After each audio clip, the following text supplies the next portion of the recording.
Mesa, Mesa. All right, all right, all right. How we doing, y'all? ¿Cómo andamos? I'd be lying if I said I didn't miss this. But I get a little obsessive, I'm not gonna lie. I appreciate y'all supporting on the Patreon. Truly, truly. Man, I can't even express how grateful I am. And how helpful it all is. And I'm truly, truly like taken back and fucking humbled for the support and flat out the fucking help, you know? I appreciate it. The one question I do have is let me know in the chat. Those of you that are, you know, supporting on the Patreon, is it more for the live streams? Which is going to be one, put a one in the chat for that. Or is it more for the edited videos? Put a two for the edited videos. I want to know because the last couple of days, the reason I haven't been streaming is because I've just been obsessed with this video. I had put up the trailer, which is basically the intro, on Patreon. And I was okay with it. I was all right with it. I was like, all right, cool. Let's keep that energy going. And then it just didn't sit right with me because I'm like, this isn't me. Like, this is too formal. This is too like controlled, calm. I don't know. I just didn't feel like I was watching myself. And I was like, nah, we got to scrap it and essentially start from scratch in terms of like where I come in, which in terms of when I wanted to get this out, it messed those plans up. But I'm a lot happier with what I got now. And I'm still wrapping up some loose ends, especially because Emma Vigeland went on higher learning. And man, maybe it's just me. Maybe I'm just a hater. She seemed visibly uncomfortable when asked to essentially defend Graham Plattner. And her response is comical because the Majority Report is they from there's the Majority Report's out of Brooklyn, right? Brooklyn, is it Brooklyn? And it's been like the widest show online on the left for quite some time now. And not once in any of the videos, live streams that I've seen of the Majority Report, did they take a moment to be like, I wonder how black people would feel about Graham Plattner's remarks coming from a over 90% white population like Maine. Not only that, he spent how many, almost a little bit more than a decade, right? In the military? Did you just surround yourself with other white people? Gentrified Brooklyn? Yeah. But what I'm getting at is the fact that you haven't made the effort to make your show, your workplace, just a little bit less white. I mean, they can't even make the effort to socialize it when there's like what, no more than 10 employees. But again, it's the Majority Report with Sam Seder. And there's a reason why there's a reason why Sam Seder hired the most bland, uncharismatic slice of bread in all of Wonder Bread Tube. And that's Emma Vigeland. So I had to add that. I had to add a little bit, some for nuestro amigo, Bad Empanada. Because that's funny, man. That is funny. He's crying that he's losing like subscribers and supporters over his American supremacist video. I'm like, bro, like, you've been good for a cool minute. You've been good for a cool minute. What are you crying for? Just letting some people roll in, then we'll get started. It was supposed to be a smaller, shorter stream, but it's definitely going to be like 3 hours now. Just because I was going over some of the stuff that I missed, some of the things that are going on, and just articles after articles started piling up, which, you know, I love. I miss this. I really, really, really fucking miss this. And the editing stuff is its own challenge. A lot of like taking different takes, making sure I got the right clips in the right moments with enough context, because I never want to be grimy and not have the context included. Yeah, so anywho, we're gonna do like about 3 hours, and then I'm literally gonna just stay right here and jump back on to working on that video. Hopefully it's good. I was, look, I'm gonna be honest with you, I was getting on myself a little bit. I was getting upset. I'm like, why can't I get this down the way that I want it? What's wrong with this? Then I realized that technically this would be my 4th edited video, and well, no, 3rd edited. Anywho, let's say 4th. And the first one actually like taking on like an actual politician or somebody running to be a politician.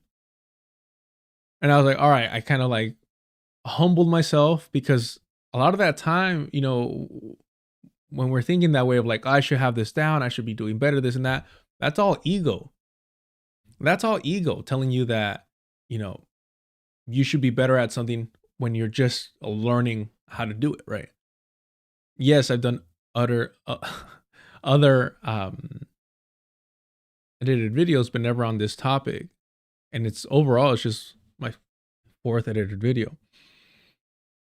So I kind of had to humble myself and be like, homie, like, you're not shit. You're not a prodigy. You're not a savant. You're nothing, man. You're just learning, and you're going to make mistakes, and you're trying to figure this shit out. So fucking calm down, put your head down, and do the fucking work. And sometimes I got to talk to myself that way. The added pressure, making sure that I don't feel that I'm taking advantage of the support that y'all are giving me. Which again, I appreciate so much. So I'm like, I need to get this down right. I don't want to disappoint. I want to make sure that y'all feel that you're supporting something that is worth a while. So again, appreciate y'all for that. Enough of the rambling. Y'all see me struggling to get loose and really get back into the groove of streaming. Like I said, I missed it, but I get a little obsessive. The chat attacked me, assaulted me a while ago, letting me know that more than likely of confirming that I have some level of ADHD. And once y'all pointed that out, I started looking at certain things, and I'm like, oh, that kind of makes sense.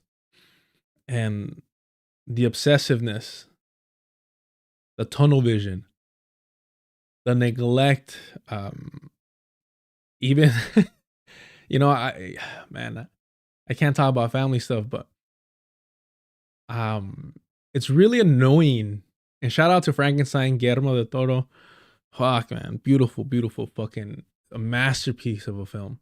Just man, if they got the K-pop Demon Hunters in theaters, we need a wide release, or at least a wider release of Frankenstein, because I need to see that in IMAX. That is fucking gorgeous. Let me cry in IMAX. But the neglect sometimes of self, right? Like forgetting when to eat, or making time to make sure to like take a break. Thankfully with the dog over here, he reminds me that, all right, get off your ass, you know, turn the lights off, put down the computer, and go outside for a little bit. But that's not an option, you know. He lets me know. So yeah, like just kind of lock in, but trying to find that balance is the one thing that I'm most interested in right now. All right.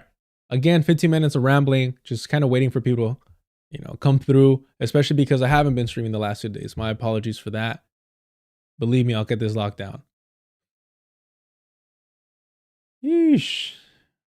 Red Guard Rat, I appreciate you in the Twitch chat, keeping it alive. Damn, 3 a.m. I've been up since 3:30. Let's say 4 a.m. I need to knock some things out of the way to make sure I had time to do this, and then immediately continue working on that video. So I hope you drive safe. All right, let's get to it. We got Authority B on the chat. Thank you so much, the mod. Let's get to it. Let's get to it. Appreciate y'all. All right. This is not where we're starting. We're going to start with something fun. I'm just going to wear the headphones a little bit different today. Let me put them I know exactly how I'm going to wear them.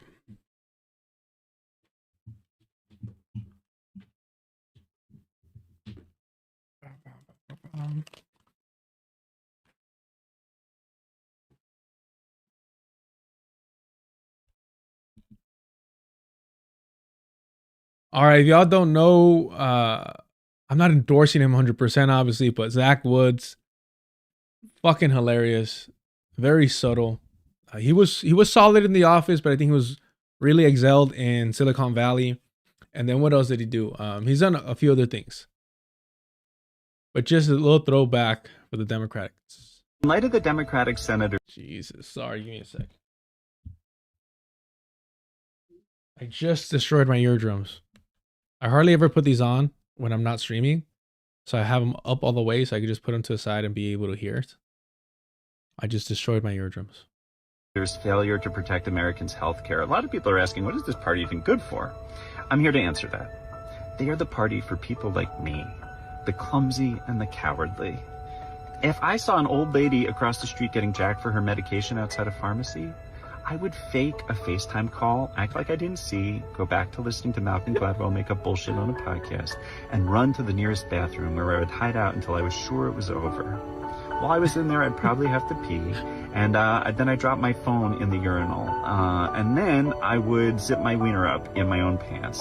I'd go home to my disappointed girlfriend and have sex where it was all just sneezing and mouth guards and thumbs, because that's how I do it. You know, we've all had the thought, if only IBS were a political party. Well, guess what? It is. It's the Democrats. They're willing to heroically crap their pants at a moment's notice, as we've just witnessed. And now we have a new Mount Rushmore of pants shitters, those eight senators. God bless you guys. And I just never felt more represented in my life. So thank you on behalf of the worm people. The worm people. You gotta love that. You gotta love that. He's always posting pretty interesting takes. Again, I don't think he's like on the left. I don't know if he's a socialist or communist. I doubt it. But I really do enjoy, essentially a liberal being annoyed at his own party, at the very least, unlike these people who defend it nonstop. It's very soothing. All right. Now, just briefly touching on this, unfortunately, like I said, I wasn't live streaming, so I wasn't able to really get into depth about this. I just been focused on the Graham Plattner stuff. Hopefully it'll be worth it. I'm not trying to overhype it. It's just where my mind's at right now. But I did want to, whatever my criticisms of really anyone, I know a lot of people online have been getting upset that we're daring to be critical of China. I'm being critical of China and Russia not using their power, right? Even if it wouldn't change anything, for the very least, damn, you can't even be performative, right? And people online are getting upset, feeling like criticizing China for their ongoing and ever increasing trade relationship with the Zionist entity, refusal to oppose, the US. That somehow being critical of that is calling for like the CIA to destabilize China and set up a coup, apparently. I don't know how one leads to the other. These people can't chew gum and walk at the same time, apparently. Some of us can. I've never once removed accountability and our collective failure as a quote unquote left to force our government to do anything in response to our wants and needs, especially to stop a genocide. That doesn't mean that there's not other players enabling in their own way. Yes, to varying degrees, and none to the degree as the United States. However, pointing that out, you notice these people never get offended on behalf of Saudi Arabia. These people never get offended, on behalf of these collaborators. But when it comes to China, suddenly it's so, and it makes me even more sympathetic towards anarchists seeing this, because I'm like, oh, okay, I'm starting to see it. I don't think I'll ever be an anarchist. I don't think I'll ever align with them in their ideology. But I definitely see that. Man, especially white people just obsessed with China is so fucking hilarious, because it's like, oh, if the US tweaks a few things, you're going to be the most unsufferable, patriotic piece of shit imaginable. And so for me, it just highlights, especially with white people, how these settlers, these colonizers, they just need a team to root for, right? And they feel like that one's a safe team, China. I don't know. I find it weird. I find it a little pathetic. I'm not going to lie. I don't understand it, but I've never been someone to like get obsessive about anything like that. Like to commodify something to the degree where like I need to have it, ignore all the comic books behind me. But that's a medium, right? It's not like I'm obsessed with one specific fucking character. I don't know. It's just childish to me. So that's where my head goes. It's like, bro, you think this is like good guy, bad guy? Like, we got to support the hero of the show at all times. I'm like, bro, like, what the fuck are you doing? They failed to use their power to wield it appropriately. That's it. Why does this have to be like a personal attack? Why does it have to feel like you're upset that I insulted like your family member? It makes no sense to me. It's just nonsensical. It's just kind of like, yo, bro, like, are we not looking at the facts? They failed to do so. Okay. Oh, they have a good excuse. That's fine. I don't understand it. You're obsessed with Rock Lee. I mean, to be honest, he's not even my favorite Naruto character.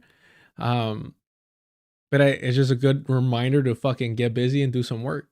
But he's not my favorite Naruto character. He is top 3 for sure. All right, let's listen to this.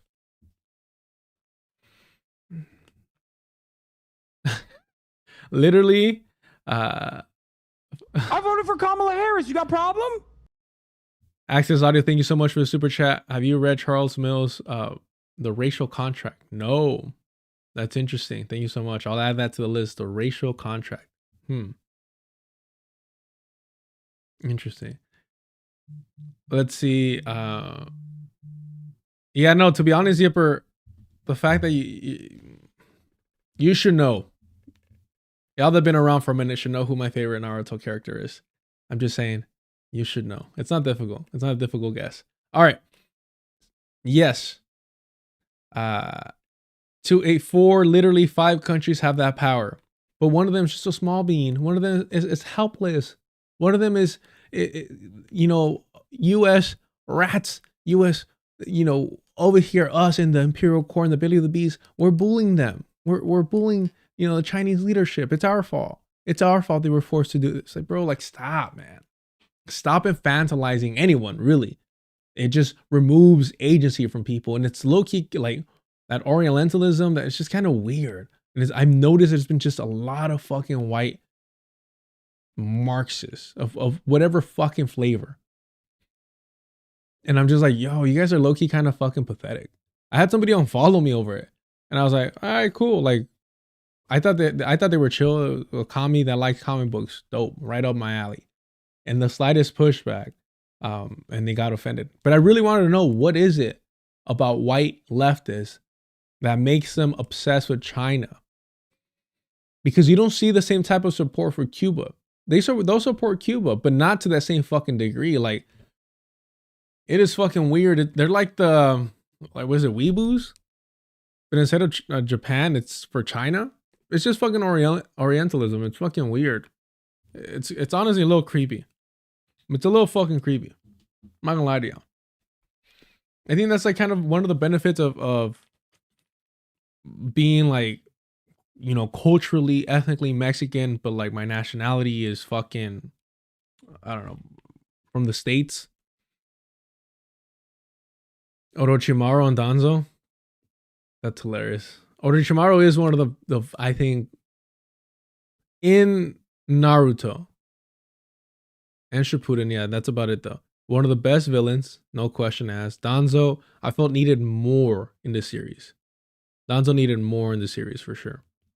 I voted for Kamala Harris. You got a problem? Access Audio, it's an incredible criticism of liberalism that argues that liberalism and white supremacy are two sides of the same coin. Search for Charles Mills and John Rouse. Short, funny clip. All right, I'm done. Let me see. I'm already rambling about fucking Naruto. Anyways. Let me see here. All right, we got to focus after this. Though. We'll focus after this.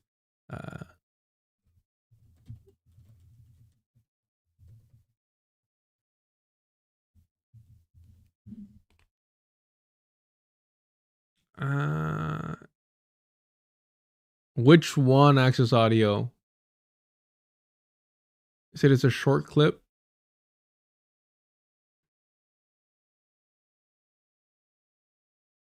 That's just him speaking. I'm assuming I'm looking for two people.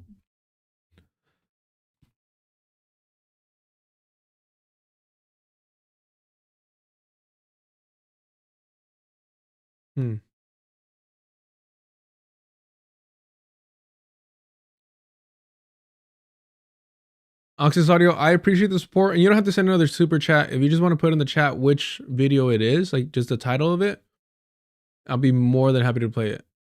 Thank you for the support. I just don't want to get sidetracked like on the wrong video. I mean, this is 3 minutes. We'll try this one.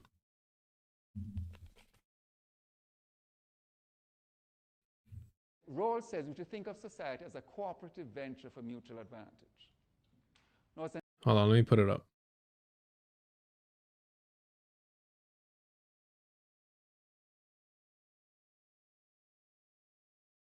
I voted for Kamala Harris. You got a problem?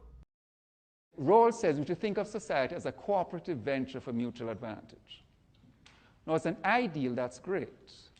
But our actual society is a cooperative venture for mutual advantage? Okay, so here's Rawls as filtered through Chris Rock, as done by a somewhat inferior Charles Mills. So never mind the inferior performance of Charles Mills, just channel Chris Rock and project him onto this person here.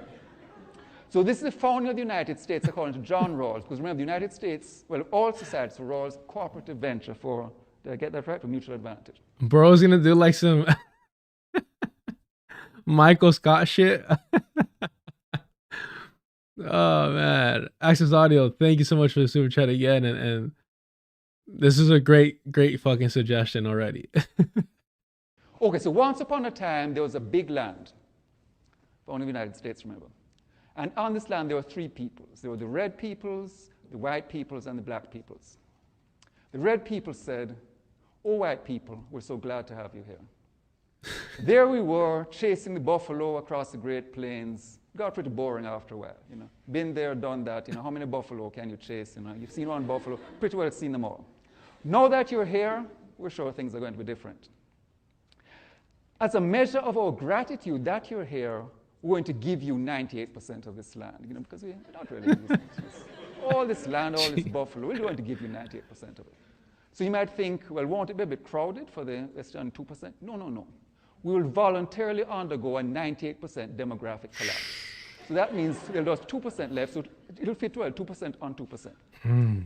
White people said, thank you. Wow. Then the black people spoke up. The black people said, oh, white people, we're so glad you brought us here from Africa. As you know, it's a dark continent.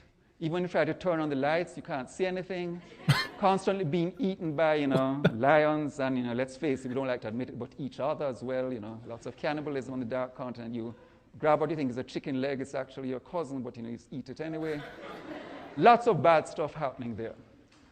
The voyage over, maybe a bit rough. We didn't realize we were going to be below the decks. We thought it was going to be first class. But anyway, not everybody made it, but we're glad to be here.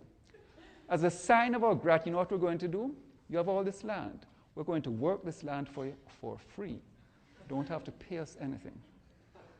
The white people said, thank you. What are you waiting for? Lift that barge, tote that bale. And that is the history of the United States, according to John Rawls, as passed through Chris Rock, as channeled by an inferior Charles Smith. A cooperative venture for mutual advantage. Thank you.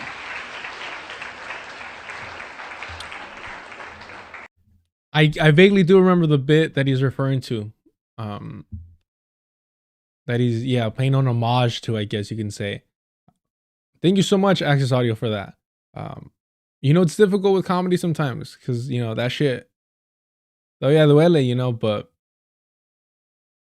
the absurdity of it all for sure. But the reality that this is how they try to present shit. I mean, we're seeing it in Texas, right? As a response to DEI. It's not slavery anymore. It was a little bit maybe volunteered, It's just disgusting, but thank you for this. And I love his humility. When somebody is killing it like that, his class was loving it, which is not an easy thing to do for a professor, let's be honest, especially as they get older. But to refer to himself as the inferior in that category is great sense of awareness there, or just staying down to earth. Appreciate that. I'm really looking forward to diving into his work.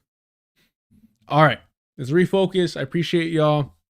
If you haven't already, hit the like, hit the notification bell if you want to know when I go live. It is usually Wednesdays, Thursdays, and Fridays. We start at 9 a.m. And we got the Patreon if y'all want to support. We got super chats turned on, super stickers, and memberships. But honestly, just getting busy in the chat. Don't be scared, homies. And we're all having a good time. Appreciate it. Let's get to it. All right. Normally, my criticism aside, it's still a settler colonial project. Let's not mince words about it. But that doesn't mean that I'm going to support the U.S. trying to destabilize and push a color revolution in any way. El que convoca a la violencia se equivoca. El que alienta al odio se equivoca. Sorry, I'll read this through real quick. Whoever calls for foreign intervention. Sorry, this is not the beginning. Why would they not put the whole thing? That's funny. He who summons que convoca a la violencia violence is mistaken. Se equivoca. El que alienta al odio se equivoca. He that encourages hate is mistaken. El que cree que la fuerza sustituye a la justicia se equivoca. Those that believe, or he that believes that force can replace justice, is mistaken. El que convoca una intervención extranjera se equivoca. He who calls for a foreign intervention is mistaken. El que convoca, el que piense que aliándose con el exterior tendrá fuerza, se equivoca. He who thinks that aligning with a foreigner will gain him strength is mistaken. El que cree que las mujeres somos débiles, se equivoca. He who believes that women are inferior or weaker, they're mistaken. More fragile, they're mistaken. El que cree que la transformación duerme, se equivoca. He that believes that the transformation is asleep or sleeping is mistaken. El que piensa que las campañas de calumnias y mentiras hacen mella en el pueblo y en los jóvenes, se equivoca. He that believes that lies and slanders are going to ignite the youth, that they're going to take root in the youth, are mistaken. El que piensa que el pueblo es tonto, se equivoca. He that believes that el pueblo, like the people, the country, are stupid or dumb, are mistaken.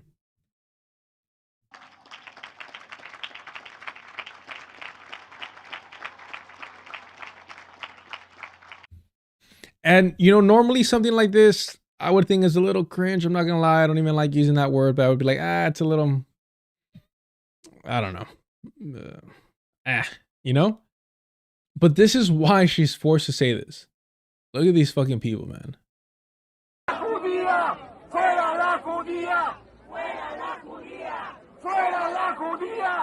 We have here in the belly of the beast in the United States, the Zionists pretending that anti-Semitism is on the rise. Nonsense. Absolute nonsense. They try and conflate anti-Zionism to anti-Semitism in order to protect the Zionist entity and settler colonialism at large. Whereas here we're seeing, literally these fucking people. I don't know if you recognize this, but this individual here is Gen Z. All these people right here, Gen Z. I know it's hard to believe, but the thing is they're wearing old people masks to hide their identity. Right? But these are Gen Z. Yeah, exactly. Yeah. Well, it's just to hide from their identities, to conceal their identities by pretending to be fucking 60 years old.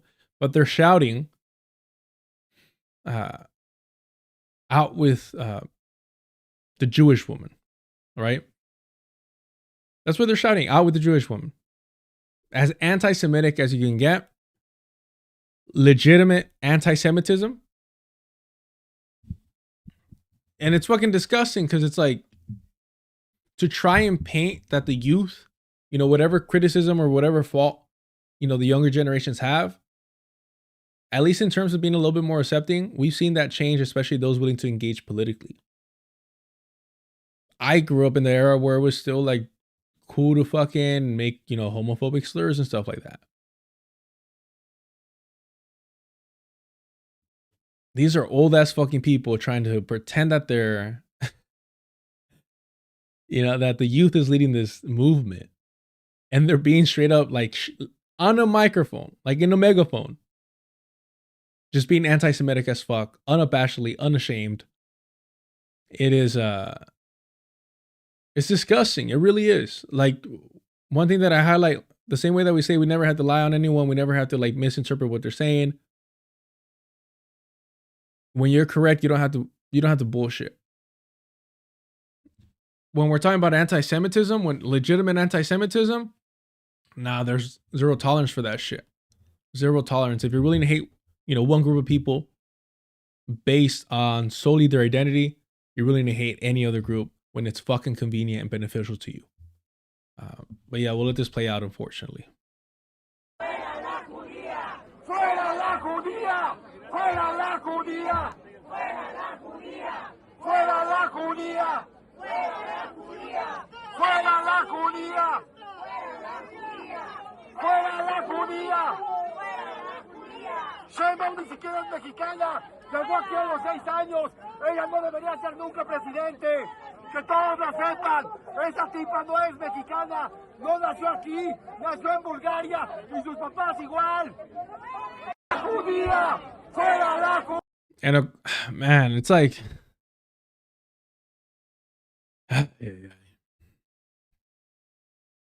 y no se crean, like, don't believe that it's just, you know, the richest people, or it's the, you know, the Spanish, the Whitinos, the Spaniard descendants. It's not just them. Homie's fucking brown. You know what I mean? And a lot of this is petty fucking bourgeois.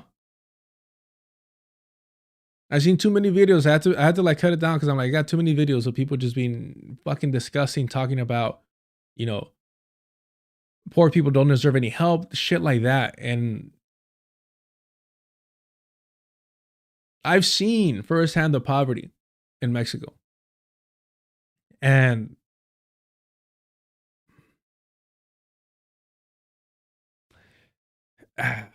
you have to be a real fucking disgusting individual to, you know, to shout that, to promote that. All right. And this fucking idiot. Oh, Raul Torres. Look at this fucking moron. A narco state. And there's a lot of Mexico Diputado, pleading si nos for puede help. ayudar. He's calling it a narco state and that there's a lot of people in Mexico asking for help. Mind you, speaking fucking English. And look what he fucking idiot does. Si nos For puede help. ayudar. Le pido a todos los... Ya faltan 10 oradores nada más. Les pido por favor a todos respeto a los tribunos. What a fucking clown, bro. Narco state. Look at this fucking idiot.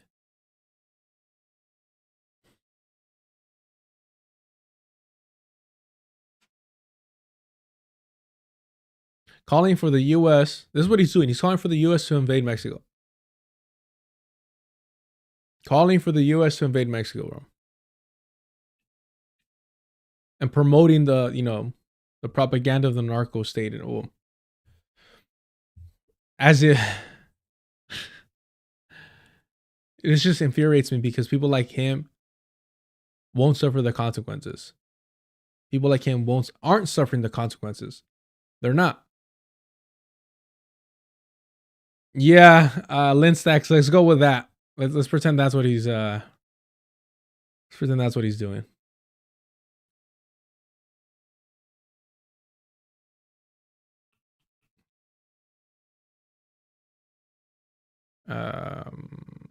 David Barnes, in reference to what?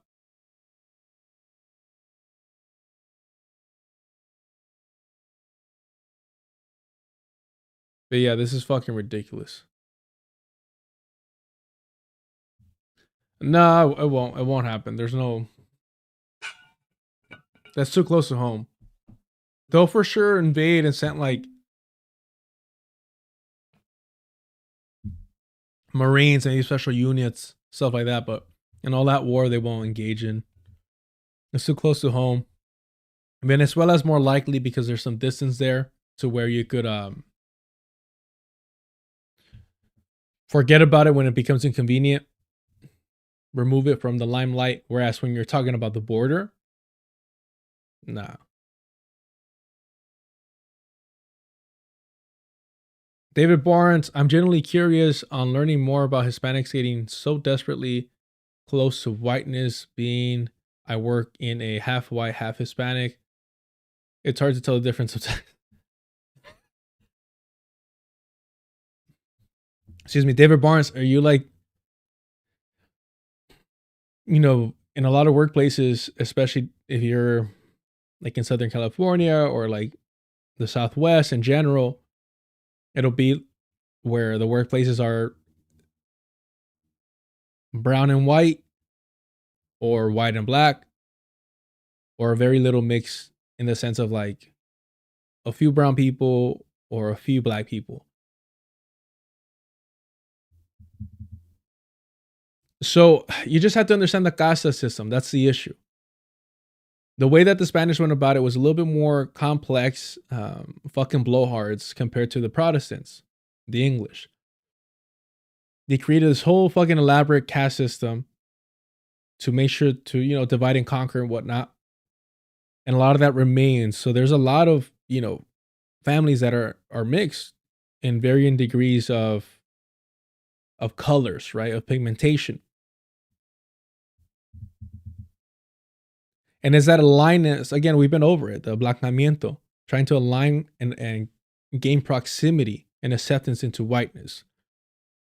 So it could be somebody as brown as me or even fucking darker who will be so fucking desperate to be aligned with white people that they will betray their own fucking people. And we've seen it. I'm thinking about engaging a little bit more with LA Tacos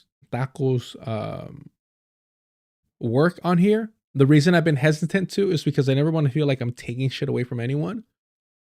That's the only reason. But at the same time, like if I can amplify their work in any way, then I have to. But I was a little hesitant at first because I don't want to make them feel like I'm trying to bite their shit or, you know, steal their work. That's why usually I'm more comfortable like covering larger platforms, even though like obviously I'm not paying or subscribing to any of these.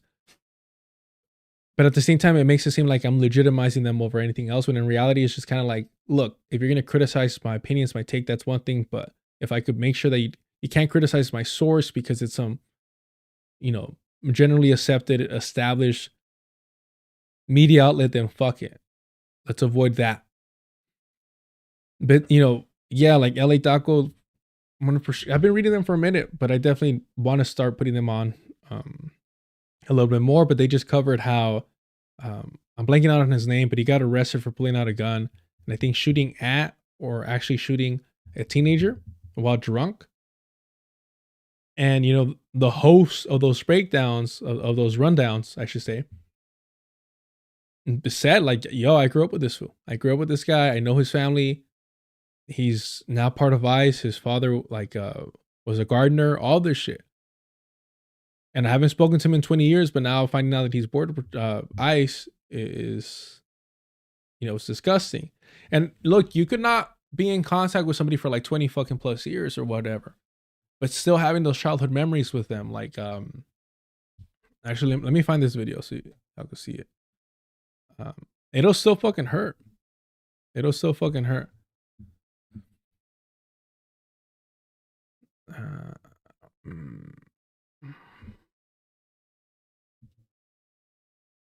Let me find this real quick. Should be right here. I know this was earlier.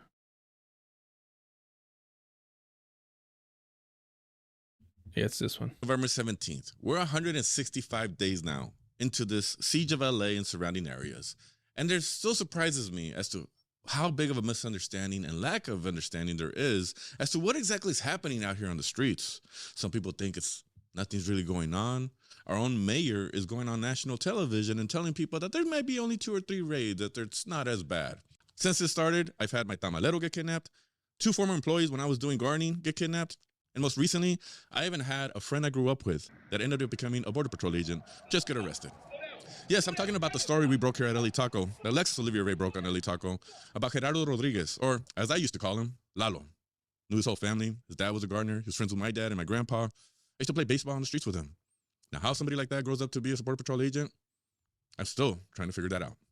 But here we are, where everybody we know around us are constantly getting kidnapped, and Border Patrol agents are pulling guns out on everybody, even when they're at home, on the streets, barefoot, in a white t-shirt, or out there on work assignments with unidentified markings in unidentified cars, pulling guns out on community watchers in the middle of the street, or shooting U.S. citizens, trying to warn them that, hey, you're at a bus stop and kids are on their way. That's the situation we're here in LA. And for Mayor Bass, since you only think there's 2 or 3 raids, Saturday, Sunday, and today, Monday, in these 3 days, I remind you, it's been raining, but there were 30 raids still, and at least 30 people taken. And I'll break some of these stats down. I'm not going to do all the B-roll because, again, it's a lot of information. On Saturday, they hit San Pedro and Whittier, and they seemed to just go down Gaffey Street in San Pedro, and they went down Telegraph towards Whittier. They took a minor, a 17-year-old who was at an Arco gas station. They also went to Whittier, and they took a couple from the Carnitas La Chingona. The husband tried to show the papers, and they said, whatever, we're taking them anyways. On Sunday, they were all over the IE and Corona. They also took an older couple from the Speedway off of 6th and Grand. They also hit up the Home Depot in Corona, and they also targeted the City Hall in Corona. Today, they went back to San Pedro. And then from there, they just kind of went down the street, found themselves in Wilmington, in Harbor City, in Carson. They took people from all over the place. But yeah, like I was saying, one of the reasons why I don't really haven't covered their work is because I feel like I just stay quiet and don't really add much, but definitely going to start covering some of their articles. Again, I don't want to take anything away from them. They're such a larger platform than I am, but they're still, up and coming, and, all love and support to them. They're doing really fucking essential work out here. Inspirational in a lot of fucking ways, if I'm being honest. And it's very difficult reading the work that they do because, I see it in my head because I know those streets. And it's a reminder that I'm not doing enough. So I gotta change that. But shout out LA Taco, doing great fucking work. But what I was trying to get at, David Barnes, is if we're willing to sell out each other, if we're willing to be fucking vendidos, anti-blackness just comes too fucking easy. All right. Do we have time for this? Yeah, we'll read this quickly here.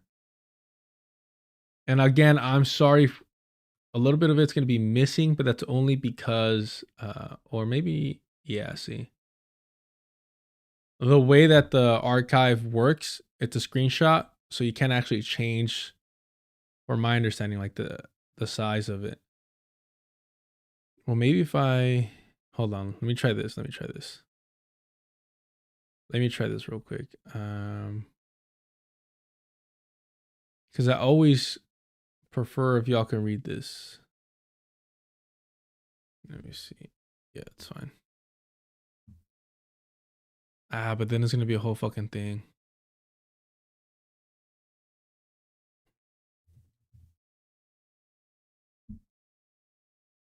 First, let me see if it actually works this way.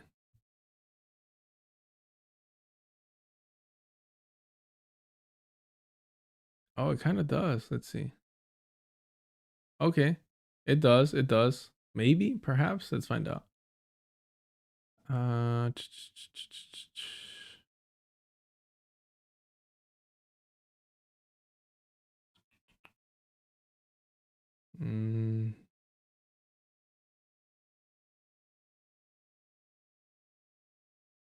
There we go. It did work out. Awesome. Awesome. I just want to make sure that y'all can read this.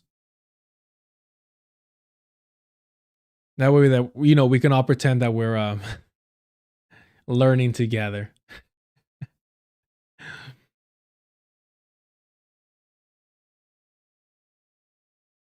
All right, let's get to it.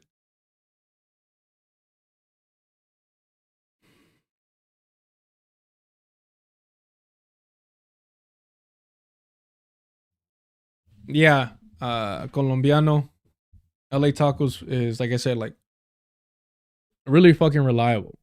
And look, again, I don't claim to be from LA, but somebody who's out in this area, it's tough to fucking read, I'm not gonna lie. All right. U.S. Coast Guard will no longer classify swastikas, nooses as hate symbols. You fucking love to see it. I love when they're honest, though. I really do. Let's see here. The policy takes effect next month. Instead, the Coast Guard will classify Nazi-era insignia as potentially divisive under its new guidelines. And I better see all of Wonder Bread Tube. I better see all of Wonder Bread Tube celebrate this shit. I want to see Emma Vigeland. I want to see Sam Cedar, Hassan Piker. I want to see Matt Leck. I want to see fucking Gavin and all those who's from the Vanguard. I want to see Ryan Grimm, Crystal Ball, Kyle Kalinske, fucking, what's that fool? David from the Rational National. I want to see all these fucking white people cover this and applaud it. I want to see them cover this shit and applaud it, because this is what they've been promoting. This is what they've been promoting. And guess what just fucking made it to the fucking video that I'm trying so desperately to wrap up? Because this is what the fucking Wonder Bread Tube, these online white RadLibs are promoting. They're normalizing, they're doing the same exact fucking thing. If you're appalled by this, you should be upset at them for normalizing Grant Plattner's death skull SS Totenkopf tattoo. Same fucking shit. The normalization of white supremacy, blatant white supremacy, rabid white supremacy.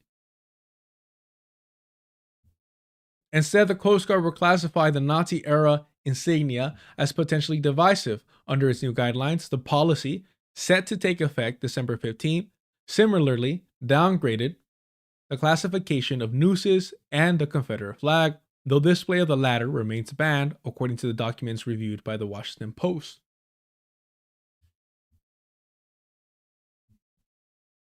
Certain historical displays or artwork where the Confederate flag is a minor element are still permissible according to the policy. I mean, the fact that you're normalizing what should be, your enemies to be represented in your fucking military.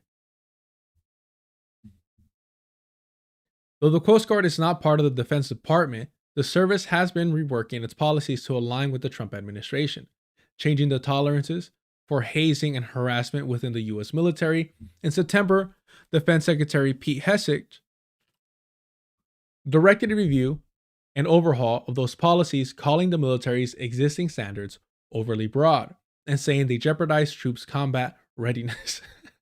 And look, Grant Plattner was crying about this. Grant Plattner was crying that the Marines don't allow sleeve tattoos anymore, and that's why I had to join the Army.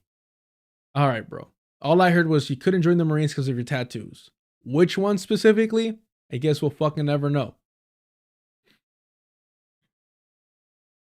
The Coast Guard declined to provide comment before publication of this report. Subsequent to publication, Coast Guard spokeswoman Jennifer Plauze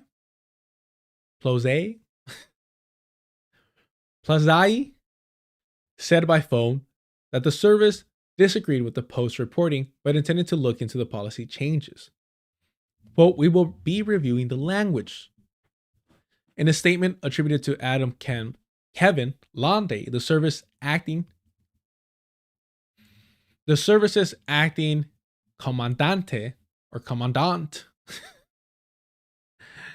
the Coast Guard declined to address why its new policy no longer characterizes swastikas, nooses, and the Confederate flag as hate symbols. At least they're being fucking honest. I appreciate this shit. Do you? I do.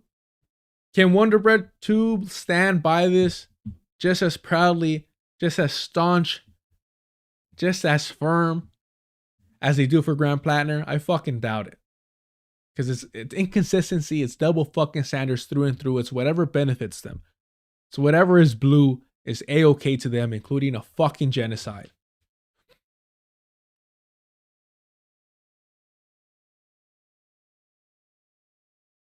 All right.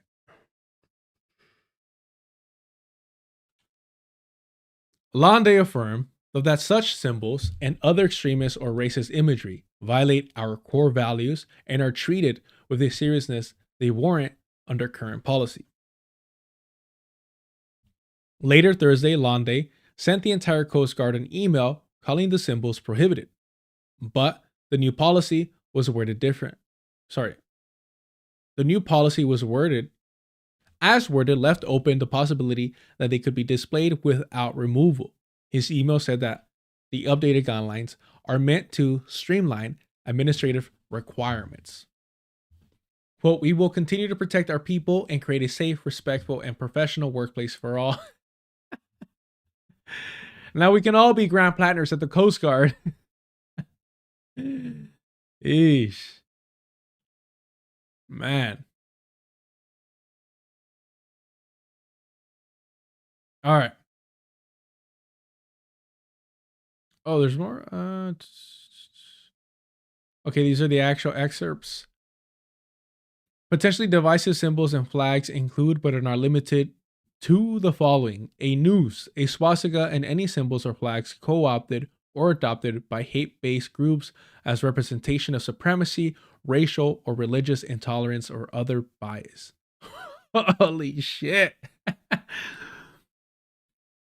It's like Crystal Ball wrote this shit. Wow. The updated one, I guess. The following is a non-exhaustive list of symbols whose displays, presentation, creation, or depiction would constitute a potential hate incident. A noose, a swastika, supremacist symbols, Confederate symbols or flags, and anti-Semitic symbols. The display of these type of symbols constitutes a potential hate incident because hate-based groups have co-opted and adopted them as symbols of supremacy, racial or religious intolerance, or other bias. The Coast Guard official who had seen the new wording called the policy changes chilling. Quote, we don't deserve the trust of the nation if we're under... We don't deserve the trust of the nation if we're unclear about the divisiveness of swastikas. Look, should you be part of the left? The left. If we're unclear about the divisiveness of an SS fucking tattoo, they drawn a clear fucking line in the sand. Man.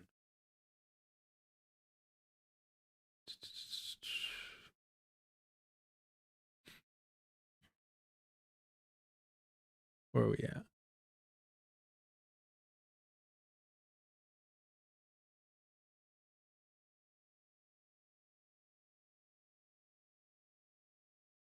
The new policy drew concerns from Senator Jackie Rosen, a Democrat from Nevada, a Commerce Committee member who called on the Trump administration to reverse the changes before they take effect. Quote, at a time when anti-Semitism is rising in the United States and around the world, relaxing policies aimed at fighting hate crimes not only sends the wrong message to the men and women of the Coast Guard, but it puts their safety at risk. Anti-Semitism only helps and aids Zionism because Zionism itself is an anti-Semitic ideology. I mean, I wouldn't be surprised if this was a push as well. You know, one of the side effects of this would be like, hey, if Jewish people feel unsafe joining the US military, maybe that'll help them go abroad and join the IOF.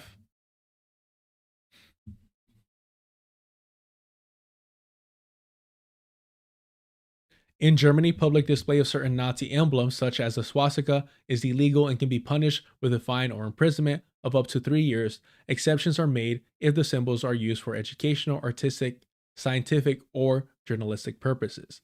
I mean, Grant Plattner, if we're being honest, his war crimes aside, should be locked up in this sense for his SS tattoo. It's on my mind, y'all. I can't unplug it. It's just so fucking frustrating having to hear, edit, re-listen to these fucking white people making excuses for Grant Plattner.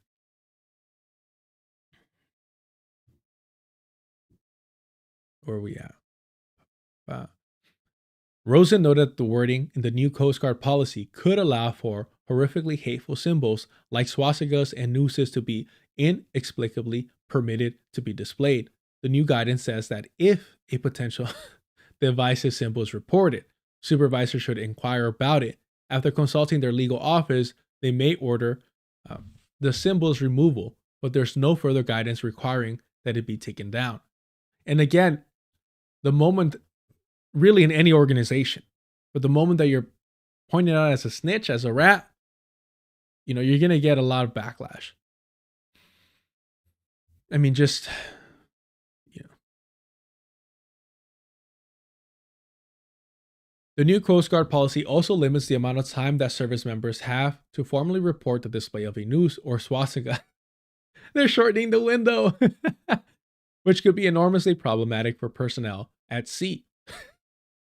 That's fucking hilarious. I mean, oh man.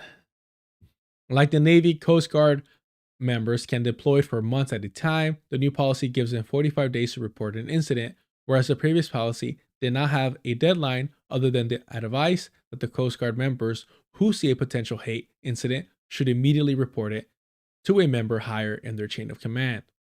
45 days, bro. Wait, was Trump 45? Or he's 45 and 47, right? That's hilarious. That's hilarious. Numerology. The 45-day deadline will have a chilling effect, said the Coast Guard's official who had seen the new policy. Quote, if you're at sea and your shipmate has a swastika in their rack. All right, hold on. I'm an idiot. It's me. I'm the problem. All right. If you're... I mean, technically, Grant Plattner has a Nazi symbol on his rack, if we're being honest. If you are at sea and your shipmate has a swastika in their rack, and you are a black person or Jew, and you are going to be stuck at sea with them for the next 60 days. Are you going to feel safe reporting that up your chain of command? Oh, right. Because of the gap.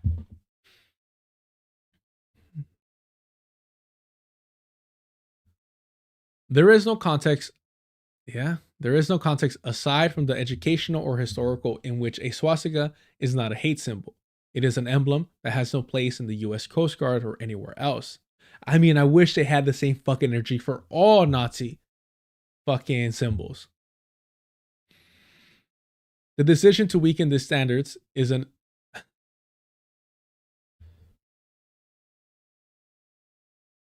indelible stain on the Coast Guard and a violation of the good that our nation stands for. Excuse me. The previous guidance put in place in 2019 said Coast Guard commanders could order swastikas, nooses, or other symbols to be removed, even if it was determined the display did not rise to the level of a hate incident. That policy was enacted months after the Coast Guard officer Lieutenant Christopher Hasson was charged with plotting a large-scale attack on the Democratic lawmakers, including then House Speaker Nancy Pelosi.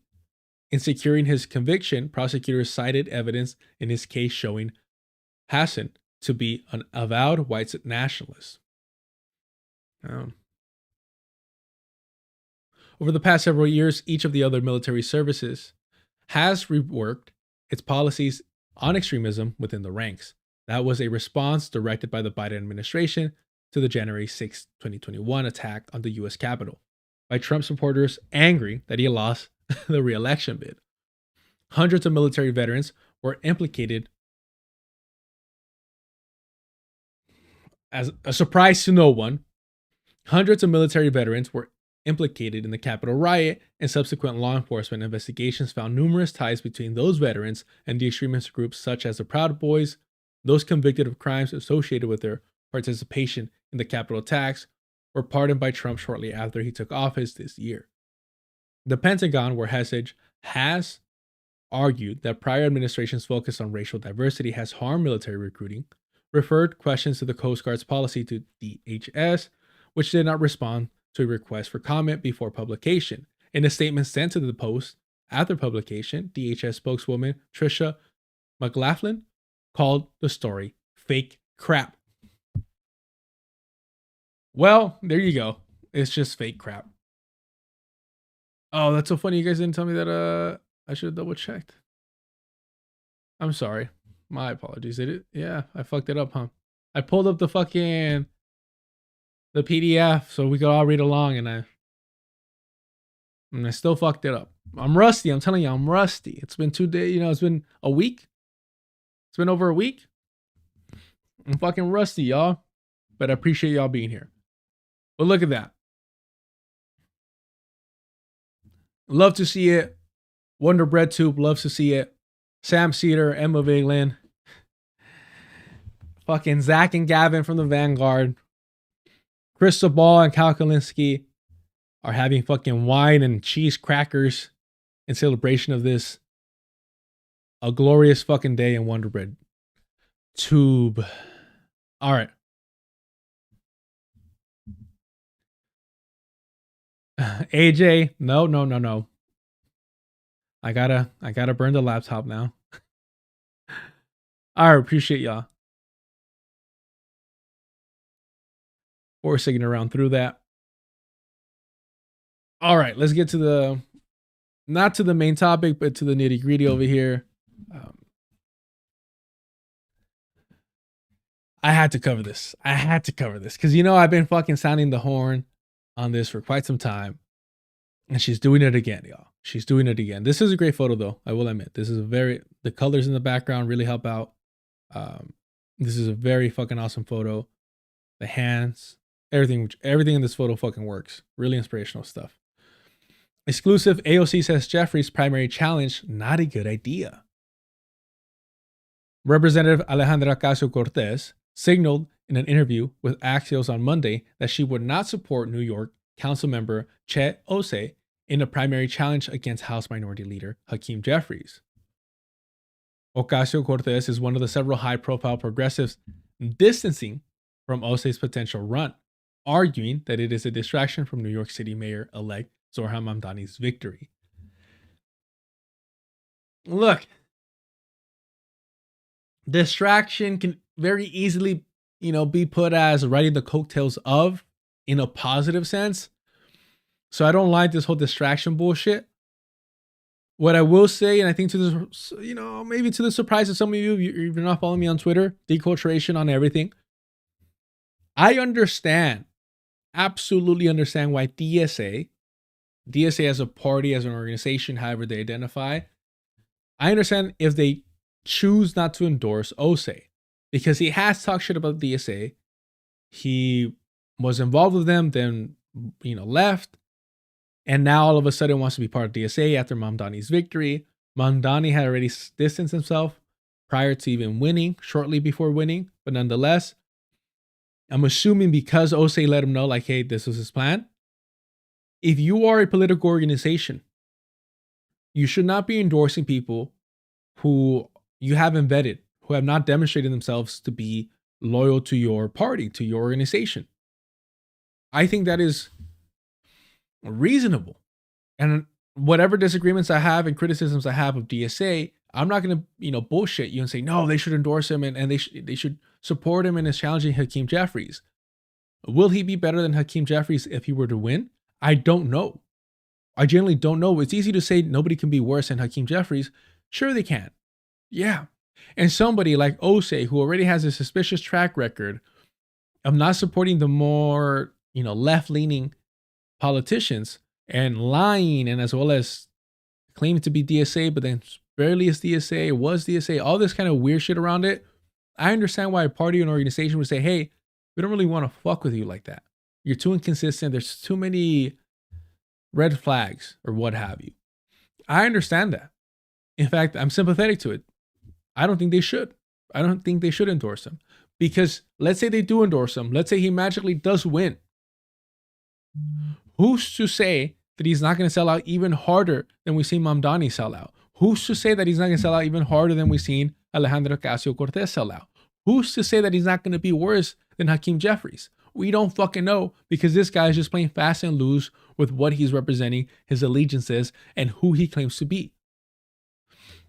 So in that sense, I completely understand why DSA would not endorse him. Now, Alejandro Ocasio-Cortez, and as we will see shortly, Mamdani, I think their approach highlights how they're more invested in their career and playing nice with Hakeem Jeffries than anything else. If their answer would have been like, hey, we're going to support anyone that the DSA endorses, that's respectable, and that's what you should expect from your parties or organizations' leadership or representatives. I mean, there's no way for DSA to hold them accountable. So DSA needs them more than they need DSA. So really it's just for show, right? So with that in mind, I think the way they went about it highlights that they're just being careerists. If Mamdani, as we'll see shortly, would have said, hey, you know what? I need him to remain in the city council. I need him there. Even if his intent was to protect Hakeem Jeffries, that would be understandable. That would be understandable. And I'd be like, politically speaking, that fucking makes sense. He's locked into New York. That's not the approach that he's fucking taking, at least not outright. He's being fucking coy about it and cute and smiling the whole way through. We'll get to it.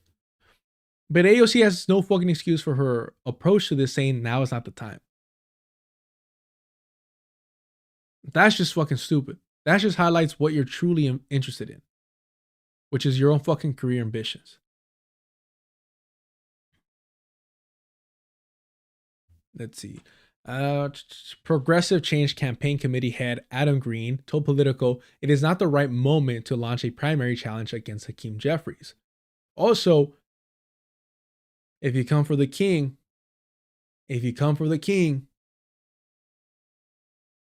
so do you want to waste whatever, oppo research you have on Hakeem Jeffries on somebody that's not even truly a member of your organization, somebody who wasn't fucking with you? Why should you fuck with them if we're being honest? Damn.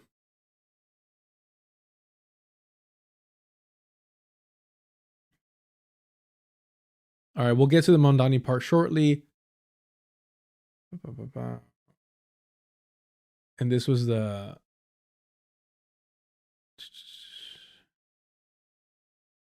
Yeah, Jeff Colton's the guy that interviewed him, right? No. So Mamdani said, I believe... Is this right? Yeah. I believe that there are many ways right here in New York City to both deliver an affordability agenda and take on authoritarianism and take on the authoritarian administration in the White House. Again, just cut all the bullshit and say, hey, I need him here. I need allies in New York. More than potentially, risking fucking shit up with Jeffries. Just be fucking honest, be blunt. Politically, makes fucking sense. And it's uncomfortable at times, but we have to acknowledge fucking reality for what it is. Even this fucking circus. You have to acknowledge it.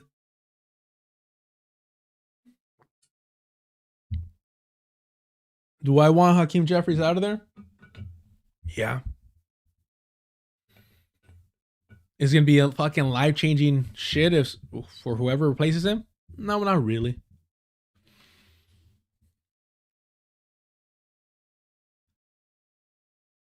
AOC told Axios during a brief interview at the U.S. Capitol that she was not aware that Osei was challenging Jeffries, but she added, I certainly don't think a primary challenge to the leader is a good idea right now. And you've seen a lot of these post-wobbly people reacting like, what do you mean it's not a good idea?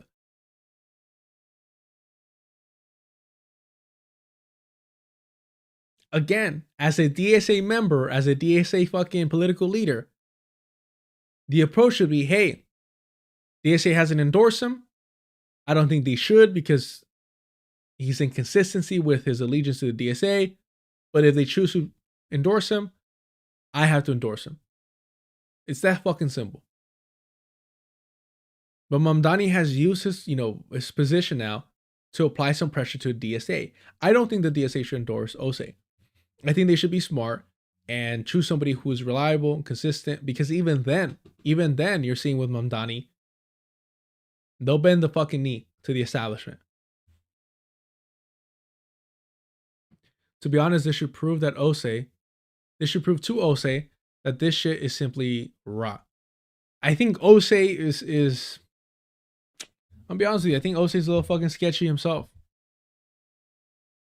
I don't think Osei is who he's pretending to be. I do think that he's riding the coattails of Mamdani. So I don't know if I really fuck with that. Oh shit. That's hilarious. I was looking up to see if I could find so Osei voted for a more conservative on a ballot versus a more quote unquote left-leaning politician running. But I'm trying to find it, but this is a while back ago. Let me see if I can find it quickly. But anywho, I just seen too many things about Osei where I'm like, this guy's a little too grimy. It's a little too obvious that he's playing both sides or whatever. Whatever the Always Sunny in Philadelphia meme is. Let me see if I can find it here. And if not, we'll move forward. Oh, I totally kind of forgot about this. Hold on, let me pull this up real quick.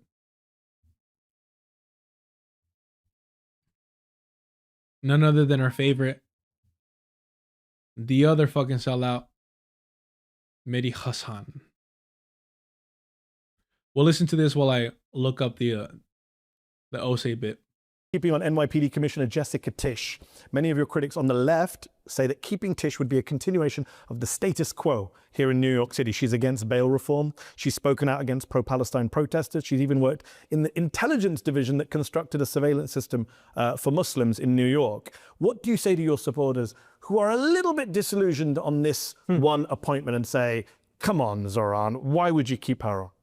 So I said in the primary that I would consider keeping on Commissioner Tisch, and then I said in the general that this is a decision I was making to retain her. And much of that had to do with the fact that when Eric Adams had appointed Commissioner Tisch, he had truly stacked the upper echelons of the NYPD with corruption. And so we jumped the gun a little bit because I have a whole bunch of shit that I want to go over with Tisch.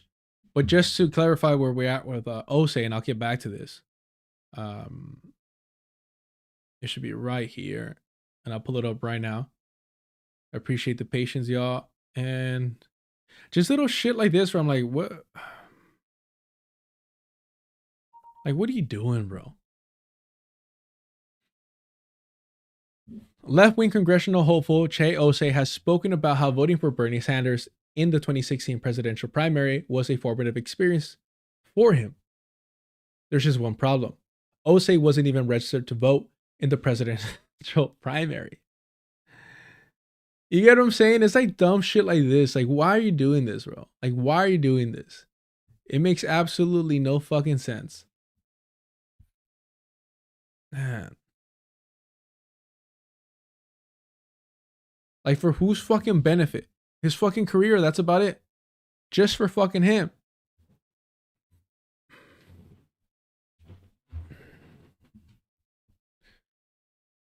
Yeah, if y'all have any clips, damn, is this shit too loud? I just don't want to put it down too much. I had my settings. I'm trying to keep my settings consistent to the video that I'm editing. So I'm trying not to move anything. But I'm a little further back when I'm doing the videos. If you have any videos, clips, or stuff like that, just throw it on the Patreon. Throw it on the... What the fuck is that thing called? Hold on. I'm old, y'all. It is the Discord. I'm a fucking old man. I'm a fucking old man. Throw it on the Discord. That way everybody could take a bite off of it and shit. All right. Congressional hopeful Che Ose says he backed Bernie Sanders in 2016, but record shows he didn't vote. Dun, dun, dun. Che Ose, one of the city council's most progressive members, has spoken in recent years about how voting for Bernie Sanders in 2016's presidential primary was a formative experience for him politically. But there's just a catch. Ose didn't back Sanders at the ballot box in 2016 because he wasn't registered to vote at the time, according to records unearthed by the Daily News. The revelation comes at an awkward time for Ose, who is seeking an endorsement for a potential 2026 congressional run from the Democratic Socialists of America, the influential left-wing group that counts Sanders as one of its champions, which is fucking pathetic. But okay, here's my thing. Should this be like a fucking make or break fucking thing for Ose? No, not necessarily. But I've seen a lot of inconsistencies like this that just... I get it. I understand. Let's see here. The records also show the first time Ose voted was in 2018's general gubernatorial election, which featured Democrat Andrew Cuomo and Republican Mark Molinaro as the main party candidates on the ballot. Asked about the inconsistency, Ose acknowledged he has misspoken in the past about voting in the 2016 election. Quote, I was a strong supporter for Bernie and thought I voted for him. Stop, bro. This is so fucking unnecessary. This is why I say don't lie. There's no need to fucking lie. Because of dumb shit like this. If you're going to lie about something like this, I thought I voted. How often are you voting that you think that it's believable? Like you mistook your vote. What other time did you? I mean, it would just be anyways. Fucking it, man.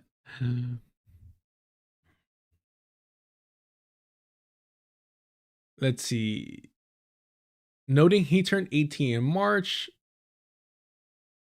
2016 in a tongue-in-cheek reference to findings about Russia government meddling in 2016. Context. Ose added, maybe the Russians stole my vote. LOL. See? Nah, homie. Can't laugh your way out of this shit.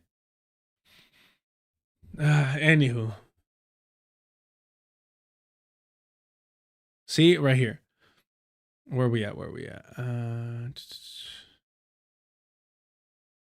As it relates to the first election he voted in, Osei clarified he didn't vote for either Cuomo or Molinaro.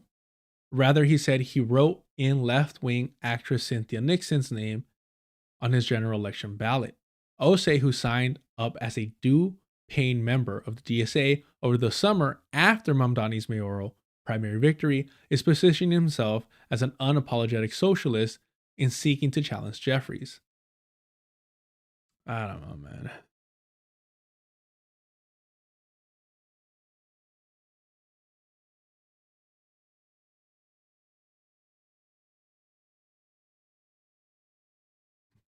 He just joined this summer though.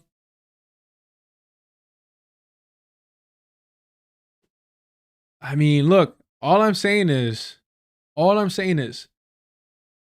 I think it's understandable if DSA does not endorse him.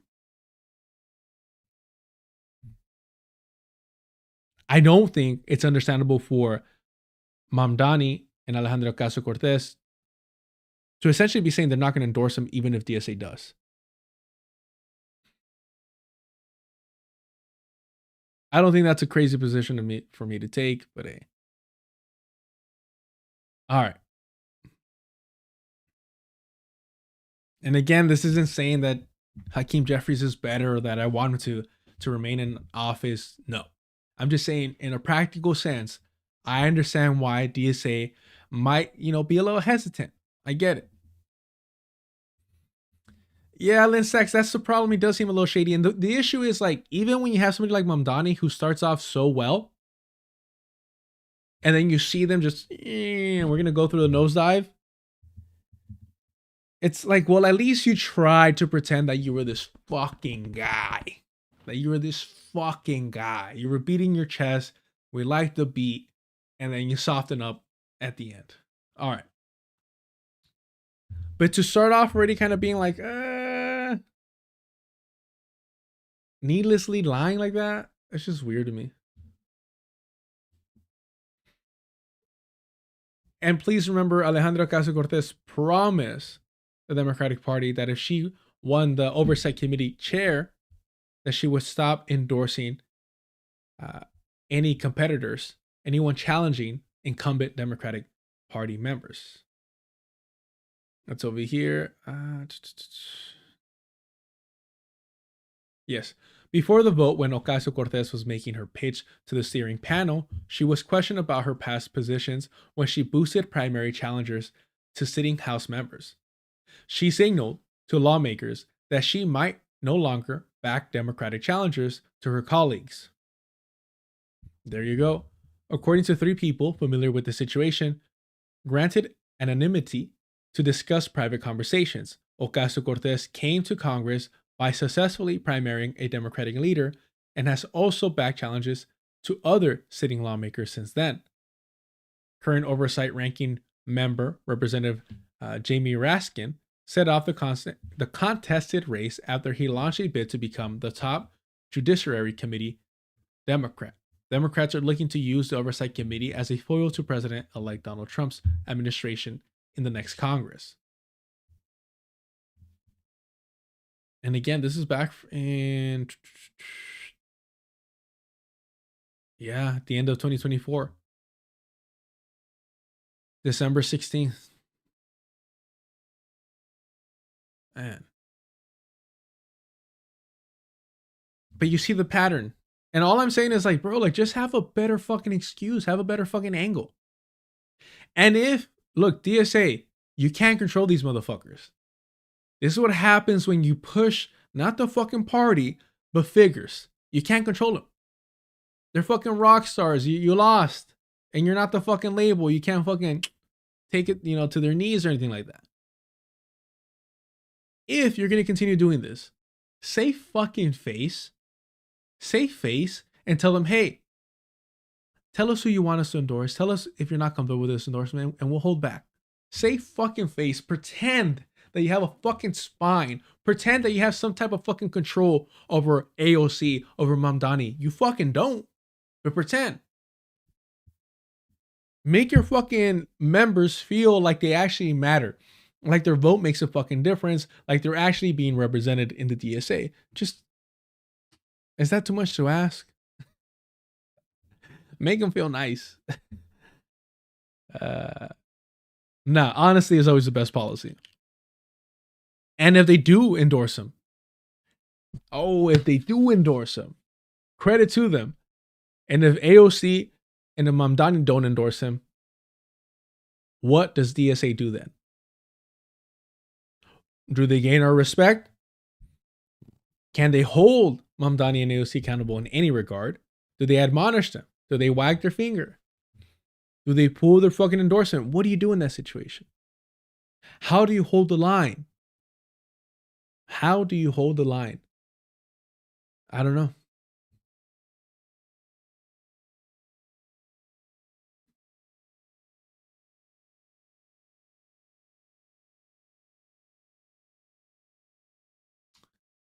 Yeah, I see you. A new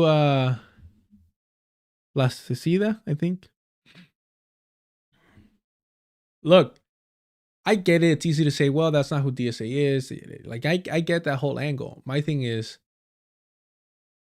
if we're pretending, if we're playing pretend, if DSA is who they say they are, you know, that's my question, you know. That's the situation that we're in. If we take them at face value. Oh, plastic. Oh, a new plastic idea. That's hilarious. Thank you. All right, so let's watch this. Mayor-elect, first time talking to you, so first off, congratulations. Thank you very much. And you made some news today. Yes. Okay, so Jessica Tisch has announced she is staying on as police commissioner, something you said all along you wanted to happen. Take me through the conversations leading up to that very moment. Was it an immediate yes? Was there some negotiations that went into this? So these are conversations that we've been having actively since the election now, more than 2 weeks ago. Conversations between the commissioner and myself, between our teams, and they've always come back to a shared goal of delivering public safety for New Yorkers. And the reason that I said over the course of the campaign, especially in the final weeks of the general election, about why I wanted to retain Commissioner Tisch, it always came back to the outcomes. This is someone who came into an NYPD that the current mayor had stacked with corruption and incompetence at the upper echelons of it, and she started to root that out, started to deliver accountability, and amidst that, also delivered historic drops in crime across the 5 boroughs. And that's what we're looking to build on under the Mamdani administration. And when she... So here's the issue with that. This is simply promoting the surveillance state that we've been over, that Jessica Tisch was born from, right? Her career started through the surveillance of the Muslim community. So what he's saying is like, oh, no, her method works. Her methods work. It's no different than Bernie Sanders applauding Donald Trump for how he's handling the so-called border crisis. You're endorsing their tactics. You're co-signing this fascistic, acts. Oh, man. There is, let me just show you who she is, in case you're still wondering. ADL never is now. This is what they're talking about. Thank you, Montana, for that wonderful introduction. Woo, Montana. And of course, I want to thank the Anti-Defamation League, especially your director and CEO, Jonathan Greenblatt, as well as your entire board, your staff, and the thousands of dedicated volunteers for your work to inspire action in the fight against hate, intolerance, and injustice. On the morning of October... She waited for that applause. She waited for that applause a little too long, a little pathetic, a little sad. Let's carry on. 7th, I was traveling with my son when I got a call from my grandmother, a Rebbitzin of blessed memory. She didn't say good morning. She didn't even say hello. She simply said, we are at... She didn't even say shalom. What the fuck is happening? She knew something was wrong right off the bat. Grandmama, ¿por qué? When I got a call from my grandmother, a Rebbitzin of blessed memory. She didn't say good morning. She didn't even say hello. She simply said, "We are at war." She didn't say who was at war, but I knew. As the news of the attack filtered around the world. Hold on. Hold on. You're saying she didn't clarify like who? That is crazy, because if somebody tells me we're at war, at no point does it cross my mind. And I'm just being honest. At no point would it cross my mind, oh, Mexico's going to war with so-and-so. At no point would that happen. Despite being Mexican, despite all that shit, it wouldn't cross my mind. It really wouldn't. Maybe because we're always at war over here. Maybe because we're always doing some bullshit. I don't know. That I'm speaking to somebody in fucking English, my first assumption is the US is at war. But she posts, she propositions this as if somehow the possibility of the US and the Zionist entity going to war were both equal in her mind. It was immediately clear that this was now a seminal moment in history. In the days that followed, I traveled with the mayor to synagogues around the city as he delivered his powerful message: "We are not all right." And sadly, those words would prove prophetic in ways that we did not yet imagine. Right here in New York. Yeah, I don't know. She doesn't clarify. She doesn't clarify whether or not her grandmama was in the Zionist entity. That's what I'm saying. Like, what do you mean? Look, if we're being generous, one would assume that she was. But if she wasn't, it's even worse. And look, I said the shalom thing, not some anti-Semitic ass fucking dog whistle. But again, if you are so Americanized, right, that you're not saying shalom, you're just saying hello, and she's saying not even a hello. All right, cool. And yes, I know shalom means whatever. No, but I'm saying the actual fucking word.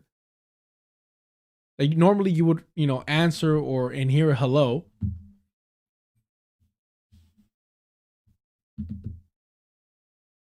I'm assuming that she's in the States. So why are two fucking people, two Americans, being able to shorthand each other about we're at war, and both of them are like the Zionist entity? That's just fucking, yeah.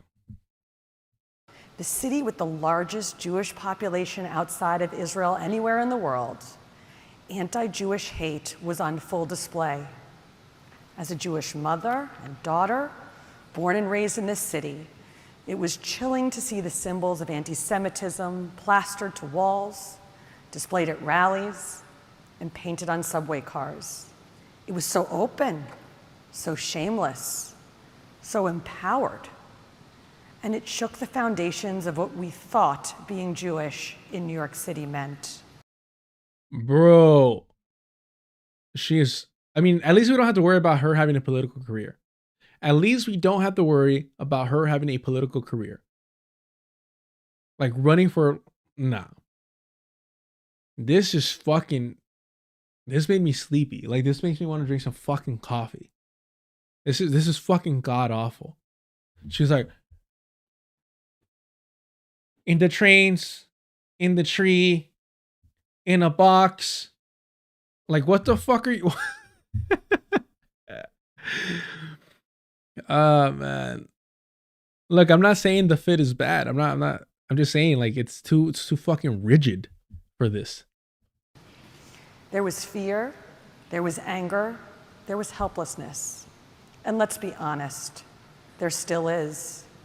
But there is also clarity about what needs to be done and how the New York City Police Department will do it. On the morning of October 7th, anti-Semitic crimes in New York City were actually down 20% for the year. But from that day to the end of 2023, they jumped up 80%. And in 2024, 80% is, you would think that there was pogroms in New York.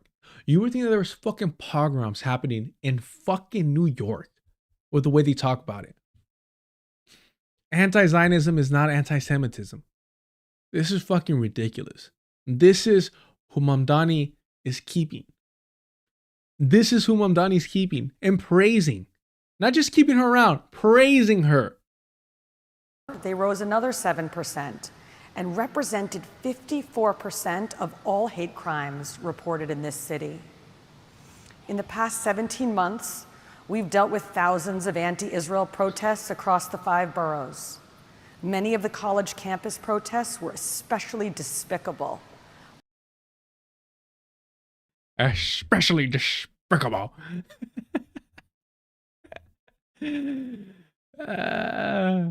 What a fucking joke, man. What a fucking joke. Oh my goodness. I know who she reminds me of. Holy fucking shit. That is too funny. Hold on.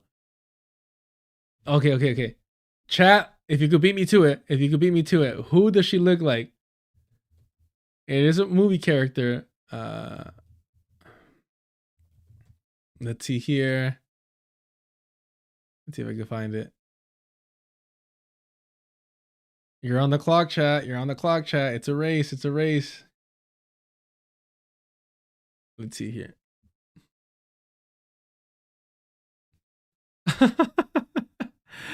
This is who her fit reminds me of.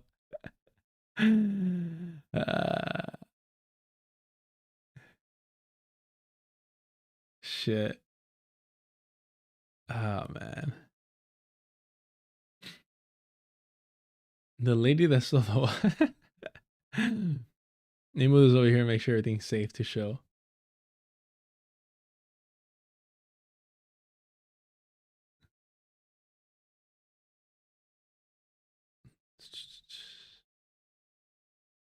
Does she ever stand, bro?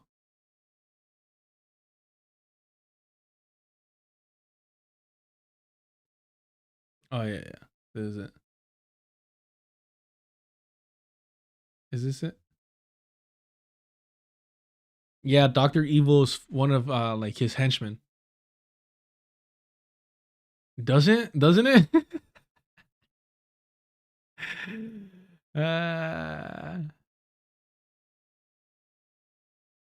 That's fucking funny.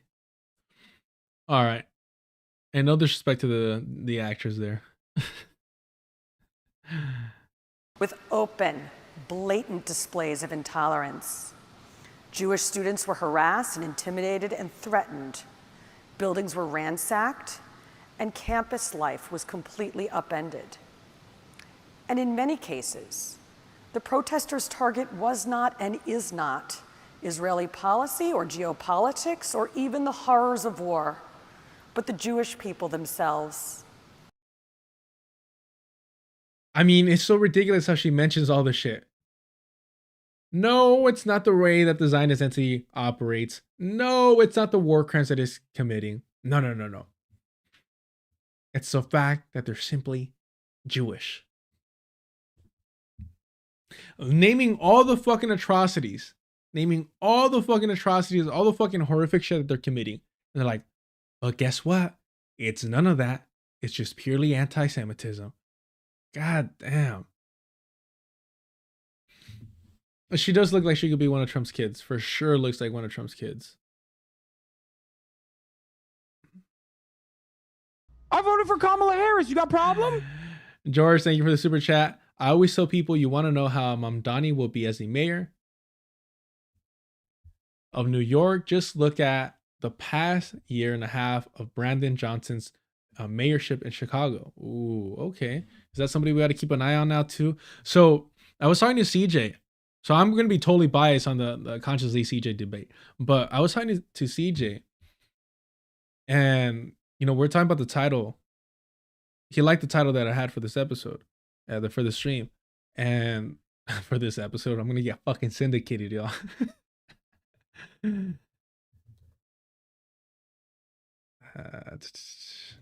And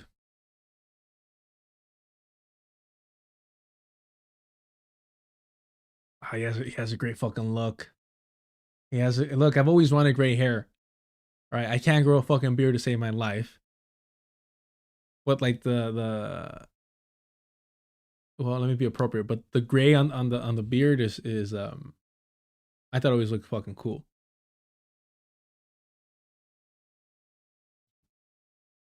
I'll be racist for a moment and say one of my favorite fucking designs for a DC animated character was the older Static.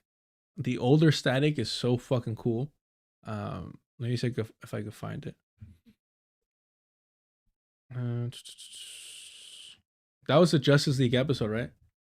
Was it Justice League Unlimited or regular Justice League? Let's see. Future Static.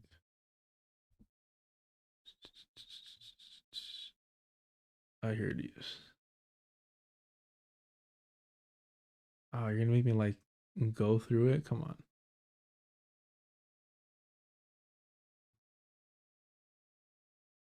Fucking dope. So fucking cool. Anywho. George, that's somebody who I have to really keep an eye on now. So I was talking to CJ and I'm like, I gotta make a list. I want to make a video where I'm like listing out all the compradors for the propagandists, liberal counterinsurgency. But we do have to make like a comprador list as well for political figures. I mean, this is going to take a while, but I want to make sure that it's balanced. The issue is that like brown people aren't as represented in general in politics, in media. Most is white, but if anything, it's black and white.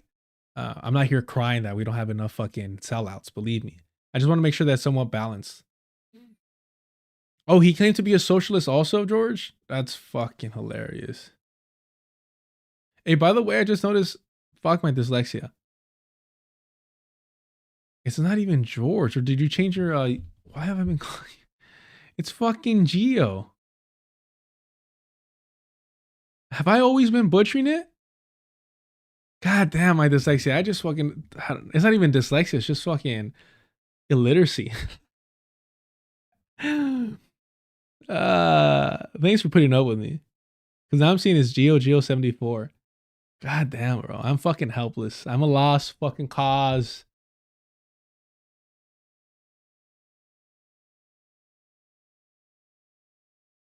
No way. I don't remember. I mean, I was there for it, but I don't remember the order of it.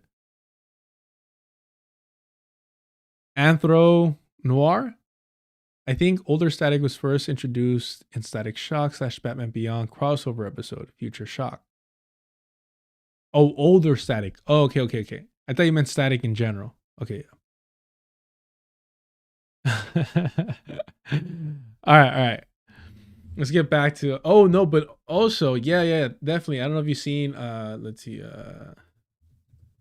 I see. Nazi looking photo. Let's see if I can find it. Yeah, y'all seen these? Hold on. Talking about the Nazi aesthetic. Look at this shit. Look at this fucking animal, bro. This is the fucking ice pig over here. Damn.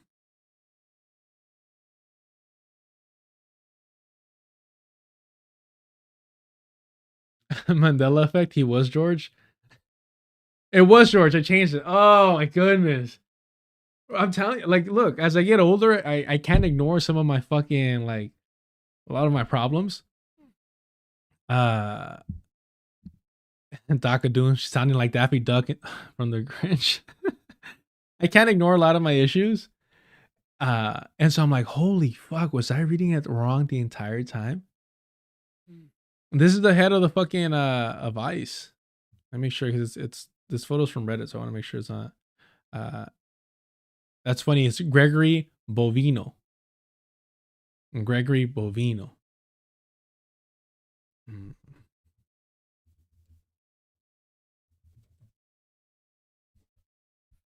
It's this fool.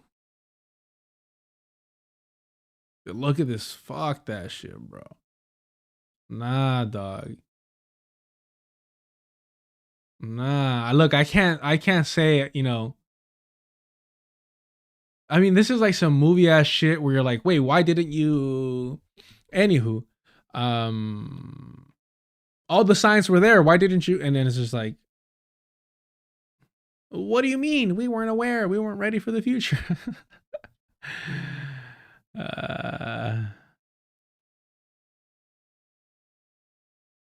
Anyways, I gotta behave. Y'all.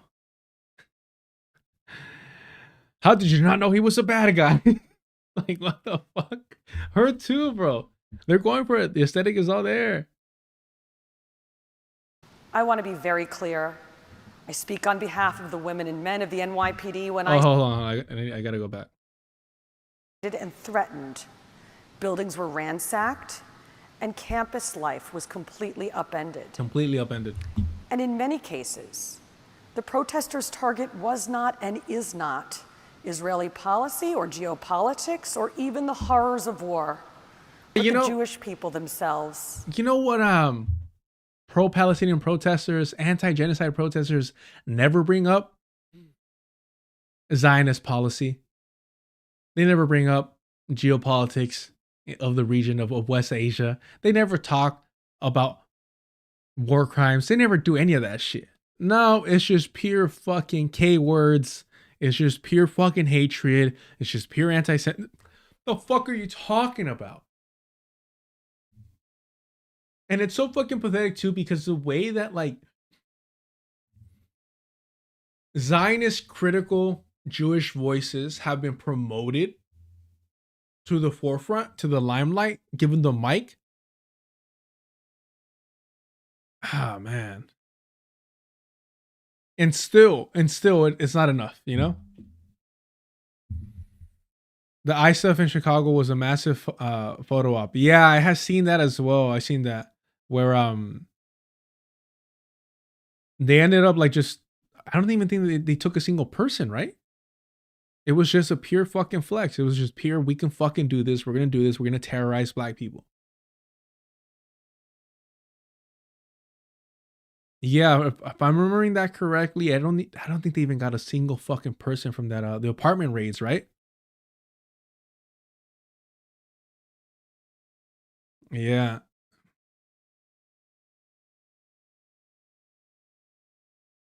Fucking A. Or even the horrors of war, but the Jewish people themselves. What in the fucking McConnell is this? What? I don't give a fuck. Fuck it. I'm a fucking sexist. Soy machista. I don't give a fuck. We're doing this.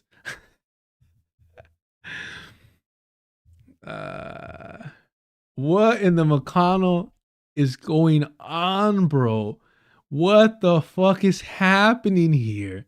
Look at this shit, bro. Oh no. I'm a misogynist. Oh no.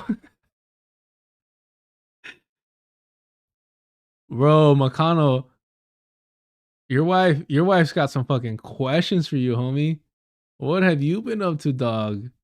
Look at this shit. Hold on. I want to make sure we get it in all its fucking glory. What? Am I fucking... Am I tripping out? That is crazy. Oh, look, this is better. This is better. No. Damn you, McConnell. Oh, there it is. There it is. Is it better? I don't know. It's kind of worse, actually. God damn it. How do I... Hold on. I'm sorry. I'm being fucking stupid. I'm being stupid. Yeah. Here we go. I think we got it down. Bro. Virtually identical. Hey, man. I don't know. Paternity test. We need to get on fucking Murray. We got to make it happen. That is uncanny. That is uncanny, bro.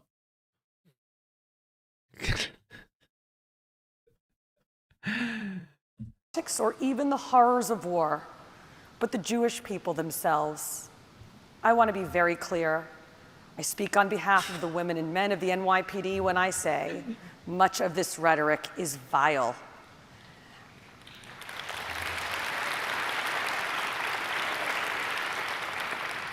At the same time, as an organization whose members have sworn an oath to support, to protect, and to defend the Constitution, the NYPD will follow the law and we will uphold the First Amendment, even when the protected language is deeply offensive to our own sensibilities. Aww. But make no mistake. She says, God, I gotta keep remembering not to fucking say certain words.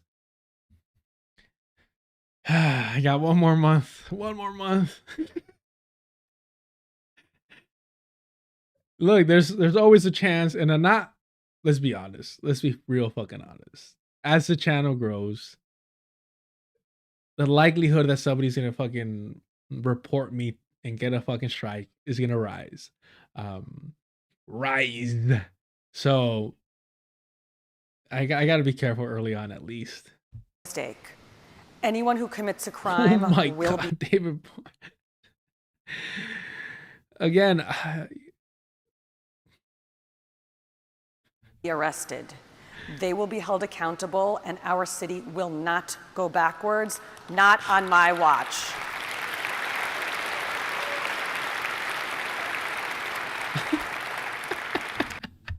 Hold on, Linstack.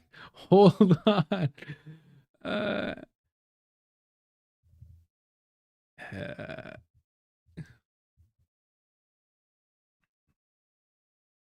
Where is it?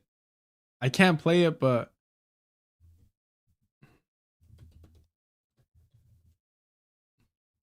is she? She's not wearing it. God damn it. I don't know why I thought she would be. That's kind of disappointing. I'm not gonna lie.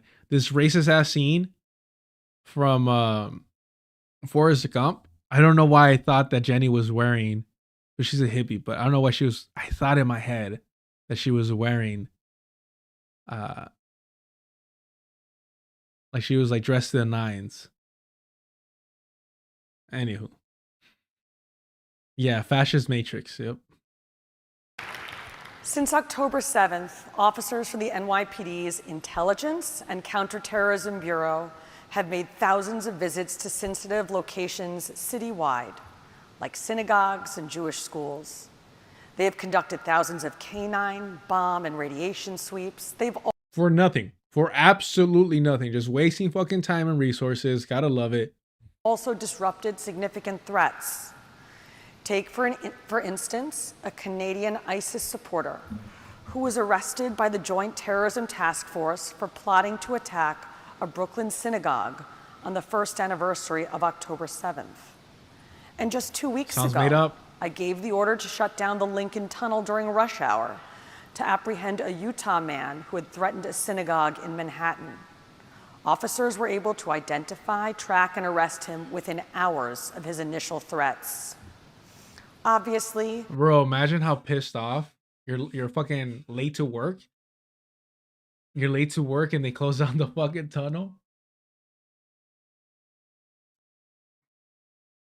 Whatever the fuck that means. This is very personal to me, as a Jew, as a New Yorker, and as your police commissioner. Mom Donnie's in the audience. As a Jew, I was so humbled at the outpouring of thanks and appreciation that I received from around the world after I was sworn in wearing my Magen David. To people who are outside of my range. Perfect timing for that. Appreciate you. It honestly surprised me because my Jewish identity is not something that I put on and take off.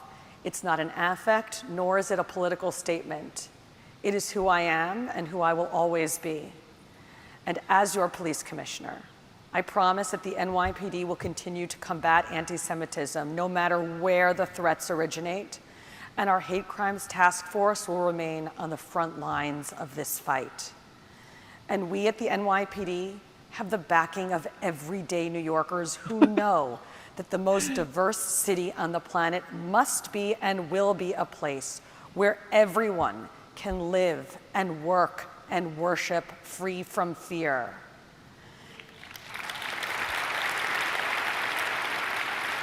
God damn it. This is not just our hope for the future, it is our fundamental responsibility right now.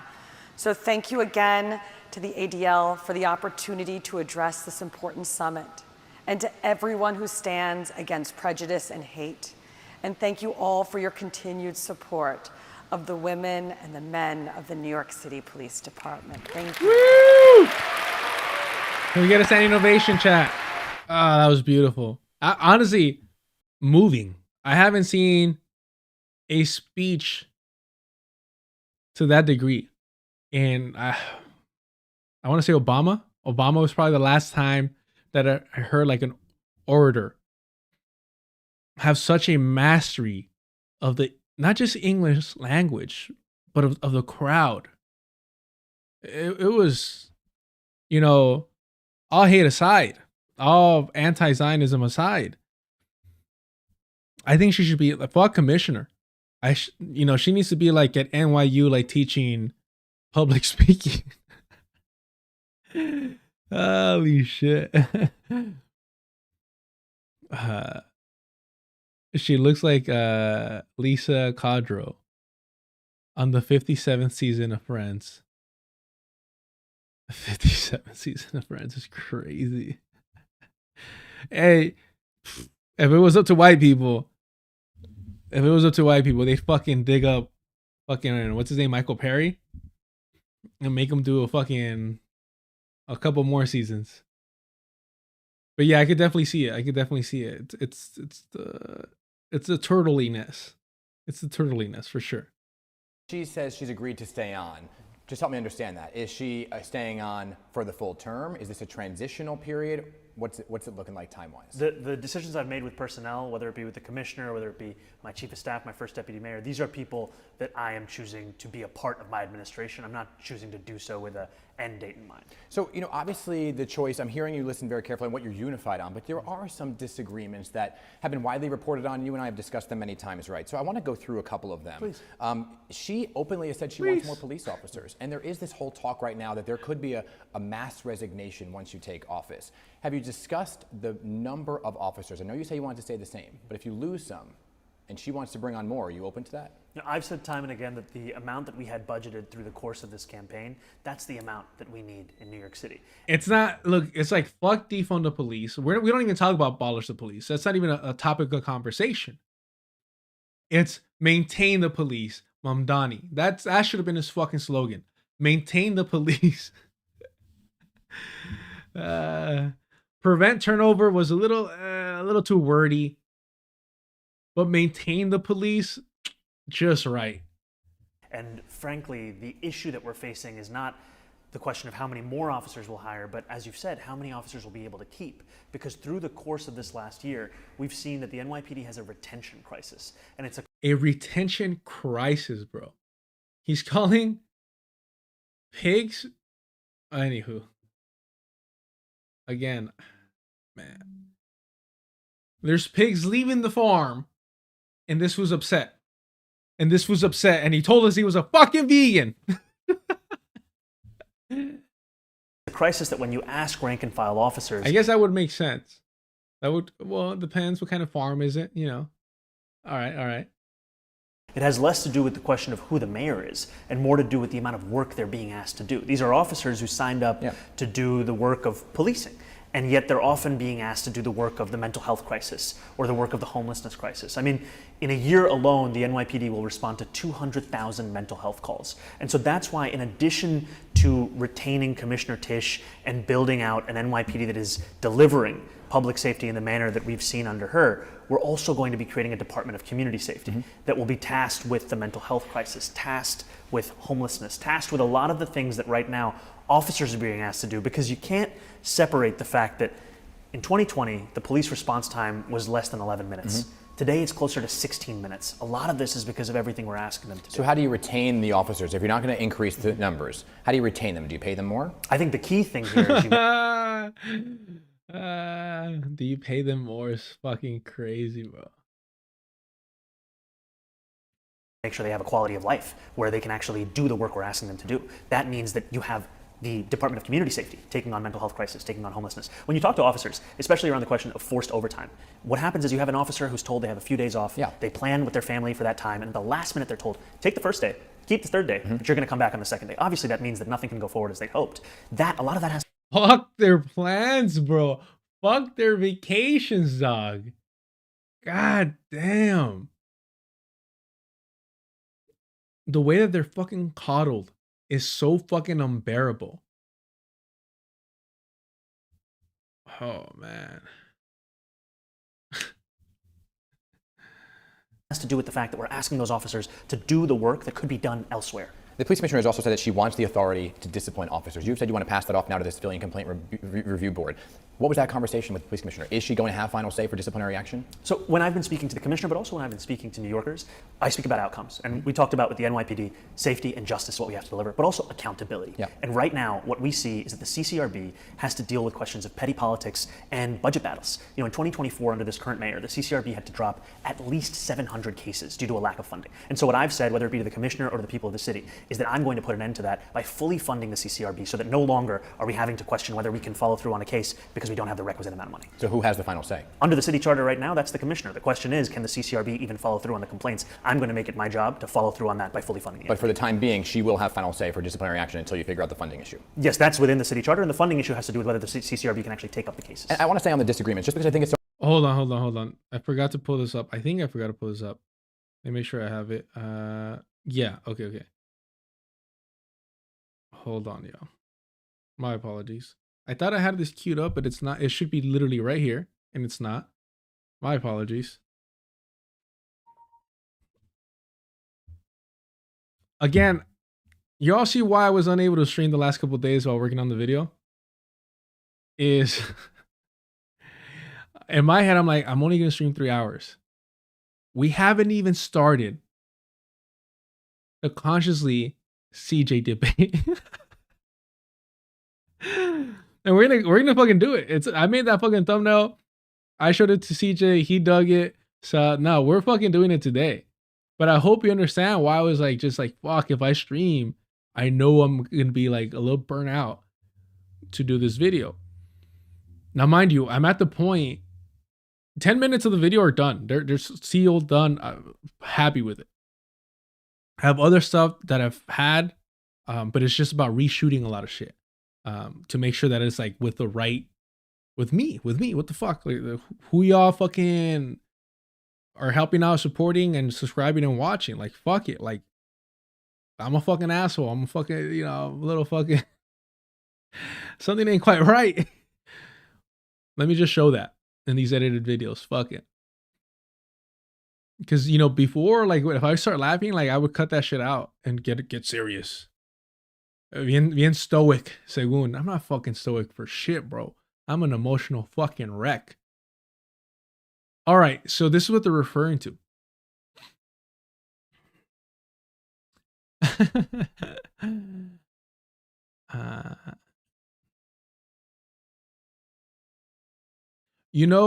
That's a fear of mine. A new plastic idea. That's a fear of mine. It really is, and it sucks because it's kind of a weird thing to complain about. And I don't know how much of it was me forcing myself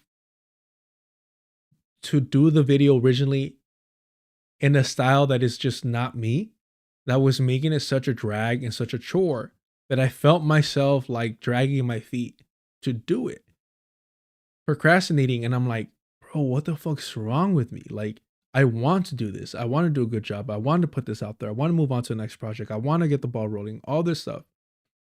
And I just couldn't get, we say ponte las pilas, literally translates to put in your batteries. In other words, get going. And I just couldn't. And I was forcing myself. And then I put out the little trailer intro, and I was watching it, and I appreciate all the support and all the, all the positive feedback. But I saw it and I'm like, that's not me. And the moment that I'm like, fuck it, we're starting from scratch, essentially. At least my portions, all the edited stuff, all the clips are the same. I was like, oh, this is fucking fun. This is fucking fun. I'm talking shit. This is fucking fun. And then things started flowing.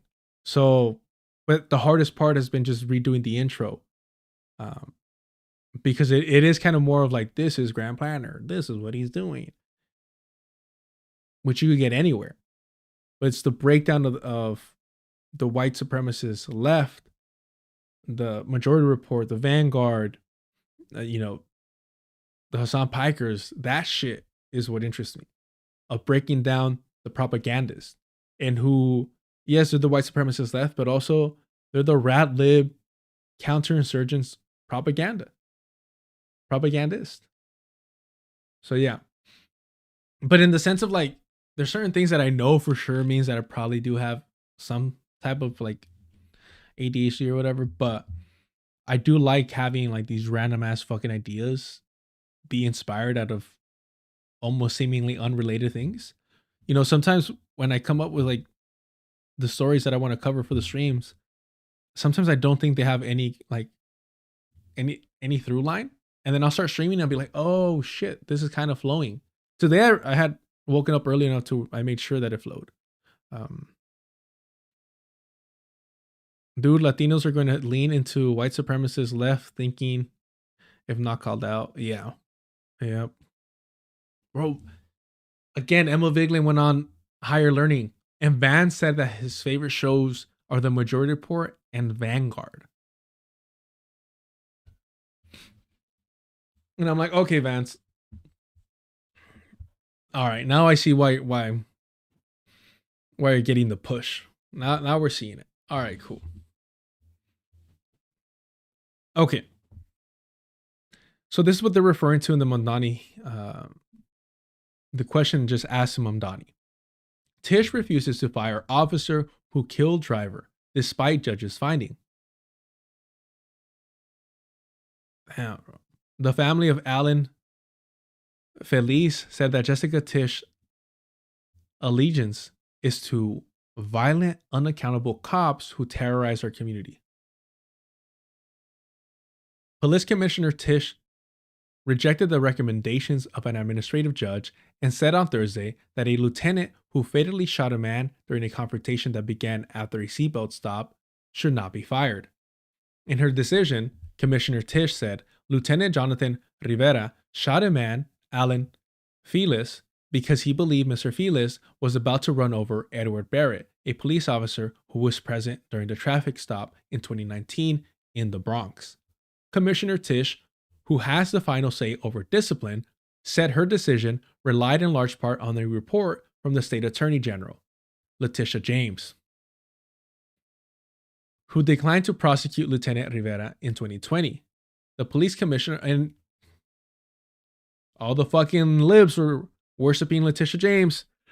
The police commissioner said she was convinced that Lieutenant Rivera had shot Mr. Feliz because he believed, quote, doing so was necessary to save Officer Barrett's life. She said Lieutenant Rivera had made a fair and realistic assessment of an incredibly fast-moving, dangerous situation that required him to make a split-second decision when he believed that his fellow officer's life was at immediate risk. The decision had been closely watched by union leaders and supporters of families who loved ones were killed by the police. The family's allies saw the case as a test of the commissioner's willingness to discipline officers accused of serious wrongdoing. Commissioner Tisch, whom Mayor Eric Adams appointed in November, has been praised for shaking up her command staff following scandals and accusations of corruption. But some union officials have complained that discipline that followed has been heavy-handed. Fucking crybabies. God damn, bro. Fucking man children. Accountability for them is fucking toxic to their being, to their essence. God damn.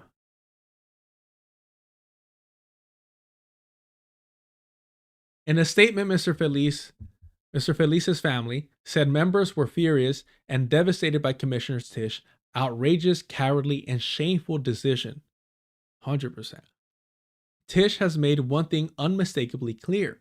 Her allegiance is not to the people of New York, but to violent, unaccountable cops who terrorize our communities. I mean, that description of the NYPD is something that Zorhan Mamdani would walk back and apologize for.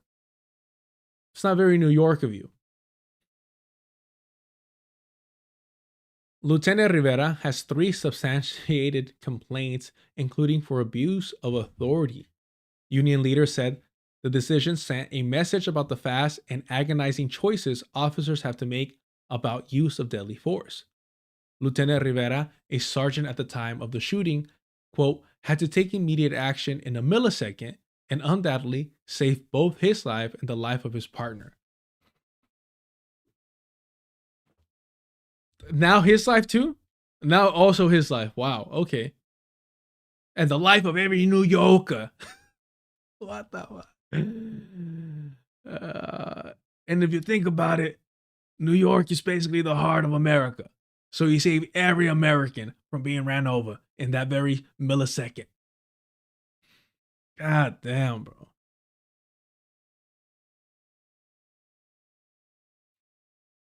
Oh, man. This is Vincent Valley-Long, Sergeant of Benevolent Association. Sergeant Benevolent? Excuse me. President of the Sergeants Benevolent Association. James Moschella, the lawyer of the Lieutenants Union, who represented Lieutenant Rivera during the two-day administrative trial, praised Commissioner Tisch. The commissioner made a, quote, decision based on the facts and the law and not because it was politically safe or expedient. She got rewarded by staying as the commissioner by Mamdani. How is it not politically safe? I mean, she couldn't have known that Mamdani was going to be a fucking spineless sellout bending the knee to Zionists, but hey. Man.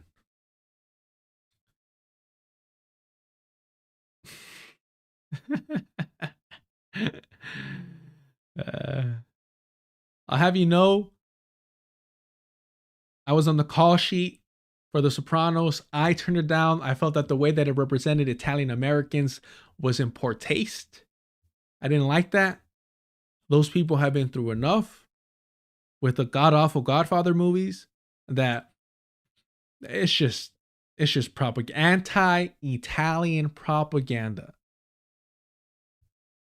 My accent is perfect. Oh, man. The Civilian Complaint Review Board, an independent oversight agency, brought the charges against Lieutenant Rivera in 2024, triggering the trial, an internal proceeding that assesses whether an officer has violated department rules or the law. Rosemary Maldonado, a deputy police commissioner of trials, issued her recommendation in February, 3 months after Lieutenant Rivera testified about how the routine stop turned deadly. Well, what was her fucking recommendation, bro?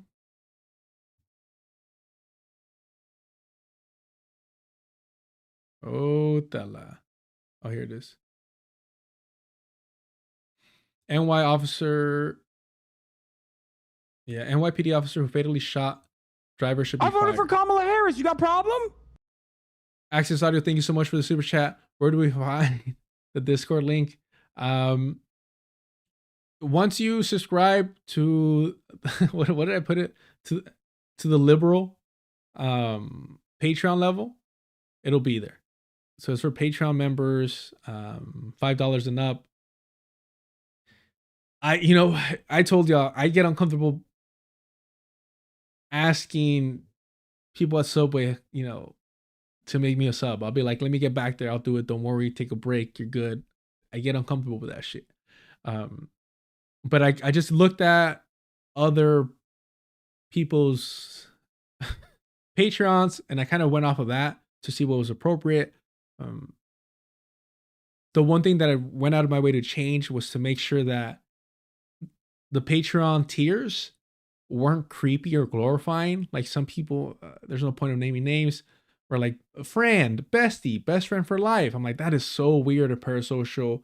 Other people, even people I fuck with, were like comrade, this and that. And I'm just like, I don't like that shit. Yeah, since day one, I haven't liked that shit. So I make sure to make the tiers, the $2 tier is apolitical. That's just, honestly, fuck it. Like, I appreciate that so much. I really do. And once the channel grows enough, I'm going to find a way to thank and truly show my appreciation for the $2 tier list, because look, honestly, like, I've subscribed to a couple patrons in the past and had to unsubscribe based on my financial situation. So I know that it's difficult. No está fácil, so I appreciate it. But I had to make the 5-tier list. I voted for Kamala Harris. You got a problem? Thank you for the super chat. The entry point for the Discord, because Brad and Banana's people had already been threatening to contact my exes, which again, if you think I'm rolling that way, you think I'm fucking that I got it like that. I appreciate the compliment, but you're overestimating my socializing skills.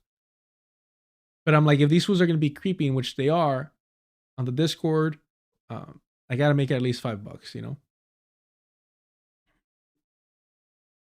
Martin, did I spend less than, excuse me, sorry. Dude, I spent less than this on going to a movie, and you're more entertaining than most of the movies out there. Peace. I appreciate you so much. And honestly, like I said, I fucking love doing this. It's a lot of fun. But it is time consuming. And but I didn't know whether people were like supporting the Patreon because of the edited videos, which I want to put more out of. Definitely, like, it's a lot of fun to really write. I haven't had a reason to write in quite some time.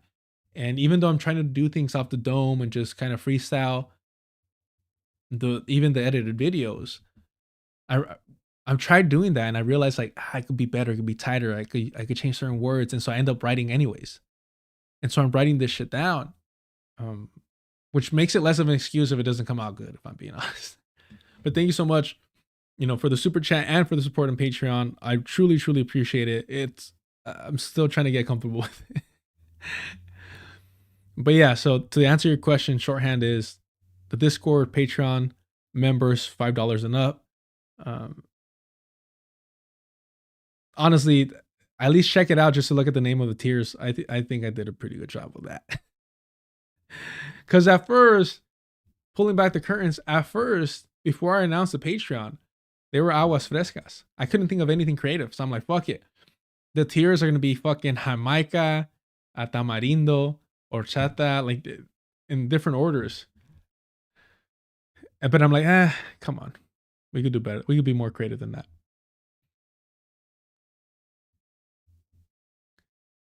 Yeah. Tish is that Tish for sure. All right, let's get back to this though. Appreciate you asking that though for the Discord. All right. Also, I'm going to start editing. We surpassed 500 subscribers on Deculturation Live.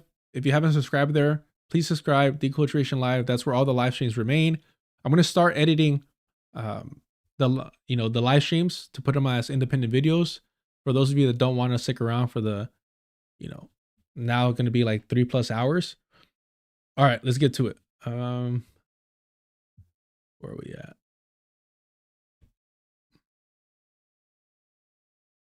Oh yeah, so we read this portion here. It just threw me off because it's, I guess, a photo from the same day or similar. But I want to see her initial ruling.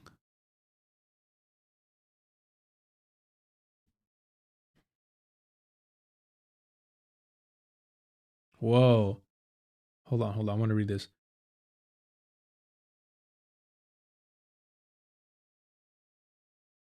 Just for a fucking seatbelt. One of the officers, Lieutenant Rivera's partner at the time, saw the driver of a passing Volkswagen Atlas, Alan Felis, did not appear to have his seatbelt on. When they pulled him over and ran his driver license, they found several open warrants for failing to pay fines for spitting and littering. No manches, way. What the fuck?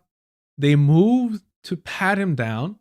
That is when Felis, 31, tried to drive away. As Lieutenant Rivera's partner struggled to pull him out of the car, Lieutenant Rivera tried to subdue him with a taser, then shot him once in the chest, killing him. For a fucking seatbelt and spitting and littering. And look, I hate littering. I truly do. But in comparison to what fucking corporations do, chingate. Like, nah, let's not do that. We're not gonna fucking hold individuals accountable for like what capitalism fucking depends on. The destruction of the fucking planet, overproduction, waste. Fucking A, bro.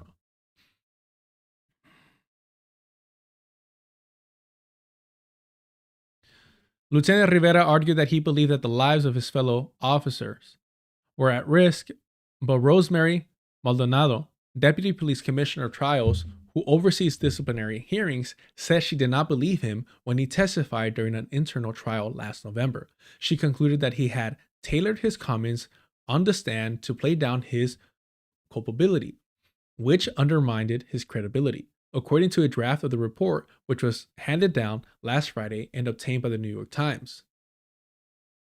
Ms. Maldonado said the killing was not justified because Lieutenant Rivera had been working at the department since 2010, did not have any sound reason to believe the lives of his fellow officers were at risk. She found him guilty of first-degree assault and violating department guidelines on the use of force. The case was brought by prosecutors for the Civilian Complaint Review Board, New York City's independent police oversight agency, who accused Lieutenant Rivera of first-degree assault and second-degree menacing. Miss Maldonado dismissed the menacing charges. So she already had downplayed that shit. Wow. And Tish said, fuck that. He's scot-free. Lawyers for the board and for Lieutenant Rivera will have an opportunity to respond to Ms. Maldonado's recommendations. The ultimate decision on the lieutenant's firing will be made by Commissioner Tish. Wow. Wow.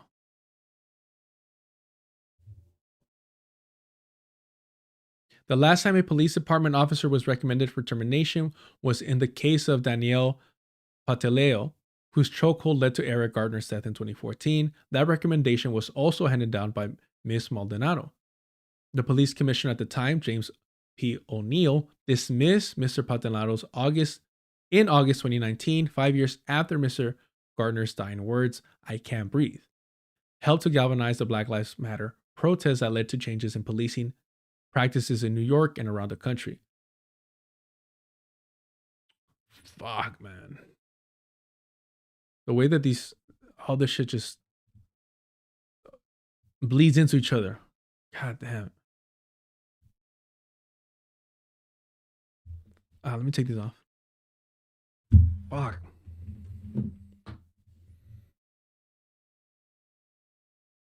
Yeah. Man. All right, where are we?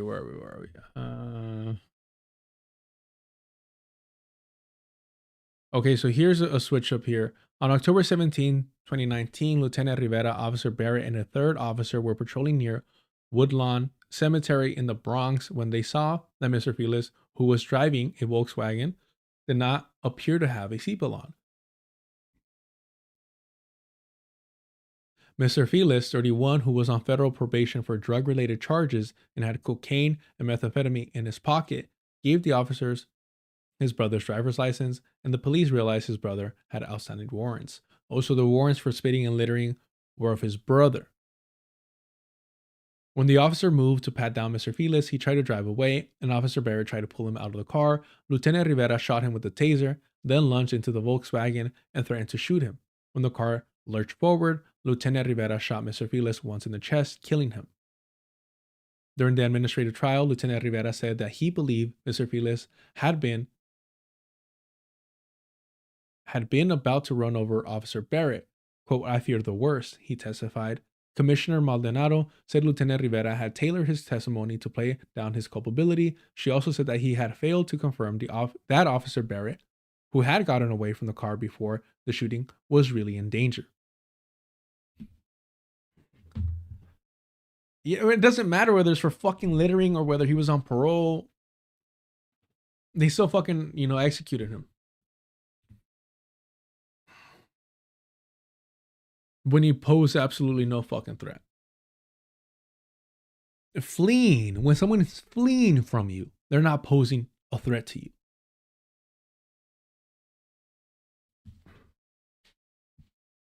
The police are entrusted with significant power and authority. At the same time, it is expected that they will exercise reasonable, prudent judgment, even when confronted with extraordinary, stressful, sometimes frightening situations, she wrote. How fucking pathetic are they? Hey, little piggy. Sometimes you're going to be scared. Sometimes scary things are going to happen. But guess what? That's a fucking job that you signed up for. That's what you chose to fucking do. You want to be this fucking brave fucking chingon? You want to fucking be this fucking badass? Fucking A, bro. But they're always fucking crying now. They always want that fucking sympathy. They're always somehow fucking small beans and fucking innocent fucking victims of the world.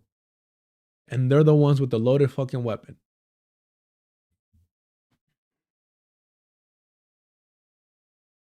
Damn.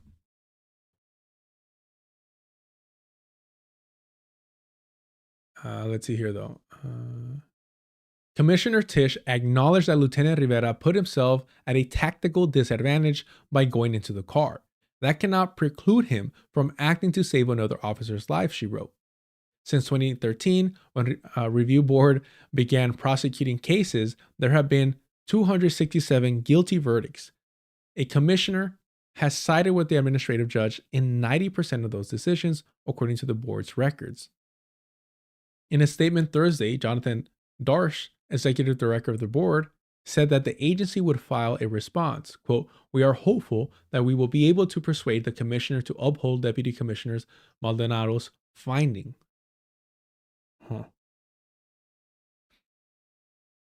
Again, this is who this fucking vendido is keeping.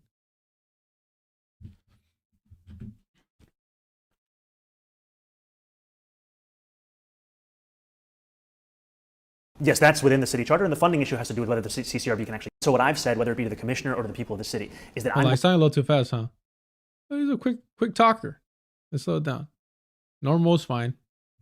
At least 700 cases due to a lack of funding. And so what I've said, whether it be to the commissioner or to the people of the city, is that I'm going to put an end to that by fully funding the CCRB so that no longer are we having to question whether we can follow through on a case because we don't have the requisite amount of money. So who has the final say? Under the city charter right now, that's the commissioner. The question is, can the CCRB even follow through on the complaints? I'm going to make it my job to follow through on that by fully funding the But for the time being, she will have final say for disciplinary action until you figure out the funding issue. Yes, that's within the city charter, and the funding issue has to do with whether the CCRB can actually take up the cases. And I want to. Here's the issue that I'm having.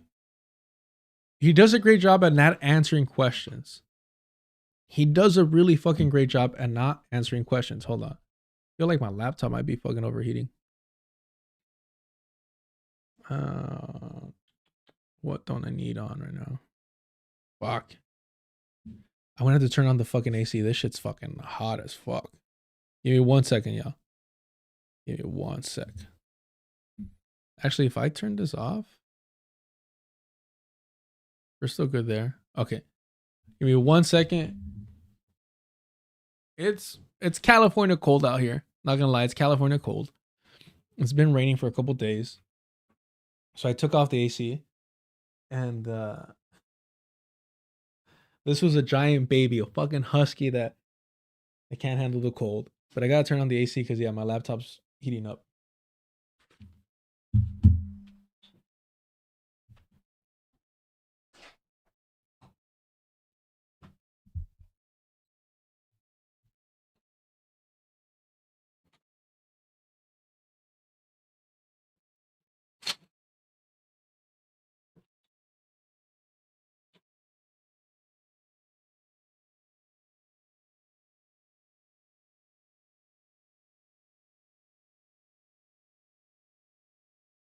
I should get one of those like little fan shits.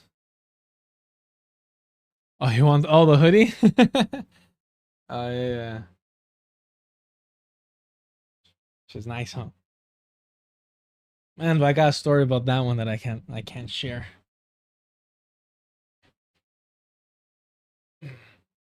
All right. And it's super soft too, not gonna lie. Not to, brag, but it's super soft. Where were we? Oh yeah, so he doesn't really answer questions. He'll do this again. Mike from PA, that fucking, he's like Asmon Gold. I realized that Mike from PA is Asmon Gold. Fucking Asmon PA. He made a claim about this clip, about this interview. And I had to clip out the portion to be like, no, he did not fucking say that. He dodged the fucking question twice. But he makes it sound like he's answering. He's just really vague about shit. Tell you where it's from? That's kind of part of the problem, is the reason why I'm saying, like, there's some things I can't say. I'm not trying to gatekeep, believe me. I've had this for years. Actually, this is the second one I bought. The first one was a medium, back when I used to fit in a medium. And this one's a large. Now I get XLs because they're just more comfortable. He's pulling a Mamdani on us. Yeah. I swear. It's just... There was some stuff that I found out. The issue is that the person that told me certain things can either be completely reliable or exaggerating. It's always one or the other. It's always either 100% like, oh fuck, they were 100% right, or you're being a little extra. But it's never that he's lying. That's the issue. That's the fucking problem. It's never that he's outright lying. I'm being super vague. My apologies. Let me see if I can hold on. I'm telling you, I've had this for years. I don't remember. And the name's on the back. Hold on. I think the name's on the back. Hold on. Y'all are making me do this shit. Hold on. This is why we can't get any stream done at an appropriate time. Oh, what the fuck would you do? Oh, it's super faded too. Hold on. Let's try that again.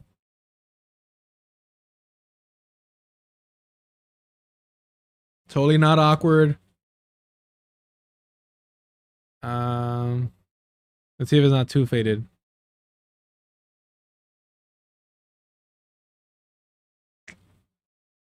Let me try that one more time. Hold on.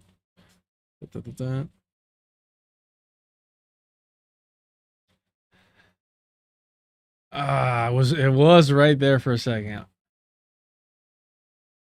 Okay, let me find it. Let me pull it up. Fucking bullies. I'm telling you, I fucking miss the streaming. I really did. Let me see if they're still up.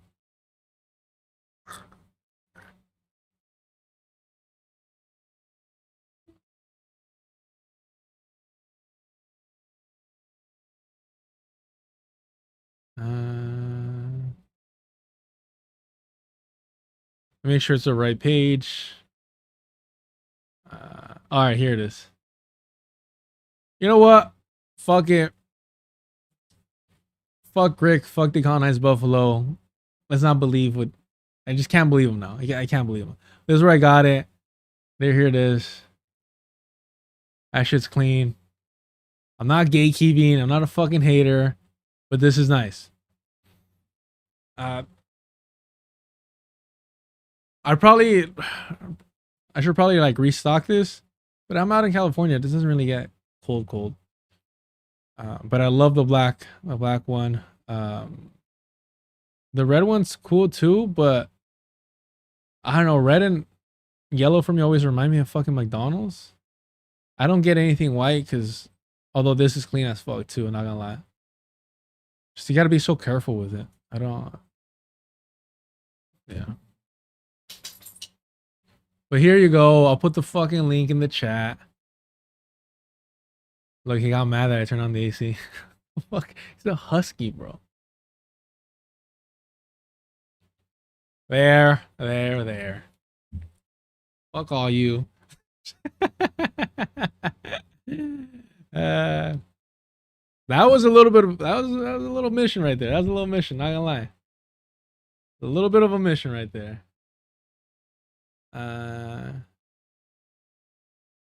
You gotta watch a lot. Yeah.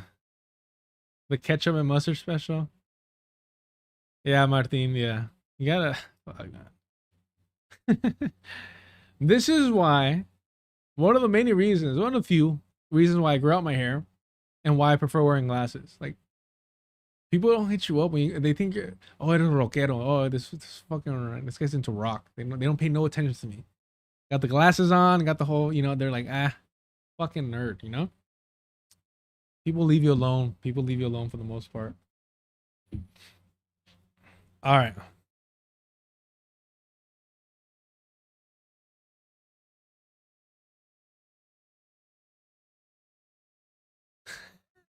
Wait, what? Prodigy lawyer? What?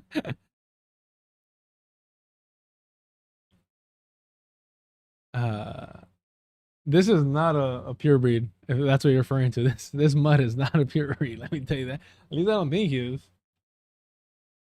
I don't even think he's recognized by the fucking dog association. No, I badly need glasses, and these are actually an old pair. I just haven't been able to afford to get a new pair of sunglasses, but actual glasses. These are actually like, I didn't even know this. They like start fading. This is cheap shit that I got from I Buy Direct. See it. It's from, I don't know, you can't see it. It's too small. I Buy Direct because I couldn't afford to fucking get like legit glasses from like the actual doctor and shit. And so I get my actual like prescription, then I just use I Buy Direct. And then what I was doing for a while was I was buying they're called Coexist on I Buy Direct. I'm not going to put the link for that. And the cool thing about them is, so they're that style of like the old school kind of like, not Buddy Holly. These are more Buddy Holly, I guess. I'll pull it up.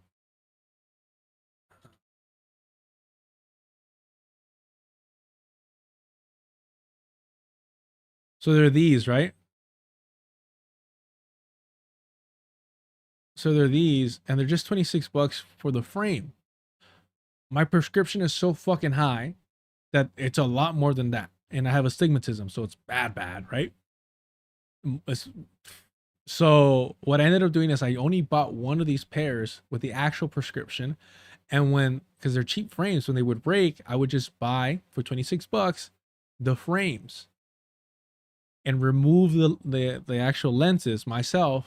Because what's cool about these is that they have easy screws. Well, not easy. They're actually, because they're cheap. They're yeah. Anywho, so sometimes they're hard to get out, and I would just change the frames to not buy new glasses. But the issue is that my prescription's kind of old, and then they're not as legit, the glasses, as they would be if you went through the doctor, especially with astigmatism. But you know, that's what I say, bro. Like when you're fucking living paycheck to paycheck, you fucking figure shit out how to make it work. You fucking get that shit together. I'm over here with fucking tiny little fucking screws and trying to get out.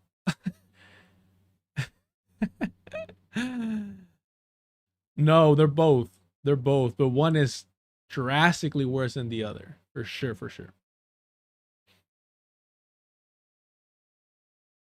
Yeah, that's the thing. 100%. A new plastic idea. I tried to get a new, cheaper retailer and gave them my script, and they didn't do the curve properly, so I had to pay an extra amount to get new ones. That's the risk, especially with astigmatism. And so I just said, fuck it. Like, it's good enough. It's good enough. I just can't afford new fucking glasses like that. But it's definitely something I got to prioritize. I definitely got to prioritize that. Anywho, let's get back to it. All right. On the disagreements, just because I think it's so important, and you know you're going to get them, you get these questions. Yeah. Public safety is huge. And so actually, many New even Yorkers. before you go on, I'll just say, disagreements are often cited as an issue within our politics, within our city hall. But I also think it's an example of the healthy kind of approach we have to delivering for New Yorkers. It's not to surround yourself with people who agree with you on every single thing. It's to surround yourself with people who are committed to excellence and outcomes. Yeah, I think that people are going to look at it and say, well, how can you get to those positive outcomes of public safety if you disagree on things like the strategic response group? She wants to keep it. You want to get rid of it. Where did you land on that? You know, I continue to have my concerns around the strategic response group because there are concerns around the fact of whether we can ensure that we're not only protecting New Yorkers, but also New Yorkers' ability to exercise their First Amendment rights. And I see with the commissioner a shared belief in the importance of that exercise, as well as being able to protect New Yorkers. And I think when you look at No Kings, the protest where we had tens of thousands of New Yorkers come out in the streets and voice their displeasure with the federal administration that has been going after them time and time again, we saw that that was not only an exercise of their First Amendment rights, but also something that they were able to do safely. Yeah, this is fitting. While we talk about public safety, right? We hear the sirens going. So just to stay on that for a moment, the strategic response group, is it going away, or was that a negotiation that she wanted to keep it? No. Is it going away? Is it going away? Is the strategic response group going away? Very direct question. Very direct question. Is it going away? We're on the same page, right? Yeah, public safety, right? We hear the sirens going. So just to stay on that for a moment, the strategic response group, is it going away, or was that a negotiation that she wanted to keep it?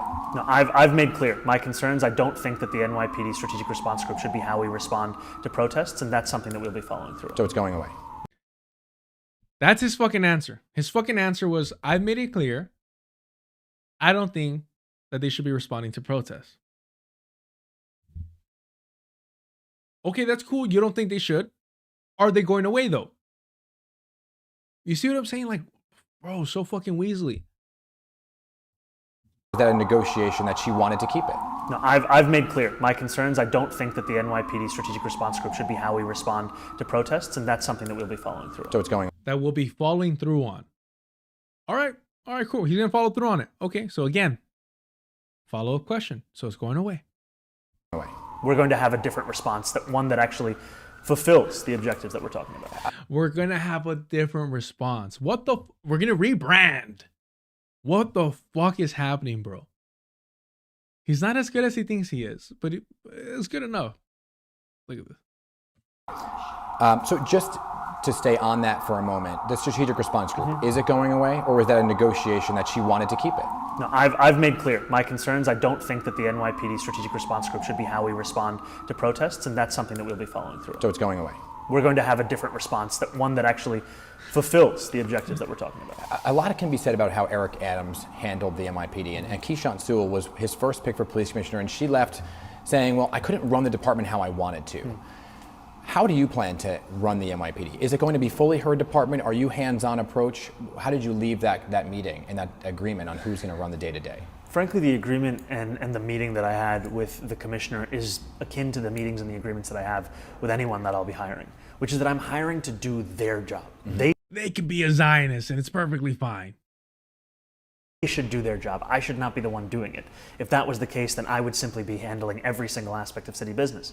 And I'm also the mayor of this city. I'm responsible to the 8.5 million people. I'm accountable to them. And so I will be responsible in that way. I will be the one who has the final decision. And I'm also trusting the people that I hire to do their work. So what did you leave? Did you give anything up from what you campaigned on to what she wanted? Was there something on the table that was negotiated upon to get her to stay? You know, I spoke to the commissioner about the fact that I am looking to keep her in this position because of the work that she has done, not because of the idea that I have of overhauling all of it. It's about building that together. This is a commissioner who's... But the work that she done includes letting out that killer cop. That's also part of the work that she's done. The work that she's done is align herself and the NYPD further with the Zionist entity. That's the work that she's done. She helped to contribute in further criminalizing pro-Palestinian protesters. That's what she's done. That is her fucking legacy. Who's shown that she's interested in accountability, in taking on corruption, in reducing crime. Those are three things that I'm very much interested in fulfilling and building upon. And the things that I've spoken about during the campaign, as much as we talk about differences of opinion, there's also a real shared alignment. Both the commissioner and I have an agreement on the fact that the police should not be asked to handle the fact that our social safety net is coming apart at the seams. That is a responsibility for city government, because the more that we ask officers to do that, the less that we can ask them to focus on that which New Yorkers want police officers to be dealing with, which is violent crime and serious crime. Yeah, just to go back to the police officer thing, if you do face this mass resignation, John Shell was just on this panel the other day. They're not gonna fucking quit. Stop. They're not gonna quit. I do want to skip ahead here just a little bit. Where are we at? 7:51. There's a question about ICE, which is so fucking, his answer is so fucking ridiculous. Just building together. Oh my goodness. Okay, we're right here.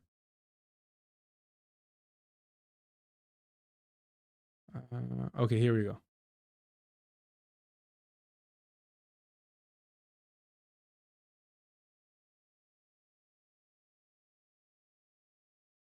All right, yeah, perfect. Tom Homan said in an interview, people are not leaving, people are committed to the city. The announcement is coming a day after Tom Homan said in an interview that ICE is going to be back in New York City, that agents are going to be conducting operations and raids. Did you talk to the police commissioner about that fact that she was tipped off to that one in Lower Manhattan a couple weeks ago? And if that were to happen again, if she were tipped off, how would you want her to respond? Well, what I've shared with the commissioner, and I would also shared publicly. So she was literally informed. She was informed about the ICE raids. And this motherfucker's acting like, nah, she's great. No, she's great. I like what she's doing. I'm against everything that she represents. I'm against everyone she aligns with, but I'm going to align with her. I'm going to keep her around. How does that make any fucking sense?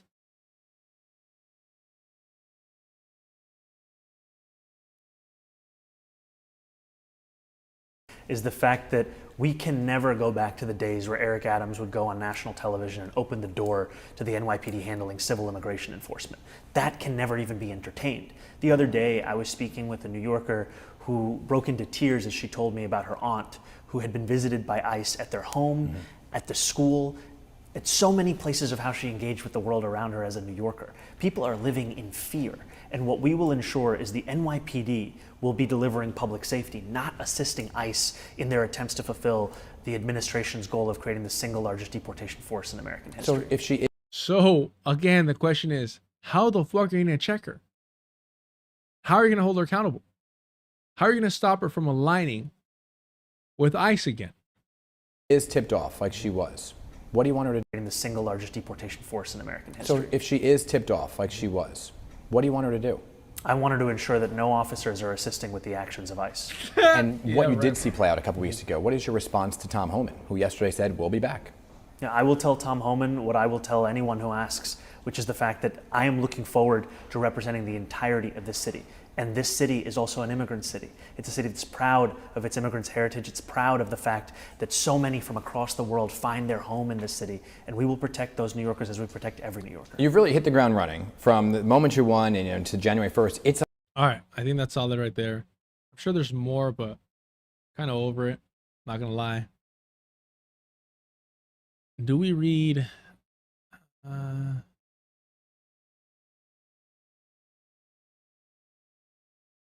We'll watch this. Hold on, we'll watch this. This is fucking funny, bro. It's just 2 minutes. It starts right here. Wanted to continue her service in the new administration.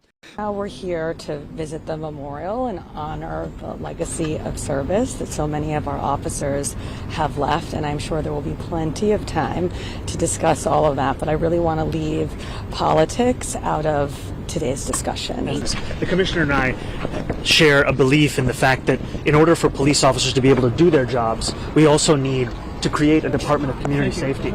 This further explains why the mayor-elect wanted Tish to stay on board. A proven record of improved safety, fewer shootings and murders, more guns off the street, across-the-board crime reduction, a safer transit system. Fucking terrifying. Terrifying, bro. Terrifying. On a completely unrelated note, I didn't know.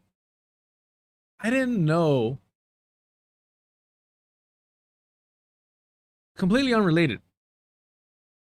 Completely unrelated fucking note. Do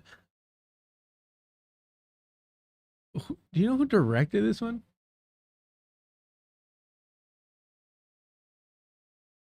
Yup.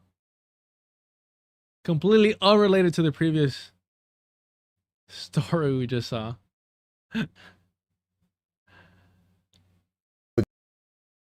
With Jessica Tish. Completely unrelated. Completely unrelated. Absolutely no relation to this. I just thought about Guillermo del Toro because of Frankenstein, and then I forgot that he directed Blade 2, completely unrelated to this at all whatsoever. Yeah, completely unrelated. But am I wrong? Hamon, am I wrong?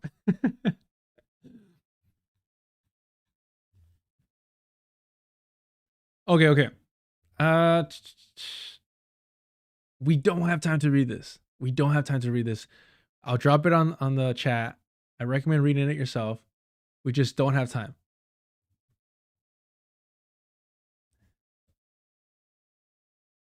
But it's solid.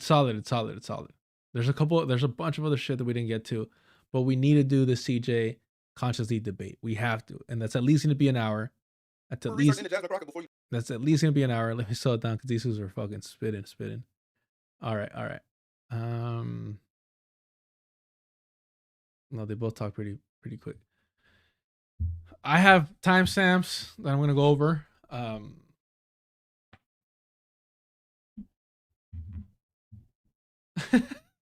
What? What do you mean? I'm a fucking sweetheart. I'm the nicest guy around. What matters? Linstack, am I wrong?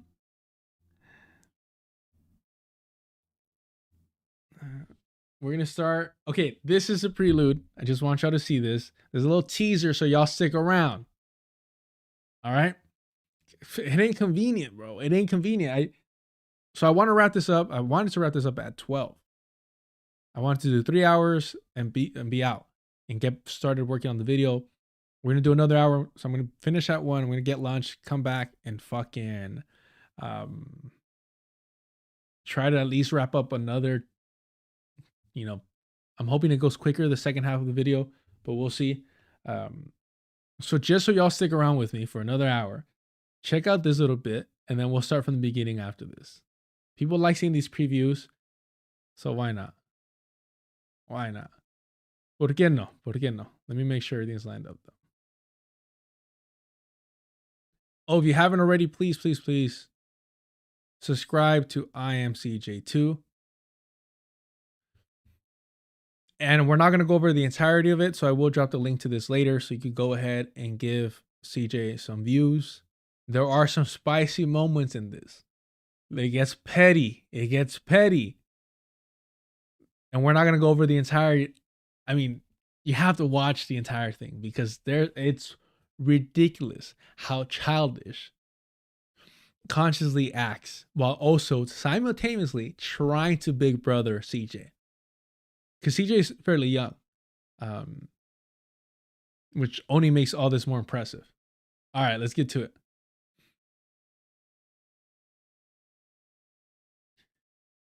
The Hamon, to be honest, the human is more terrifying than the monster. All right, we get it. You watch Guillermo del Toro, we get it. The monster was man all along. I feel very, very fortunate to have grown up with his movies. Pan's Labyrinth is a fucking masterpiece, an absolute gorgeous anti-fascist masterpiece. And man, the fact that I've had the opportunity to introduce that movie to so many people is such a fucking blessing, because like being able to sit there and see their experience with this dark fantasy for the first time, and just how beautiful it is, and tragic, so heartbreaking, but that's what he does best. I definitely, without question, if I would have seen Frankenstein in the theaters, I would definitely cried. But at home, it's cool, it's chill, and it's more affordable, don't get me wrong, but it's just I don't feel that you get completely immersed. The Devil's Backbone, you know which one I have not seen and I have to see is Kronos. And I know that's like his first one. I don't know why I keep fucking up. I have somebody close to me and they like legit sent me the YouTube link because I guess it's just on YouTube and shit. And I was like, I know, I gotta make time.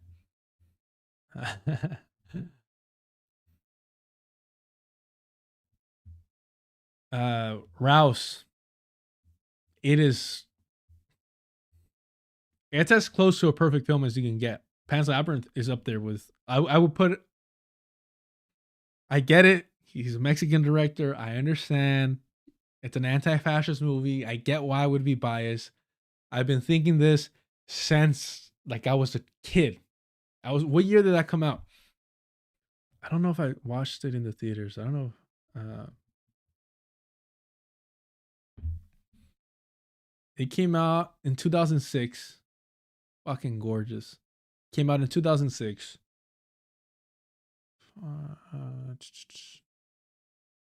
Yeah. So I was 12.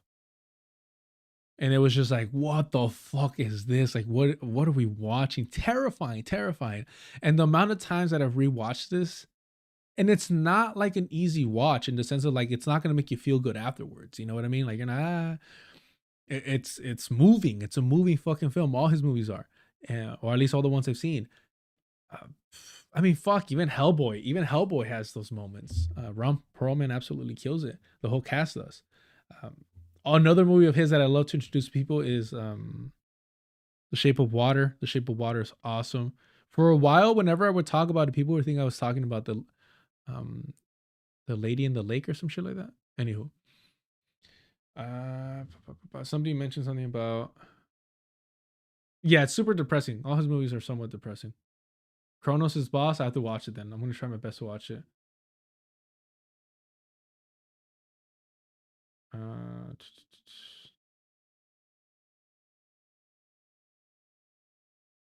Wait, what's Spineless? What's going on? What I miss? Top 3 of all time? Yeah, Pan's Labyrinth. It's definitely my... Fuck. Okay, I'll tell you this. I have to rewatch Pan's Labyrinth and then rewatch Frankenstein. And then I'll tell you how things have moved. Fuck, man. And the more analysis and breakdown of Frankenstein that I've seen, the more I love the film. There are some things in that movie that I didn't realize that I normalized that did not stand out to me until it was pointed out. I'm like, oh, that's not normal. Oh, you're not supposed to be spoken to in that way? Oh, shit. Okay. Let, let me rewatch it then, because I was just like, yes, and? Oh, and then it gets worse for sure. But there's certain stuff that I'm just kind of like, what is everybody upset about? Is this not normal? And it's anywho. So yes, Pan's Labyrinth. You know what's funny? Crimson Peak is, and I said this last time, maybe I have to rewatch it. Crimson Peak is the only movie of his that I've seen that is mid. It's not bad. It was a good time, but I wasn't like, when I left the theater, I wasn't like, whoa, which is usually how his movies make me feel. Oh, David Barnes. I see why people are reacting. I see why Cosmo reacted to you. There's a reason why I titled this episode the way that I did. It's a big fucking group. So to be a watch along, for sure. So I'm gonna have to double check. I don't know how I can advertise shit on Patreon, but there's definitely, the plan has always been to have watch along documentaries. Let's put it that way. Watch along movies though, a little indulgent, but I think we could make it like little tournament. That'd be cool. Little tournament. Ooh, do like a tournament and be like, all right, here are 4 movies actual movies that we could potentially watch on the Discord. But I don't know if I want to do this, but here's a suggestion. But only one wins, and the other 3 can never be suggested again. So we got to make it competitive. You know what I mean? Anyways, I can't do a Mortal Kombat actual tournament, so this is the closest thing I could do to seeing a fatality. So yeah, I what do y'all think about that? 4, because what I wanted to do for the Discord, which is essentially for the Patreon supporters, is I wanted to do 1 documentary a month at least. But yeah, like if we are doing like an actual movie, we're gonna indulge like that, it wouldn't be once a month. It would be more, you know, apart. But I think it'd be cool to get people really fucking invested in like voting and maybe pitching their reasons why, like to encourage other people to vote in their same favor. Especially for those of you that haven't seen certain movies, right? Like, hey, it could be a banger, it could be a classic. You don't know. But for Royal Rumble. Anywho, let's get to it. Let's get to it. And that's where was FEMA? This is what I'm saying. Where were the Democrats when the tornado hit?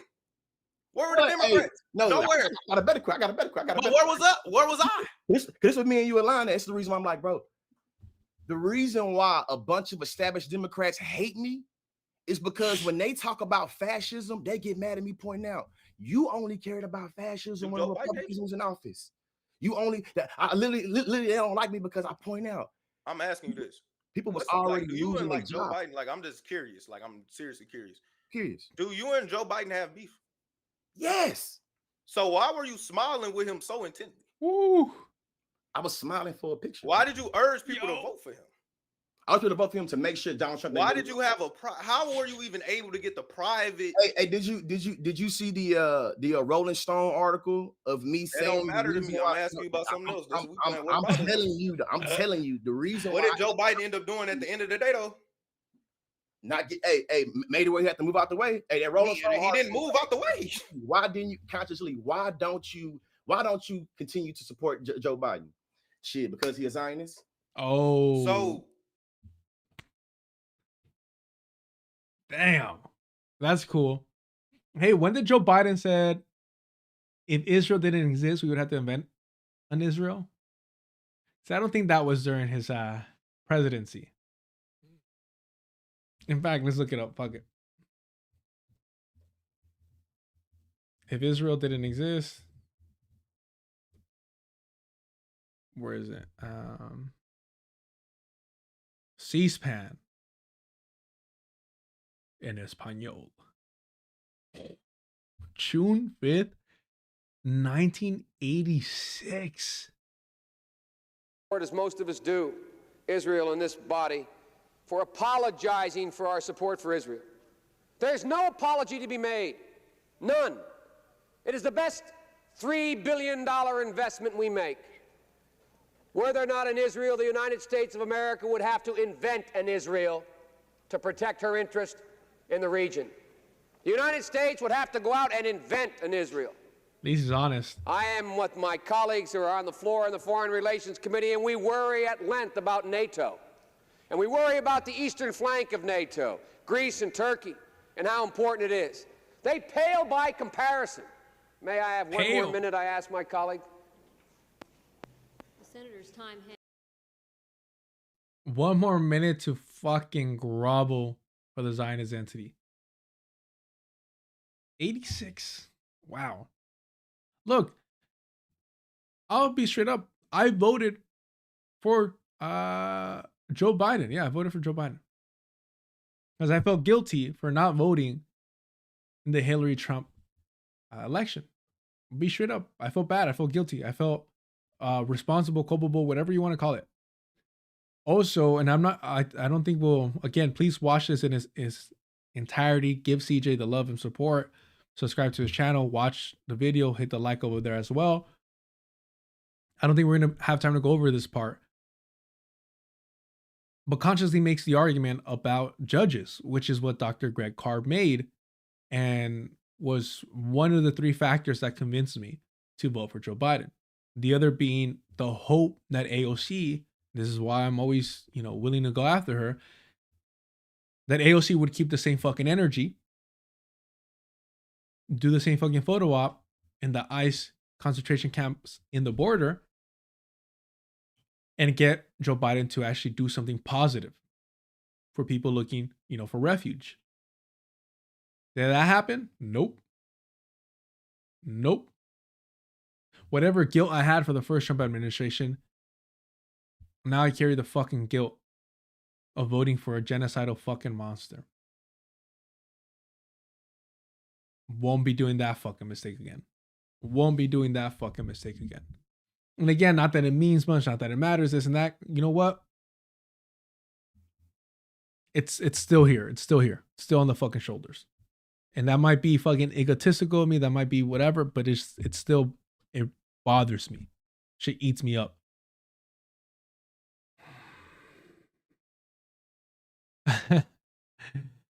You know what? It is a little different, especially during that administration, Trump's administration, when you have family members wearing fucking ankle monitors because they had to leave their hometown out of fear of being targeted by the cartel. And they're being treated like criminals here. When they're holding fucking like babies.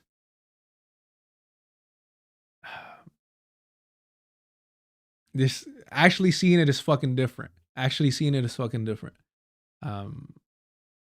I learned my fucking lesson. For sure. All right. Oh yeah, Democratic Party reminded us real quick. Real fucking quick. So wait, so your red line for Joe Biden wasn't Zionism? Your red line for Joe Biden wasn't his history of anti-blackness and the mass incarceration? I would say this. Me, like many Americans, Zionism is a part of the new way I'm able to understand what's going on in the Middle East. And I'm able to say I didn't understand nearly as much as what I know about Palestine in 2020. And I think that it would be crazy to say that an individual learning more about Zionism and learning who with the Zionist gang and saying that because you was with them at any point in time, you can't never be against Zionism, I think that it's preposterous. Especially able to say that. My thing is, you repeatedly platform, bro. No, listen. After I was in Rolling Stone specifically for saying fuck Joe Biden because he a Zionist, I never talked about Joe Biden again. Never engaged Joe Biden again. As a matter of fact, It sounds good, doesn't it? Look, CJ, all respect, man. All fucking respect. You'll see cool, calm, and collected throughout this fucking conversation. Look at the setup. Look at the setup. Consciously thought he was doing something. Nah, homie. It was a fucking feint. You bit on a fucking feint. Mind you, that feint hurt him because, look at the thumbnail. Look how he's smiling from ear to ear to be taking a photo with Joe Biden. With the Harris campaign? What? Did you engage any with the Harris campaign? Did you endorse Kamala Harris? I endorsed Kamala Harris. Yeah, I said Kamala Harris is better than Donald Trump. So, okay. Not the question.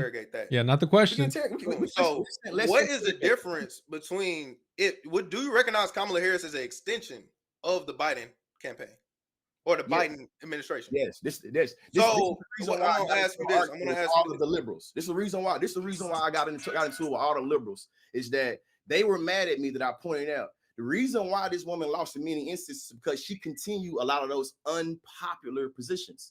What you saying though is Zionist cheese again? What? I'm asking you because now you said you don't support Joe Biden, Joe Biden because he is Zionist, right?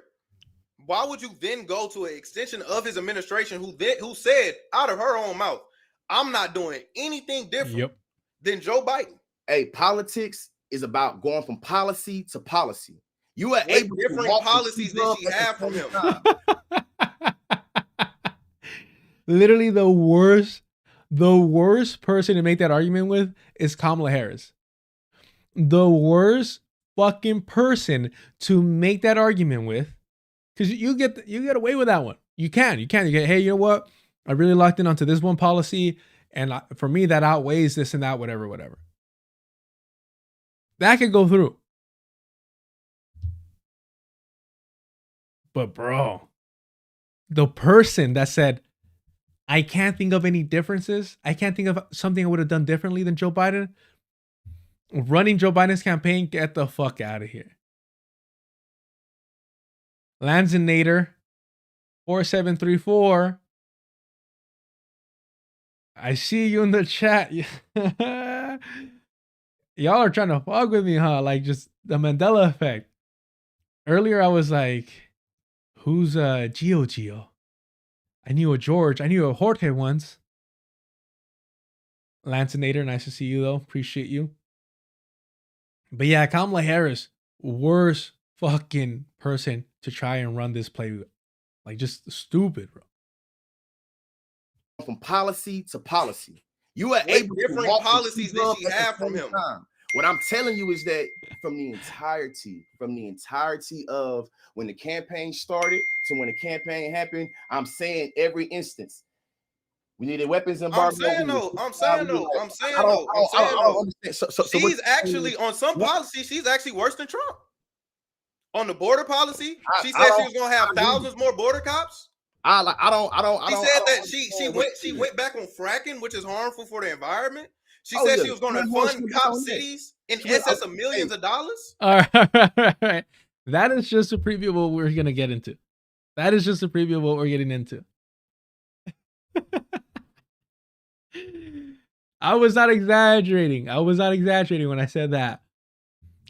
Look, consciously made a horrible mistake. Horrific mistake by having on CJ. Again, I'm going to drop it in the chat. Go and give it a view if you want to watch it in its entirety. We're just going to go through some parts here. But there's some spicy stuff that I left out to entice all of you to go watch it there. Give him some views. Give him a like. Subscribe to his channel. Yeah, somebody pointed out, Chitty Much pointed out, CJ's in his dorm. This is what we want to see. This shit's inspiring to me. Look, I feel old. Blame it on martial arts, whatever. Blame it on me being a curmudgeon, whatever it is. or my actual age, but I feel old.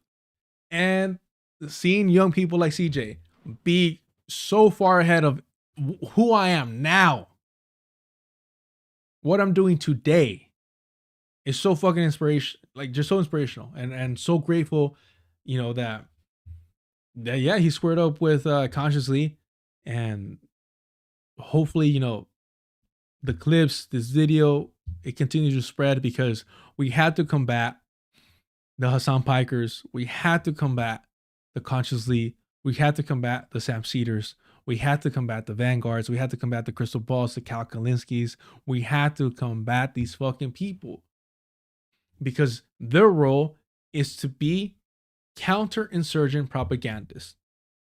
Their goal is to harness any radical movement and turn it back into the Democratic Party. That is their role. To make the viewers, people that trust in them, that follow them, believe in the bullshit that the Democratic Party can be redeemed.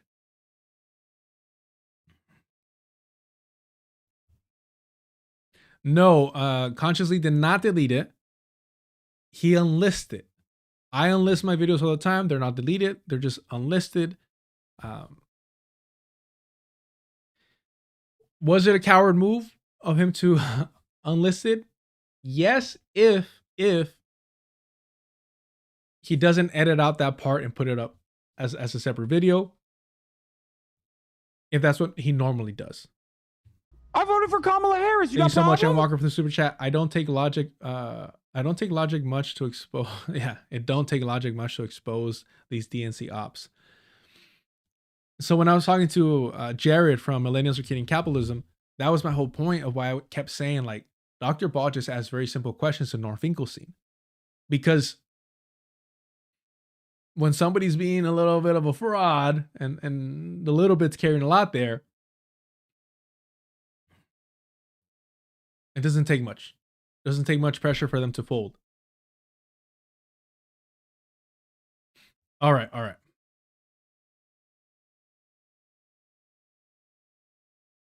What's this, Chitty Matcha? And you...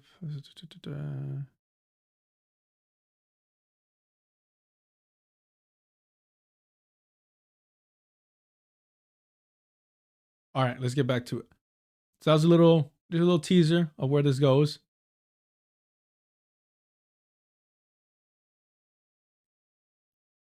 You were absolutely right, Chitty Matcha. All right, let's get to it. We're gonna start at 25:19, just so you can get the vibe of the beginning of this, how we got to here. And there's more fucking, especially around.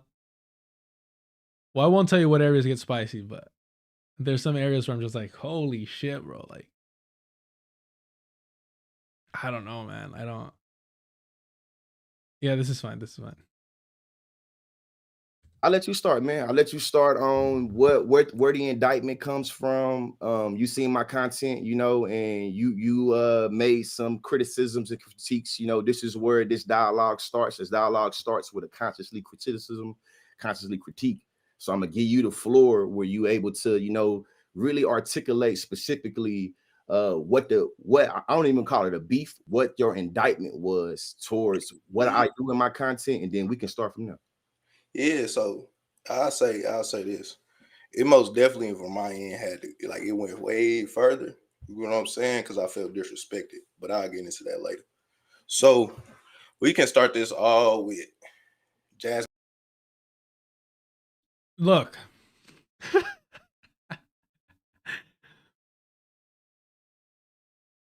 I love when people are able to put like, they're like, look, you disrespected me.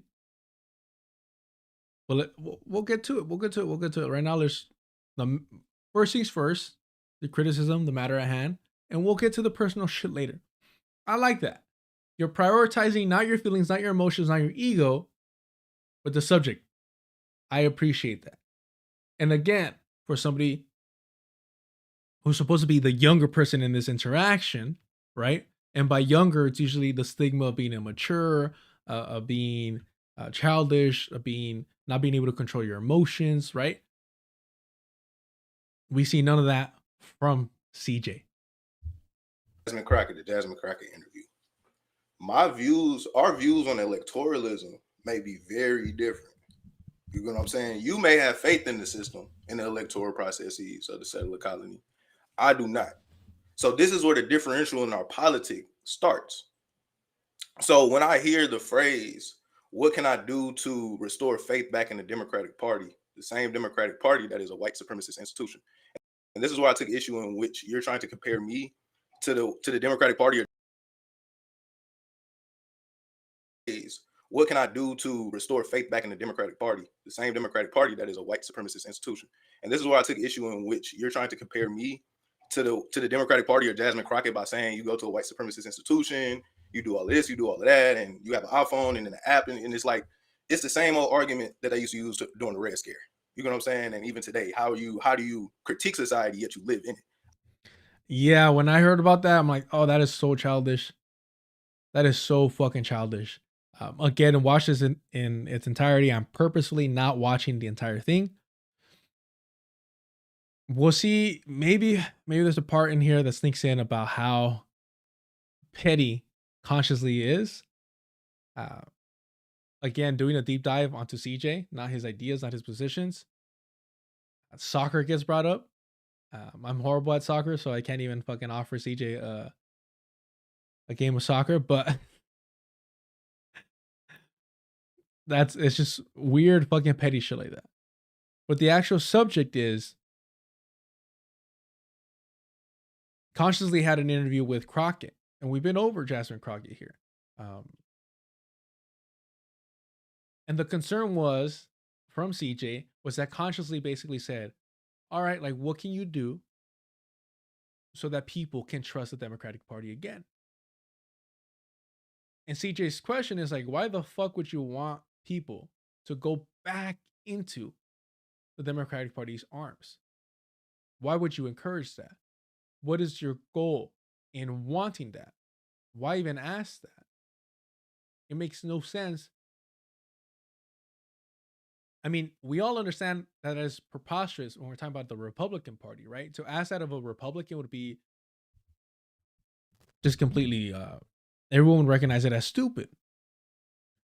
And our objective, our project here in combating, these propagandists for the Democratic Party is to make sure that the Democratic Party is seen just as vile as it truly is, but just as Republicans are seen across the board on the so-called left, like center, left, liberal, and all that. We need to get those people to recognize that that Democratic Party has just as much blood on their hands. And that's why it's important to combat and push against the propagandists, their modern propagandists, they're all alternative media propagandists like Consciously. I exist in this society. I'm coerced to have things like an iPhone because of the market and because of the social relations that we find ourselves in. So it's a difference between existing in white supremacy, being complicit in white supremacy, and also perpetuating it on a systemic level. What Jasmine Crockett does is perpetuates it on a systemic level by funding the Zionist project known as Israel. I can get into that because I also know I believe you said that you do not believe she's a Zionist. Can I get that real quick? Yeah. So you don't believe she's a Zionist? I don't think she's a Zionist. Okay. I believe she's a Zionist. This is why the conversation with FD was so important. When I mentioned Bernie Sanders, right? And again, just like the Democratic Party is not seen as a racist party, just as Northern racism is normalized, right? You gotta fucking have a hood on and burning a cross in order to be considered real racist and shit. Apparently a fucking Nazi tattoo doesn't make you a fucking white supremacist anymore. White people and their standards always changing, always to their convenience. If you are aiding and abetting the Zionist entity, if you are proactively aiding and abetting the Zionist entity, if you want to call yourself a Zionist comprador to feel better, that's fine. But at the end of the day, you're a Zionist, right? If you're aiding and abetting Nazis, you're a Nazi. Oh, you might be like, well, no. I'm not a Nazi, but I support them. I'm not here to add a lot of value into that distinction. When we talk about specifics about what type of Zionist someone might be, I do actually think that there's value in that conversation because we want to dissect it in order to make sure that we don't fall for it. liberal Zionists like Sam Cedar, liberal Zionists like Peter Beinart, they're normalizing the rebranding of what is a Zionist. We've seen Bernie Sanders go from, I remember my childhood and you know, that kibbutz was so beautiful. Just taking that Palestinian land made me so happy. We've seen him say that and immediately go, but I'm not a Zionist. And that redefining of Zionism by liberal Zionists like Sam Cedar, like Peter Beinart, has to be studied in order for us to make sure that we don't fall for it and that we're able to combat it in order to educate other people around us that might be more susceptible to that type of propaganda because it is insidious. I think there's value in that. In terms of compradors wanting to be like, well, I'm not with them, but I'm helping them, that I feel like it's a little less significant or valuable. No, you're with them. You're with them. So when I see your video, I'm seeing you platform a Zionist. Do you know the track record of Jasmine Crockett? She don't receive AIPAC money, but I also know. Fuck AIPAC Tracker, bro. AIPAC Tracker, they were on breaking points. For me, that's a limited hangout. At best. At best, that's a limited hangout. Here's a little taste to distract you from what's underneath the fucking iceberg, right? So, or the rest of the iceberg.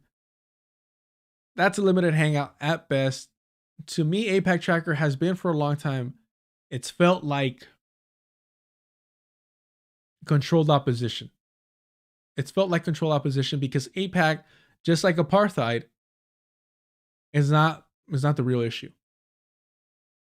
If it's not AIPAC, it's going to be some other fucking pack tomorrow. It's going to be another fucking pack. That ain't the end of the story. You don't got to receive PAC money to be a Zionist. Most Zionists walking the street don't got to get PAC money. You don't got to be a Zionist politician to get PAC money from AIPAC. You can get Zionist. You can get Zionist finance capital from J Street. I don't need to defend Jasmine Crockett's politic, and my politic is not an extension of Jasmine Crockett's politic. But you do this when you platform her and do not challenge her. You don't even do. No, I think that's where a lot of the misunderstanding happens. If I'm telling her, my audience has lost faith in you. That's the challenge. What do you say to my audience that's lost faith into the Democratic Party? Bro, I forgot about this part. That's the challenge. What the fuck is she, Tinkerbell? She's fucking Tinkerbell where you tell her people don't believe in you and she's like starts losing power. She's like, oh no, clap, please believe. What the fuck? That's not a challenge. People don't believe in you is not a challenge. Look, this isn't fucking Rocky, bro. What are we doing? The challenge would be like, hey, I looked at your voting record. Why are you supporting the Zionist entity? That would be a challenge. Why did you vote this way? That would be a challenge. Not, people have lost hope on the Democratic Party. How do we change that? How the fuck is that a challenge? God damn, bro. You gotta believe, you gotta believe, you gotta believe. The fuck are we doing, bro? He really thinks that he's fucking like, I don't know, does he believe it? Chat, does he really believe that he's fucking doing something? Or is he trying to get us? Is it kayfabe? Is he trying to get us to believe that he believes it? So that way we're critical, but at least we're not calling him a fucking grifter. He might believe it. He might believe it. To be honest, right now I don't know. I don't know whether or not he believes it or whether he wants us to think that he believes it. That's the challenge. This is a confrontation politic that allows for her to speak to the audience. The idea of she's being platformed, to me, I live in Texas. Where she's from, my family lives there. So she was voted for by my family members. She from St. Louis. Okay. So Remember to me, it's like to say that her entirety of this equals that. It's like that's your business. That's when fine. She's providing material support to the Zionists. She provided $26 billion I with a $4 billion Iron Dome spending. I think that it's important to talk about what I was doing there with Jasmine Crockett and what happened. You see what I'm saying? Me and Jasmine Crockett is talking there, and we meet there because of what Republicans are doing to Black people here in Texas. What about what Democrats are doing to Black people? What are Democrats doing to Black people in Texas? What are Democrats doing to Black people? It doesn't even need to matter about Texas. It's what the Democratic Party is doing as an institution. But that's because the Democratic Party as an institution, functionally, you said this yourself, is not responsive to the Black experience. I Does think the Democratic Party do it's anything important. to actually interrogate the anti-blackness that exists within Texas? Listen, this is what I'm saying. They're stripping abortion access away. Politics are inevitable. Politics are inevitable. Politics. I don't believe politics is faithful or it's going to make it where it's going to deconstruct anti-blackness. I don't think that engaging in politics is going to make it where the proletariat and bourgeoisie is able. I don't think it's going to be able to decolonize. I understand that black people are disproportionately impacted by policy. I understand that what happened yesterday in Texas when they passed all 17 propositions is that black people, from education, from healthcare to being incarcerated, my family members here in Texas are going to be impacted by what happened in the electoral. You see what I'm saying? And as a result, you feel the Democrat is not the elixir to that. That's what you're not understanding, bro. I think also too, the uniqueness in Texas is in my 34 years of living, Republicans have all had control my entire life. Same thing here, bro. So when it comes to state politics, what you're saying is that if Cori Bush says, "Hey, CJ, I'm running," you feel me, to get this seat back, and I want to give the ceasefire, weapons embargo, stop the genocide. You're telling me you're gonna say, Cori Bush, because you're a Democrat, I'm not fucking with you. I'll tell her get on the ground with us and start organizing because her time is going to be better spent there. So one thing that I want to highlight is there's a funny portion. I always forget that me and Conscious Lee are like just 2 years apart. That's always interesting. Okay, here's my frustration. I can respect this position if you're not claiming to give a fuck about international politics. I can respect this position if you're just straight up saying, look, I'm just worried about my community. And if I elect somebody who is funding the Zionist entity, but is gaining a better living standard for my community, for my family members, for my relatives, for my friends, for my loved ones, and that's all I care about, if that is your position, I think that's selfish as fuck, but I think at least it's logical. There's logic to it. Hey, I don't think we could change international politics through voting and local elections, so I'm just worried about what they're doing for me and for mine. If that is your position, that's dope. That's cool. Have that position. Be firm in that position. Be proud of that position. However, don't claim to care about international politics. Don't claim to care about the rest of the fucking world. Don't claim to even care about the rest of the fucking nation because you only care about your community. You only care about your district. Own that shit though, but follow it to its logical conclusion. And then it's all good. And then it's fair. But if you're going to claim to give a fuck about people around the world and not care or downplay when somebody's helping and aiding to fund a genocide, then that's a fucking issue.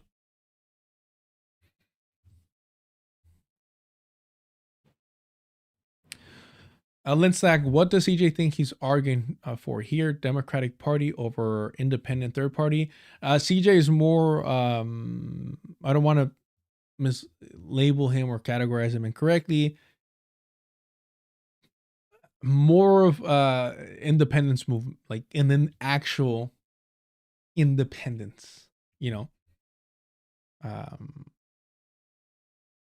Speaking very broadly, I'm trying to get CJ on, and the reason why I'm hesitating to pin him down in a specific way is because I want to give him the opportunity to tell us where he's coming from entirely. I think if you watch the entire video, they'll get to it. Again, I don't want to do that here because I want to make sure he gets views as well. But let's go. That's what I'll tell Cori Bush. You don't think Cori Bush already organized? I think she still needs to be here because the missions that she's trying to attain are not attainable within the system of electoral politics. All of those ceasefire resolutions sound good on paper, but are they materially being implemented? We see Israel break ceasefires constantly. That's why I said weapons. That strategy of trying to ceasefire Israel does not work. So it's null and void when Israel does not adhere to it. What are you like? This is what it is. Well, no. What? So one of the issues and frustrations with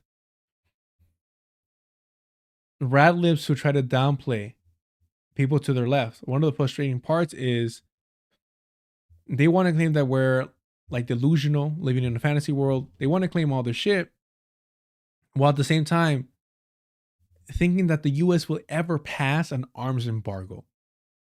Like, how is that? How are we supposed to respect that shit? How are we supposed to, like, how? How is that more plausible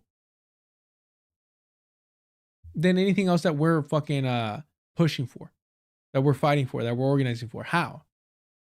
Like, you have to have such a misunderstanding of settler colonialism and the project of Zionism and how it benefits the U.S., first and foremost, how it benefits the U.S., to think they're ever going to approve an arms embargo. This is on fucking record, me saying it. Like, that's how confident I am that they're never going to approve an arms embargo. It might be one in name, just like right now we're seeing a ceasefire in name only. But an actual arms embargo is never going to happen. But they want to work towards that. They want to say, no, that's why we have to compromise, because we're working towards that. Because what we're working for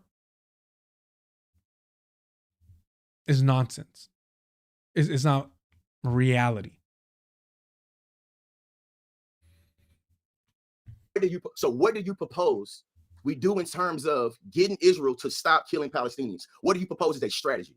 You have to literally have a violent uprising against the state of Israel to discontinue the functioning of the state of Israel. This is something Frantz Fanon talks about. So decolonization. I'm speaking from a decolonial paradigm. Decolonization is always a violent process. I understand the theory. Remember in my video I talked about it's not theory when people put it on a praxis as known as the resistance. So what do you advocate for in terms of getting a weapons embargo and stopping genocide?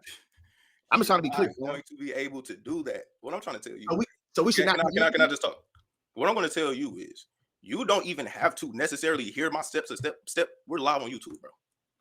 Number one, let's get that straight. B, let me get into this. B, let me get into this. I can tell you. That says it all, right? Hey, we're live on YouTube, bro. We're live on YouTube.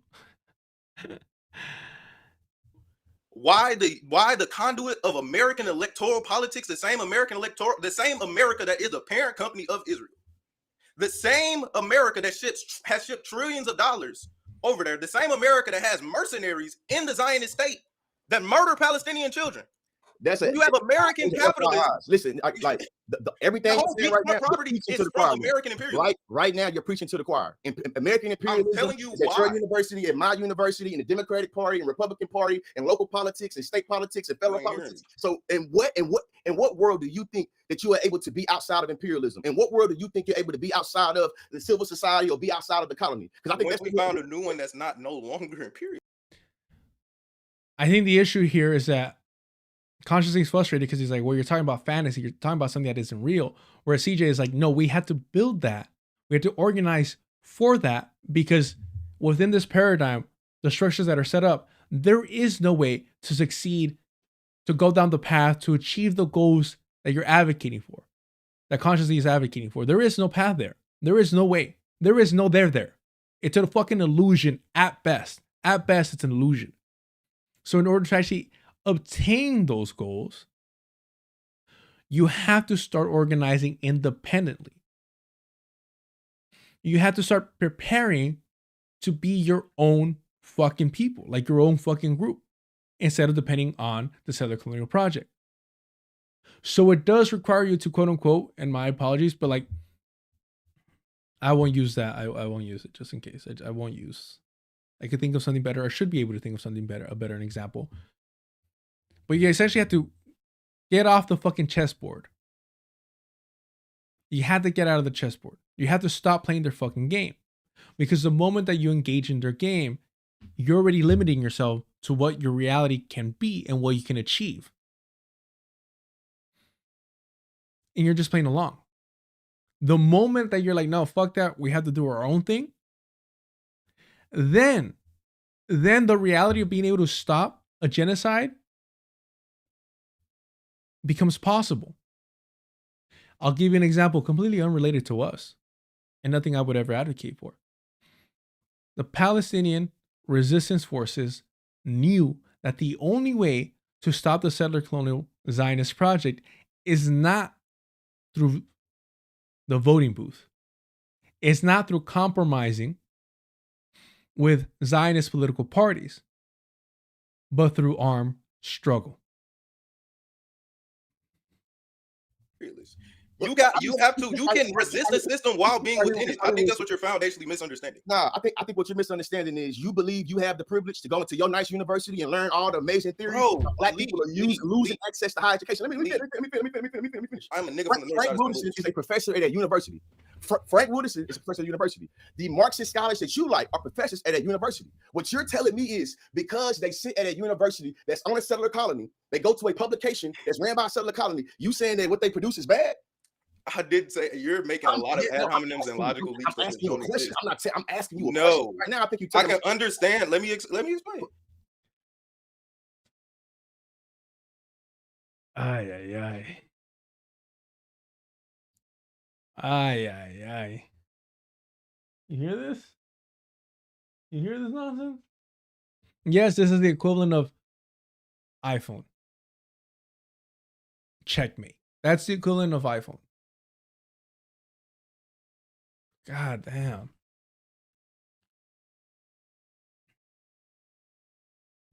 No, I can understand that people and there could be thought leaders that exist within a society while also being complicit and critique their complicity in their society. So, for example, I can critique myself having my phone, right? I can look up the supply chain on how I even get my phone in the first place, right? Yeah, shout out. I can critique that. So, are you saying that people during enslavement couldn't critique chattel enslavement? No, that's not what I'm saying. That's how they got the cotton. That's how they got the clothes. My argument. That's how they got the sugar in the tea. Criticism. That's not what we're saying. That's not what I'm saying. I'm not saying criticism is bad. I want to be clear with that. So I'm not saying criticism is bad. I criticize the Democratic Party, and you feel like because I criticize the Democratic Party, this means I should not engage the Democratic Party. Do you engage with the Republican Party? You say what? Do you engage with the? Yes. Yeah. I live in Texas. You engage with the Republican Party the same way you engage with the Democratic Party, right? Listen. Video, you said this. You would never have Mike Johnson on your platform. That is false. That's not true. In my video, you have Mike Johnson on your platform. To have Mike Johnson on my platform so I can confront him about what he does in his position of power. So you didn't listen to the video. Why you're not confronting anything? But if that's the case, why not confront or have the same fucking energy for Jasmine Crockett? Would he tell, Republicans, people don't believe in you anymore? How can you get them to believe in you again? And call that fucking pushback, call that holding somebody accountable, call that, pressing someone? Of course not. People would say, what the fuck's wrong with you? You're talking to somebody who chased Cory Booker through the halls of Congress. That's confrontation when you got to run in elevators. Wait for the elevator door to close. That's real confrontation. It's not a nice round table where you're jigging in the video where you're laughing and Woo. I will say this, and my apologies if it comes off condescending, but look, I think that if you're doing it in the halls of Congress or where in an actual government building, I don't really think it does much. Now, if you're doing it, and then we've seen that video a lot with AOC being asked why she's not saying the word genocide. If you're doing it like that, where you're disturbing them when they're out and about in their day and they think they could relax and be human beings while voting in an inhumane manner, that I think is funny. And that I think is for sure. Yes, get that shit done. But honestly, when you're in their fucking workplace, it doesn't, it's they don't fucking care. They're going from one meeting to another. They're going to go take a fucking leave. They're going to do whatever. But when they think they can enjoy life and not have to deal with any of the consequences or reality of proactively contributing to atrocities, yeah, you can't let them live normal lives. That's real confrontation. It's not a nice round table where you're jigging in the video where you're laughing and giddy. So in a state that's ran by Republicans, you thought it was gangster to chase the only black woman in there? No. That's what you just said, fam. You said you bragging about chasing the only black woman that's. I chase Ted Cruz too. I chase Ted Cruz too. The identity politics, weaponization of identity politics. The weaponization of identity politics. And then, in this scenario, what does it matter? What does it fucking matter? In fact, it might actually make shit worse. It might work against you.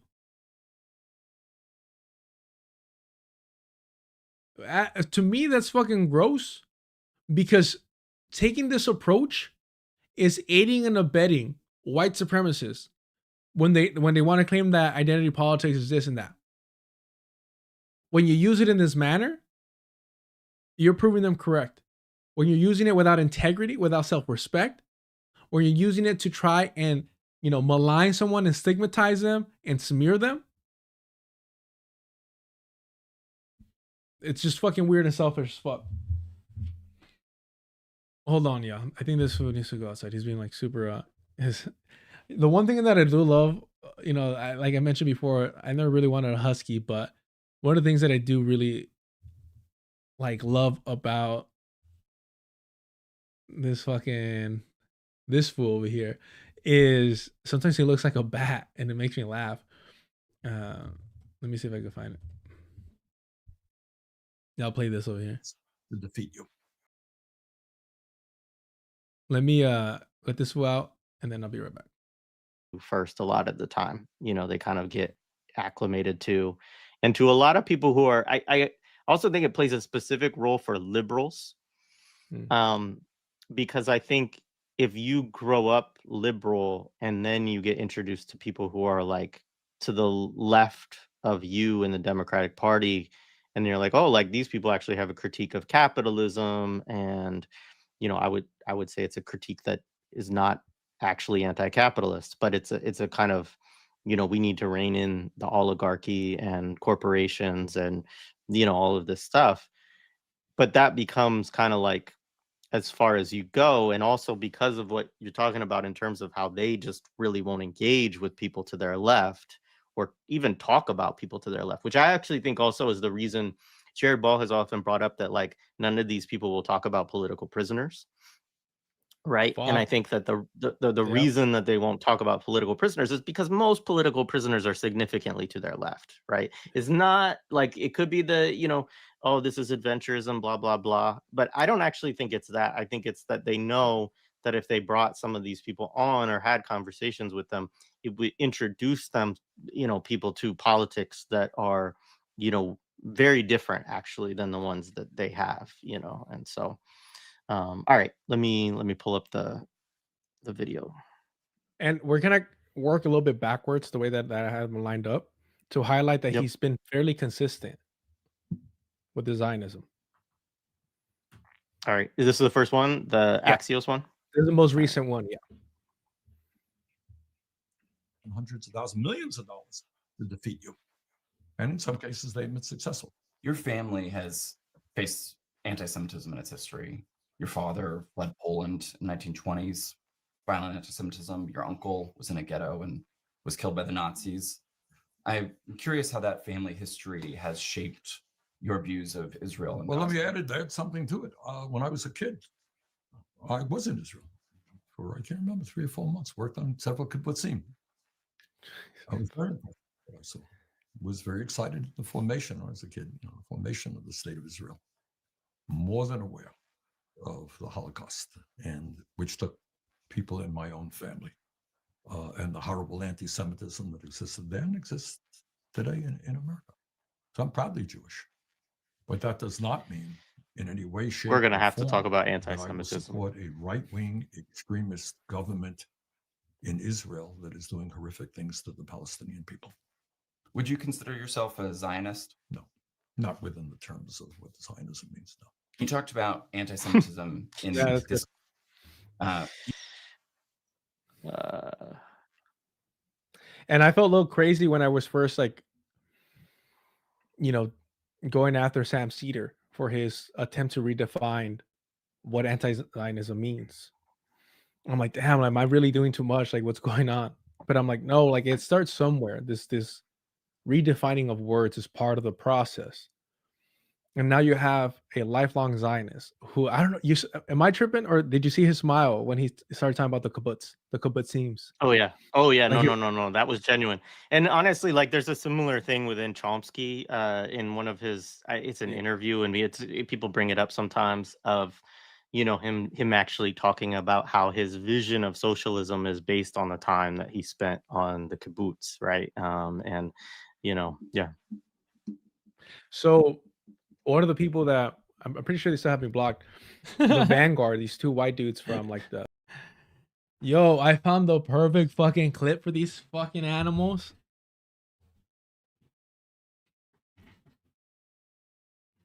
Should I pull it up? No. We gotta focus. We gotta focus. All right. You'll see it in the actual Grand Planner video breakdown. Thank you so much for waiting. I got a little cafecito, not gonna lie. Reduces the hunger. I had remembered the Vanguard has in the past also kind of like cozied up to and glorified another fucking like weirdo fucking white war guy, right? Which is can't even really call him a veteran because he never actually saw combat, which was Jesse Ventura. And I'm like, fuck, I remember that they had Jesse Ventura on, and Jesse Ventura started talking about how his solution, you know, to the whole like Jewish Muslim thing, according to him, was just bombing the whole area. And I was like, fuck, I remember that while working on the Grand Planner video. And I'm like, it'll show a good pattern of what they normalize and what they think is acceptable on the left. And I'm like, shit, they paywalled it. It's for members only. I'm like, I'm not fucking paying them. And I'm like all pissed at myself because I'm like, fuck, I should have screen recorded that shit when it was live, this and that. And I was just fucking upset. I was like, God damn it, that would have been dope to have in the video. And then I remember that my petty ass covered it here on stream, but it was fucking like early on. And so I looked for it on my stream, and so I had to record it, screen record it. But I'm like interrupting and talking shit like I normally do. So I had to cut those parts out of me talking shit and try to get it to flow like it originally was. And that shit just made me laugh. Cause I'm like, bro, like I'm depending on myself to get these fucking sources to cite this shit properly. Cause you gotta allow them, you gotta let them speak for themselves. You gotta demonstrate to people like, hey, this is who they are. This is who they've been. And I think that's important to really send the message home that this isn't a one-off. If you're over here cozying up to Jesse Ventura, who's never even saw combat, but is talking about, you know, bombing essentially Palestine. And the way that he's going about it too is really fucking disgusting. And you'll see it in the video. And these fools are just laughing it off. And they're either laughing it off because they're okay with it, but also like, why are you not pushing back? Like, push back. All right. Let's get this going.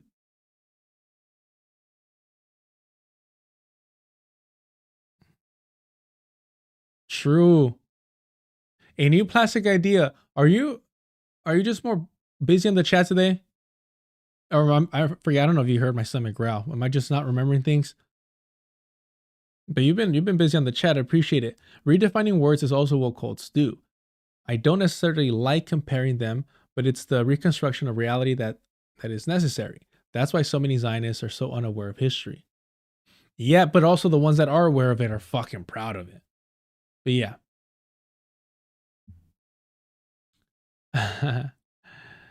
Soak fiction. Telling leftists that the kibbutz were socialists makes them mad too. Like, reconcile with the white supremacist history. There's plenty of settler socialist projects even in the US.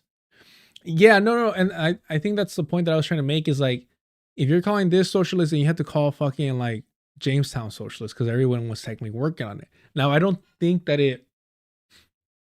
is it Chomsky? I forgot who it was. I was reading up on these foods. I think it was Chomsky. Fuck, was it him? Where maybe no, I don't think it was Chomsky. It was somebody else. Fuck. But they were talking about like, yeah, you know, everything's sold as it's sold as a socialist project, and yes, you know, work was distributed, this and that. He's like, but one time, like, I went to go like eat an apple that it was just there, and they like smacked it out of my hands, and somebody yelled at me like, oh, don't be like grabbing stuff that isn't yours, this and that. And it's like, I thought this was all of our, I thought everything was for everyone, comrade, you know? So it's performative socialism. It's there just to get you, to entice you. It's because they need you to fucking work, and they need you to not question it, because they're presenting it as it's for all of us, for the greater good, right? But it's national socialism. It's national socialism. But yeah. All right, let's get back to this. Ode to John Tadell. Yeah, so my one thing with Kayla Walsh is her weird alignment with Fergie Chambers. And I know it's sexist to connect women to the men, this and that. You choose your fucking comrades. You choose your fucking homies. And that fool came off like a huge fucking like groomer, predatory, and he's a multimillionaire too.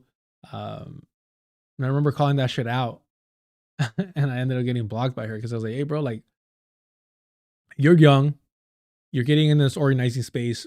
You know, for any young fams out there, there are so many creeps in organizing spaces. Just think about your workplace and like multiply that shit, because at your workplace, at least some people are there because they have to be, right? Most people are. But in organizing spaces, they're there because like they're like looking. You know, these fuckers are predators. Like they're lurking. They're proactive in it. I have no tolerance for that shit, because it just ruins so many good spaces. But more importantly, it's fucking dangerous and harmful to women, to femmes in general. So just be careful with that. And so when I saw Fergie Chambers, and you know, and it wasn't just one thing that I saw like multiple things of the way that he was associating with Kayla Walsh, I was like, nah, bro. Like, I need to say something, because if I don't, like, it's uncomfortable, right? And I got a lot of pushback on that from certain people, but other people were like, yeah, you know, that is a little weird. Somebody that has a pretty big account on Twitter DM'd me, and they're an anonymous account, so I don't know. I don't think it was Fergie Chambers, because that account is way too fucking eloquent. But yeah, they told me, it's like, hey, do you mind taking this down, this and that? And I shared some personal shit of why it's something that I'm so like, I couldn't be quiet about. And with the confidence, not that I trusted them, but that if they were to reveal that, they would expose themselves as somebody that is untrustworthy, right? So it was kind of both like, here's my reason, but if you share my reason, then you're kind of grimy, right? But who cares? So yeah, so that was my negative experience with Kayla Walsh. And it's kind of like, when you're defending a multimillionaire that's very clearly grooming, you know, maybe your politics in general are good, but like your personal fucking radar are a little off. All right, let's get back to this, y'all, because my stomach is growling. I think I'm going to get some fish tacos for reals this time. For reals. All right, let's do this. That fuck Ted Cruz. He a Republican in Texas, ain't he? I take him before you did. No, that's false. That's what. Listen. What does chasing politicians do for black people?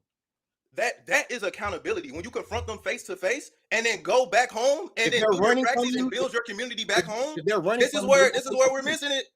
CJ don't got no practice. That's what Lee say. That's what Lee say. Hey, this right. CJ ain't got no even CJ. Hey, right now, you came to me with a beef, right? So this idea that you're trying to chase a tail, where I don't watch your talking content. crazy. Listen, I don't watch your content. I never said I watch your content. I don't know. I never said I know you. How you know I play soccer? You made. If you don't watch me, if you don't interact with me, how you know I play soccer? So this is the part we're gonna skip just a little bit more. Because once you said something to me, I'm like, who's this young fella? I ain't say nothing to you about me playing soccer. No, sir. When you said something to me and you made multiple videos, I wanted to figure out who. So I went to Google and I typed in CJ the Radical. That's what I did. So you type my information. We gotta skip. I gotta give y'all a reason to watch this on CJ's channel. You know, when it's a bigger channel, like, hey, we'll eat. You know, we'll watch the whole thing to make sure, give a fair chance. Don't be biased. Don't nitpick. But in this case, man, we got to be pushing and supporting, you know, younger people like this that are pushing back against liberal RadLib propagandists, like consciously. So we're gonna jump a little bit to 45. I think that's good. Although I will be petty and just show you this part, because they look. If you look, just look at their. It gets a little heated. Somebody has to jump in. I don't know who this is. They have to jump in and start, like moderating, I guess. Mind you, consciously said. Consciously said, I don't even know who you were. I've never interacted with you before. CJ, being a petty motherfucker, and we love petty over here. Be like, oh, you've never interacted with me before. You don't know who I was. Oh, okay, for sure. Boom, here we go. This is you in one of my lives. I love that, bro. Consciously was like, I don't know you from Adam. I don't watch your stuff. I don't follow this. You were talking shit about me. I only Googled you, this and that. We never interacted before. I don't watch your content. Bet, bro. Boom. And I love it because people will tell you, don't be paranoid. Don't, just. Nah, I learned. Shout out, Decolonize Buffalo. Rick, I learned. Screenshot shit, screen record it, because then they'll tell you that your screenshots are fucking manipulated. Screen record stuff so that they can't lie on you. So that they can't pretend, if they're not lying on you, so they can't pretend, oh, I didn't know who you were. They can't fucking big time you, right? He's already trying to big brother him, now he's trying to big time him. Fuck that shit, bro. You were there. I love it. I fucking love it, man. I know it seems paranoid.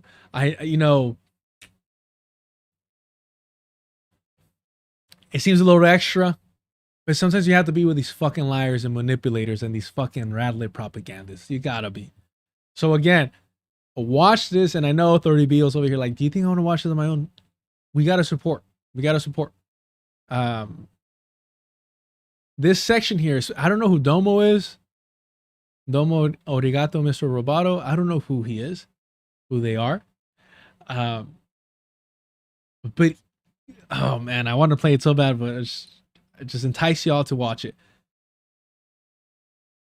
The way that CJ has to fucking like whack him away, like, bro, like, stop trying to be like high and mighty, because Domo jumps in to be like, you guys are being petty, you guys are making this personal, people are here listening about the actual ideas. No, they're fucking not. Stop all this online debate shit. At the end of the day, it's a blood sport. It's about talking shit. It's about embarrassing each other.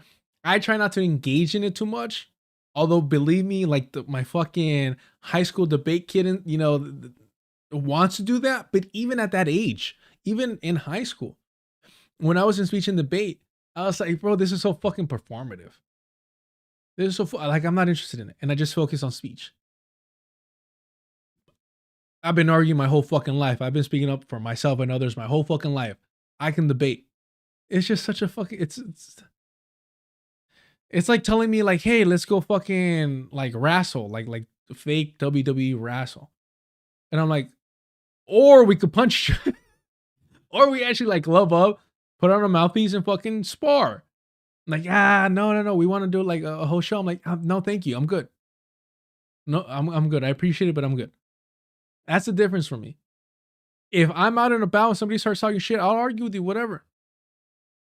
In that moment, because it's fucking real. But if you're like, let's schedule a fucking debate, it's not really my style. It really isn't. I'll have a conversation with you if you're coming in good faith. I knew that FD would be. I don't think somebody like consciously can. We'll probably go over Bad Empanadas and Red Guard's conversation. Look, Red Guard joined. Black Red Guard, I believe is the full name. They joined DSA and they got a little too DSA fucking drumming up for them. A little too loud. I didn't fuck with that. If you're going to join an organization that is compromised, but you're doing it because you feel like you have to be proactive, I respect that. But be humble about it and be honest about it. Especially at that age. And we saw it. Remember when we saw Black Red Guard on fucking Hassan's stream? We were fucking dying. That shit was too good. Just embarrassing shit like that. Like, have some fucking humility. So anywho, Black Red Guard posted something about DSA. Bad Empanada said, people like you that are in DSA should, right? And respect to Black Red Guard said, come and do it, or something along those lines. And then they have a debate. I haven't seen it. I kind of don't even want to watch it, but I think it might be funny. Homie, if you're out here saying people like you should, we're not having a debate. We're not having a debate. But yes, they can intellectually catch these hands for sure. All right, let's go. So you're going to want to watch this at some point. I'll give you a little taste over here. Hold on. Right here. Bruh. No, I'm not trying to berate you about that. I'm trying to berate you. I came. What's your beef? No, okay. I don't. I'm just a passionate kid. Hey, how could I think that passion is amazing? Oh, That's they the come reason I back. love That's right. what That's you're right. They saying. come back. They come back. It's super annoying. Right here, watch. I think this is the only part where CJ kind of loses it, because why the fuck are you jumping in, bro? Who tagged you in? We got you. Answers from Lee. Yeah. Because I mean, Yeah, I want to Hold know. on. Internet leftism. And when I keep it cool, and I'm calling out other supposed collaborating. Oh shit! Hold on.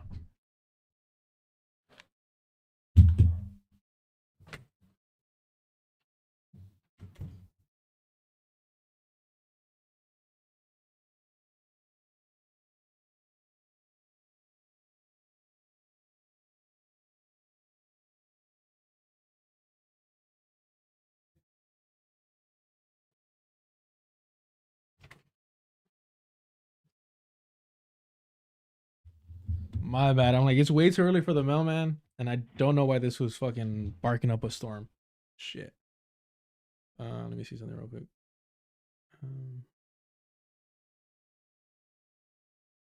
Okay, no, we're good. My apologies, y'all. So this who jumps in again for a second time consciously needs, he's like, choca la mano.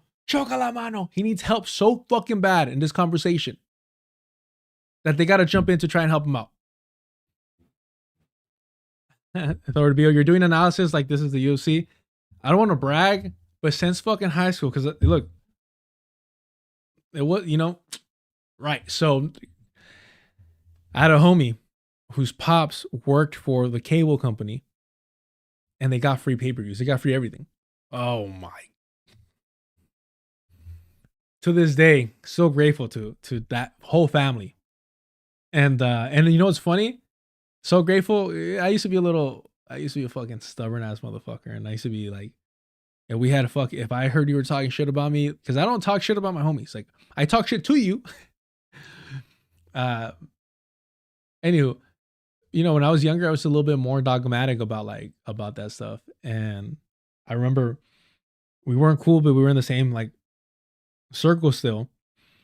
And his family came through to pick him up. And we were fucking high school kids, And I went over there and I shook their hands, said hi to them, wished them well and everything like that. And it wasn't like me trying to flex or do anything like that. It was just me like, I don't fuck with you anymore, but your family's always been so fucking cool with me. Beautiful, fucking awesome family. And it was interesting too, because it's one of those like, I want to say like third or fourth generation like Mexican families, to where like nobody really speaks Spanish anymore. Like they kind of understand it, and they'll throw certain like Spanglish words in there. But it was just interesting. I've never known like a fourth, third generation family like that weren't like obscenely like anti-Mexican. So they will always hold a special place in my heart, and all those free fucking pay-per-views, like, just can't beat that shit, man. And then we'd go outside and fucking punch each other and shit. Good times, good fucking times. Yeah, I think I was very lucky with the people that I was able to be around with, for sure. So, second time, consciously his homies had to jump in there to be like, please stop the violence, I'll just play this part right here. That's bro. Nigga, Stop trying to say this is not what the people want. This is not like you're trying to overcompensate right now, in which I'm trying to interrogate a critique on why I even made the critique in the first place and why it is misdirected anger back at me because I'm critiquing him for not doing the proper research on a Zionist. Yes, let's that's what I'm saying. circle I'm the gonna be honest conversation with back you. to I'm gonna what be it's honest about. with you, bro. That's literally that's internet foolishness. That's not Like that's not internet because this is real life. People are dying. People are dying. This is real life. This is not internet. But you interrogating Lee doesn't do anything about people dying. Because that's how he can reshape his praxis to never do it again. To learn how to do research. This is why I need to include this part. Both of these people, presumably both older, well, for sure, consciously is older than CJ, but I'm assuming Domo is also older than CJ. If he's consciously his homie and from the sound of his voice. So Domo is jumping in for the second time to say, hey, nobody wants to hear this petty stuff. And CJ's like, no. I'm interrogating consciously, presses in this space and how he operates. In other words, how he contributes to the normalization of liberal Zionism, how he contributes to the normalization of the support for the Democratic Party, how he's a propagandist for the, liberal establishment. And that's why he's promoted. That's why he has the opportunity. Once you make it to the fucking White House, when you're able to take a fucking selfie with Joe Biden, you're compromised through and fucking through. No question about it. And so CJ's trying to do him the fucking favor of saying, hey, let's pull back the layers and analyze why you're in this situation, why you made the mistake, believing. And he's young, so I think very naively, respectfully, that consciously isn't in on it already. That he's bought in, bro. He's bought into this shit already. You'll never get him to change his mind because this is how he makes his money. This is how he's famous, right? But you still have to make the effort, and I respect it, in order to demonstrate to his audience and to his viewers and, honestly, like younger people coming up, that this man's a fucking fraud. That he's a fucking liberal, propagandist. And you see it when he says, hey, no, this isn't just petty fucking internet shit. I mean, some of it was because egos and, it is what it is. That's just reality. But for the most part, the criticism, Domo wanted them to talk about strictly the political figures. CJ's like, no, I'm here to critique you as a propagandist. So that you don't do this shit again. Or at least so you don't have the excuse of, I didn't know. And look at fucking consciously egotistical narcissist reaction to the idea that CJ could teach him something that will improve him. That's how he can reshape his praxis to never do it again. To learn how to do research into how people are complicit in Zionism. Like, and before you even want to talk about collaborating. And they're both laughing and mocking the idea that CJ is presenting that, hey, if we go over how you failed to conduct a proper interview from the left of Jasmine Crockett, you won't repeat it later. You won't repeat it later. You'll do better next time. Or at least you won't have the excuse of like, oh, that was pushback apparently. Pushback apparently is, Tinkerbell, why have people lost hope in you? Why don't they believe? And I'm not disparaging or diminishing Jasmine Crockett as a woman by saying Tinkerbell. I'm saying like that's the approach that fucking consciously took to that shit. It's so fucking disrespectful. And look, when I was younger, I never really hung out with older people because this is always them, bro. Like, and this is why, like, at my ripe age of 31, I listen to people younger than me, even if they're not educated, even if they're not well informed. I fucking listen. That's part of the deal of getting older, is to listen.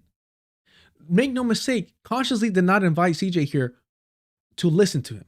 He brought him here in hopes of, one, out debating him. Couldn't do that. Two, to lure him in to the fucking liberal propagandist web. For me, when I see this type of behavior, this type of shit, it is like groomer media behavior. I'm going to groom you so that you're less radical and that you play the fucking game that I'm winning in. It's disturbing. It's uncomfortable, but that's the reality.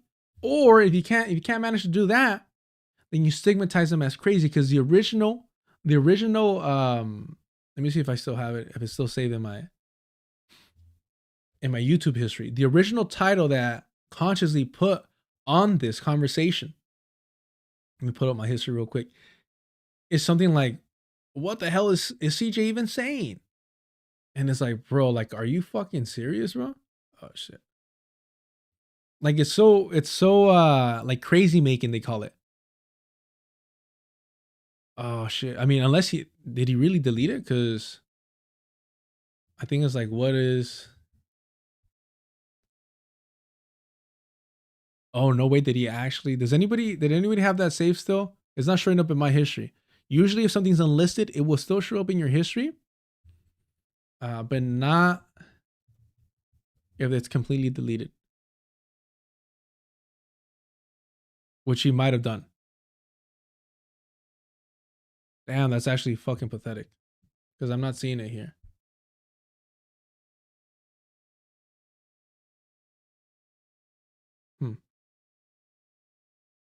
But yeah, so from memory, Consciously titled, what is even CJ trying to say?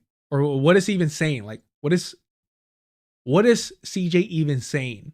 Or something like that. And that's crazy making someone.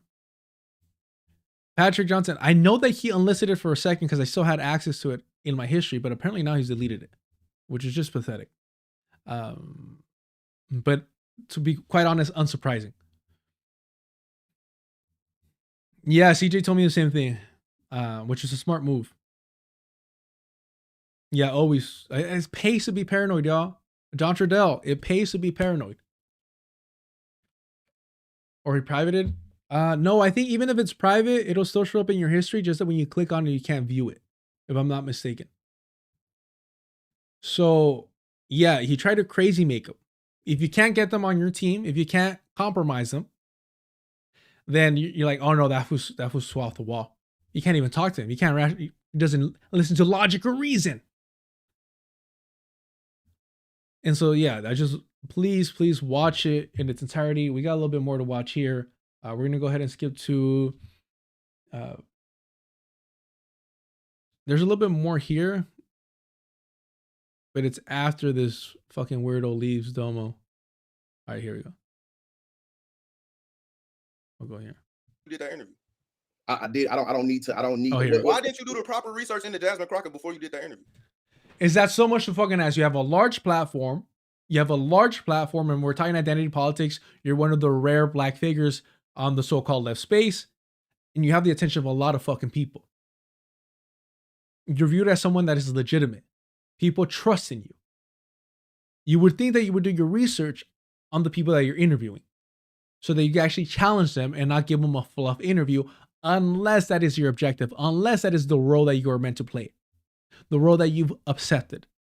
Because, come on. What happens to Consciously if he actually starts asking difficult questions, like real difficult questions, and follow-up questions? I did. I don't need to justify asking her why people got into lost credit in the Democratic Party. As a matter of fact, I think her being implicit with it, her being. I'm gonna ask you this question too. Lee, what is your politic like? I don't need to justify myself to anyone. I mean, yeah, technically you don't, but you have a platform and you're here to fucking debate about it. So you kind of do, or just say, I'm too much of a fucking coward to acknowledge the fact that I'm lazy, that I'm compromised, that I'm a comprador, that I'm complicit in liberal propaganda. You could just fucking do that. Again, we respect honesty around here. We appreciate it. It's fucking refreshing. Say, I fucking bought in. Just admit it. It's cool. Está difícil. You got bills to pay. You got rent. You got fucking food to put on the table. I don't know if he has children or not. You got kids. All that shit. But wear the badge of a fucking vendido proud. Because believe it or not many can pull it off. And not for the long run either. There's an expiration date on this. You look at someone like Candace Owens and you're like, I don't know how you managed to make it this far, but fuck, you're doing something right. You look at somebody like Nick Fuentes and you're like, damn, bro, like, you're committed to the fucking bit and you've been able to revive and become relevant again and again. Asmongold is talking about having an interview with Nick Fuentes. For those of you that don't know, Asmongold is like one of the biggest streamers on Twitch. And Nick Fuentes, like, what, a year ago was like shunned from all media? All right. But, you know, like, do your fucking thing. I'd rather that than hear fucking Hassan Piker cry about my trip to China isn't going viral. Fucking pathetic, bro. What is your actual policy? Like, what other than leftist, what do you call yourself? I'm a pan-African independent person that believes you're a pan-African independent person, right? Do you realize the history of the Democratic Party? Do you believe the Democratic Party has done the necessary steps to interrogate their anti-blackness and the foundation that is built on? Yes or no? No. No. So what is the purpose of you going to ask them how to restore black people's faith in a system, in an institution that has historically abused us in the millions? I think here and in Africa and in the Caribbean. Right now. I'm sorry to laugh at this because he's making a serious point, but it's so fucking ridiculous. It's so fucking ridiculous to even have to ask someone that claims to be on the left, that claims to be a Pan-African, why are you trying to rehabilitate the Democratic fucking Party? Why is the question, how do you earn our trust, even in your fucking mind, if this is truly who you are? Again, if you're like, I don't give a fuck about anyone else outside of my family and my community, then it all makes fucking perfect sense. And I can't, like, I could criticize that. And I could say, hey, you should be a little bit more international or a little bit, at least national in your fucking worldview. But we got one life to live and you're just trying to protect yours and your own. It's understandable. And in some way, respectable to say, fuck everyone else. I want to make sure that me and mine are safe. All right, cool. A little cold-blooded, a little selfish, but hey, at least it's not as bad as saying, fuck everyone, it's just, I'm out for me and myself. At least it's better than that. Now you're doing one of the great fallacies that happened when I was. I'm not doing the fallacy. I'm here faith in a system, in an institution that has historically abused us in the millions. I think here and in Africa and in the Caribbean. Right now, you're doing one of the great fallacies that happened when I was. I'm not doing a fallacy. I'm laying the roadmap, bro. I'm laying the road. One of the great fallacies. Ah, the legends, the tales of great fallacies. Felicius himself. Who calls him one of the great fallacies, bro? What the fuck? I hate this debate shit, bro. I hate it. The worst is when you get stuck on definitions. Oh, fuck. Yo, nightmares. Oh, trying to argue and defining words. I'm like, bro, like, just fucking get to. Anyway, sorry. Flashbacks. Roadmap. Hey, listen. In this roadmap, you are trying to assume a lot of intent. I'm saying the question that you have to be thinking about these things if you're going to be an organizer. You are trying to dictate my intent. My intent with talking to Jasmine Crockett was specifically about, hey, we lost faith in y'all. We lost faith in y'all. What is your response to us that's lost faith in y'all? Are you going to ask that to a Republican? You said what? Are you going to ask that to a Republican? Because at one point in time, black people disproportionately voted Republican. So would you ask that same thing to a Republican? I think that. Imagine asking a Republican, hey, where do you guys go wrong? And, how can we get back on track to really live up to the spirit of Lincoln? Again, shout out our favorite, blandest, uncharismatic member of Wonder Bread Tube. Emma Vigeland was talking about that she would write like that. That her favorite fucking president was Abraham Lincoln. Oh yeah, bro. Oh really? You're on a fucking black platform and your favorite president is Abraham Lincoln? Oh my fucking god. Yeah, bro. Oh man. No, my favorite UFC fighter is Royce Gracie. Bro, like, what do you fucking...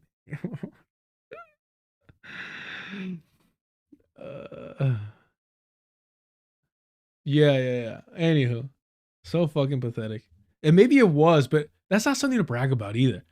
That's not something to brag about, bro. I shamelessly, like, not shamelessly, shamefully. I'm shameless, but I have, talk about Teddy. Teddy was my favorite president because I was like, oh, cool. He does fucking judo. He boxes and he fucking cares about the environment, national parks. Like, that's fucking dope. That's cool. And I'm like, oh shit, like he's like god awful. He's one of the worst. If you ever get the chance to purchase whatever criticisms of Howard Zinn's book, I think the graphic or the graphic novelization of Howard Zinn's A People's History, I think it's such a great work for like kids. In fact, I think I might pick some up, and I don't do Christmas. I don't celebrate Christmas, but you could always trick a kid into reading something if you give it to them during Christmas. Because you get the wrapping down right, like, oh my gosh, watch, you do the whole thing, you really play it up, and like, oh, depending on where they're at, you could be like, I think Santa really wants you to read that book. And their eyes fucking, oh really? Yeah. I'm like, yeah, and look, it has pictures, and boom, trick them into start questioning, what they're being force fed in school. Like what? Like, yes, I would ask that to Republican, but right now I think that. You'll ask what is the purpose of you doing that? The purpose of me doing that is to literally engage politics. Literally being. Why are you trying to engage with the politics of a colonizer? It's a logical politic. This is crazy. Hey, listen. So, okay, this part.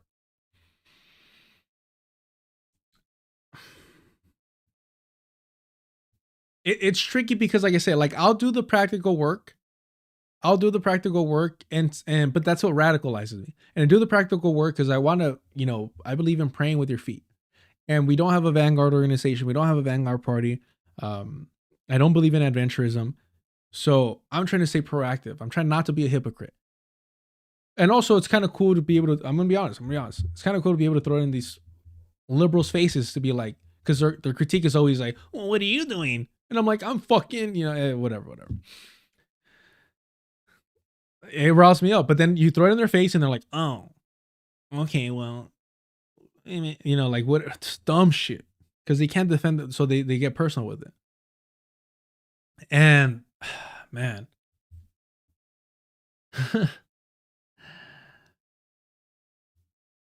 The conversation about how much we should engage with the Settler Colonial Project. And I was talking to Jared from Millennials about this in regards to Omar and the West Bank and Mamdani. It's a deeper fucking conversation. I think it would be a dope conversation to have. Definitely something that I would want to ask CJ, especially when we factor in New Africans as an internal colony. Because once you acknowledge that and add that variable to it, it's like, how much, what is the point of engaging at all in that sense?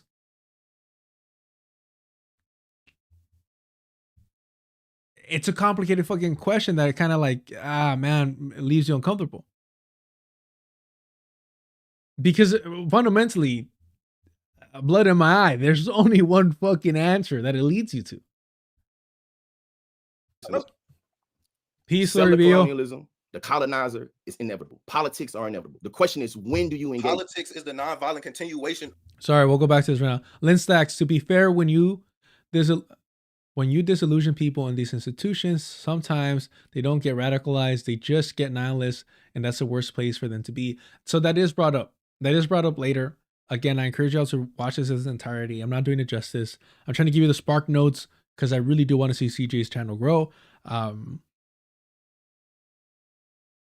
That is brought up. The nihilism is brought up.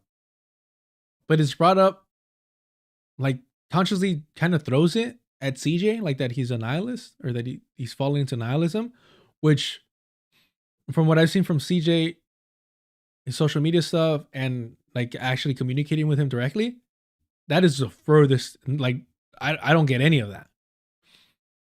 I also want to talk to him about Afro-pessimism because I feel like, you know, I've talked about my critiques of Afro-pessimism, but understanding of it, and I think it's honestly like makes perfect fucking sense when, especially when you're outside of the Black community and you actually hear and grow up around those anti-Black conversations.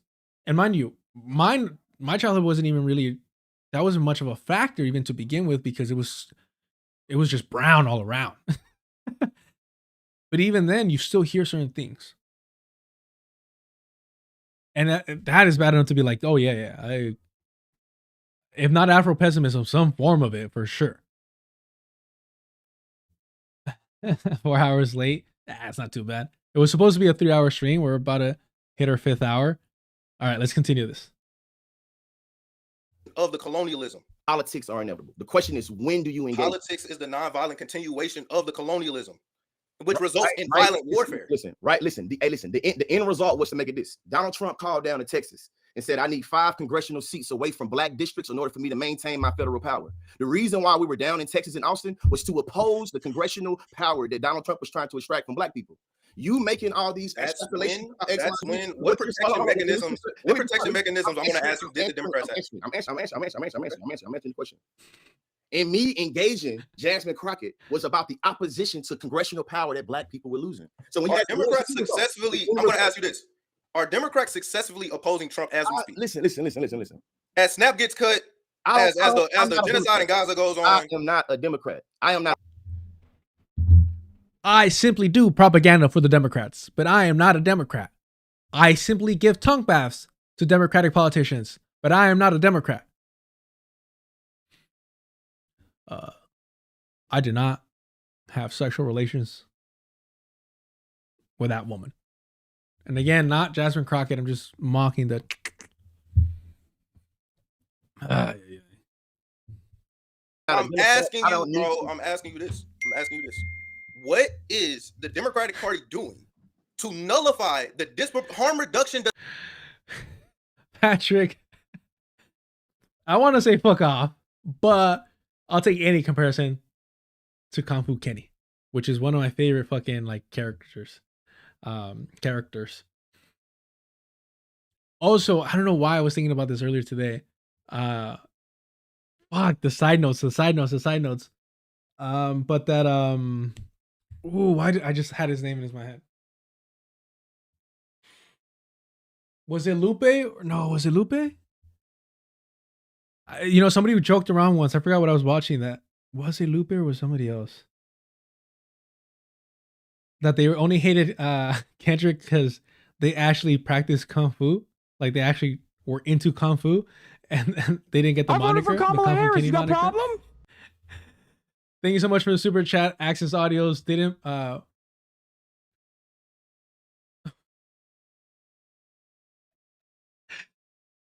Didn't Professor TJ Curry own consciously on Twitter? Yeah, but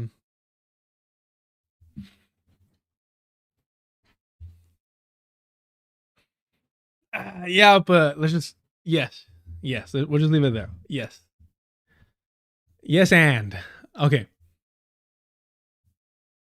Oh yeah, that Lupe supposedly somebody joked that Lupe didn't like Kendrick because he wanted the Kung Fu moniker and Kendrick got it when he was the actual like Kung Fu practitioner, which is fucking hilarious. Also reminds me of like the whole thing with nerdcore. If you don't know what nerdcore, excuse me, it's basically like white people rapping about like nerdy shit, but it's anti-Black as fuck because listen to sorry. I was gonna start yelling. The amount of nerdy ass fucking references in hip hop, there's like too many to pick from. They're really, I mean, just Wu-Tang alone would have been enough for the genre. MF Doom, every other, like, anywho. Yeah, it's just anti-Black. It's just anti-black. Access Audio, thank you for the super chat again. Appreciate you. But yes, Dr. Tommy Curry. Yes. All right. Let's wrap this up. Does not work because the Democratic Party has no protection mechanisms against anything that the Republican Party does. Have you ever heard of the ratchet effect? What's your argument? I'm saying Democrats block progress to the left. Republicans move it to the right. Yes. Well, you'll agree with that, right? Did it not look like he didn't know what the ratchet effect was? Look, I get it. You come off condescending to ask, do you know what this is? I understand that. But it's part of communicating. It just is. And if you're doing it in good faith, you just answer it quick. Yes, I know what it is. And then the person can move on. And it's shorthand. Do I need to explain this or can we move forward? Can we skip over it? Boom. When somebody goes, when you're asked a direct question, do you know what this is? And you're like, just get to the point. Usually it signals that you're too insecure to admit that you don't know what something is. And you're hoping to use context clues of whatever their point is to inform yourself on what that word meant or what that phrase is. Again, you can call me paranoid, whatever, but you do this, and I'm not even talking to streaming stuff, like in person long enough, you pick up on like, oh, the ego. That's the roadblock here. It's the ego, for sure. I see it. So yeah.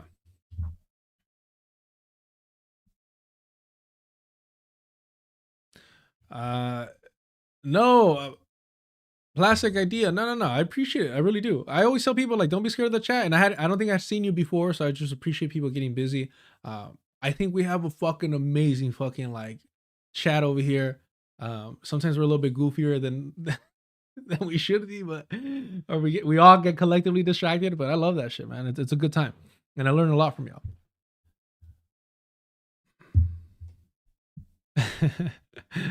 All right. Yes, I agree with the Overton. So if you I'm going to ask So you. watch. Just watch. Move it to the Does right. it not look like he doesn't know what it is? Watch. Watch. I'm saying Sorry. that the Republican Party does. Have Right you here, ever heard of look. the ratchet effect? What's your argument? I'm saying Democrats block progress to the left. Republicans move it to the right. Yes. He says, "What's your argument?" And then he explains what the ratchet effect is, and he's just, "Oh yeah, ratchet effect, yeah. No, totally. I'm being petty, but come on.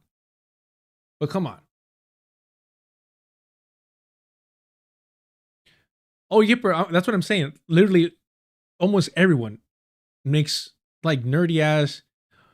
Although I think my favorite, and maybe it's recency bias, although it's not that recent.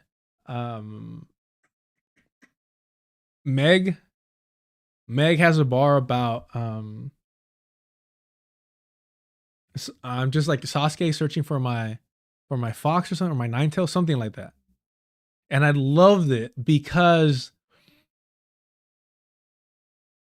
I think somebody said that like anime nerds hate Meg Thee Stallion because it demonstrates that like it wasn't what you're into. It's the fact that you are a fucking unbearable person, which is hilarious. But also because it feeds into the shipping of Naruto and Sasuke, which is like, yes, it's wholesome if you think about it as they're just friends, but it's also more logical if they actually were like, you know, or at least Naruto attracted to that. I think it makes more sense as a story. And I think if we weren't, you know, imbued with, you know, homophobia and fucking hetero supremacy, stories like that would make more logical sense. I mean, the cliche, Naruto, Sasuke, like, come on, bro. Like, stop. I've never. Anywho, okay. They did kiss, literally, yes. There we go. Like a wild fox looking for Sasuke. That's what it was. And yes, that's what it was. Thank you so much. All right. But just look at his face. I know I'm being fucking annoying, but just look at his face. Against anything that the Republican Party does. Have you ever heard of the ratchet effect? Have you ever heard of the ratchet effect? And again, he probably does know it. I'm just being annoying and stupid, but he probably does know it. But it just looks like he doesn't. It just look, and I think it's funny. Just look at him. I think now I do need to check something out. Yeah. Oh man. Okay, just look at it. Just look at this. Look at his face. I'm saying Democrats block progress to the left. Republicans move it to the right. Yes. Well, you'll agree. As soon as he explains it, he goes, "Oh yes, of course. The ratchet effects. Yes. From Sir Ratchet himself." Aye. Shit. Let's start it again. Agree with that, right? Yes, I agree with the overtone. So if you I'm going to ask you this: Why would I put myself in the camp of the Democratic Party? I'm not knowing they block progress. If I'm a leftist, what system do you want? What is the economic mode of production? What do you want? What the economic? You know what? I would. Hirotsu, I would.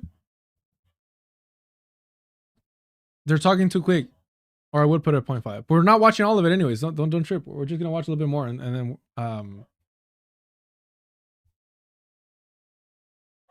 yeah, we're just gonna watch like 10 more minutes.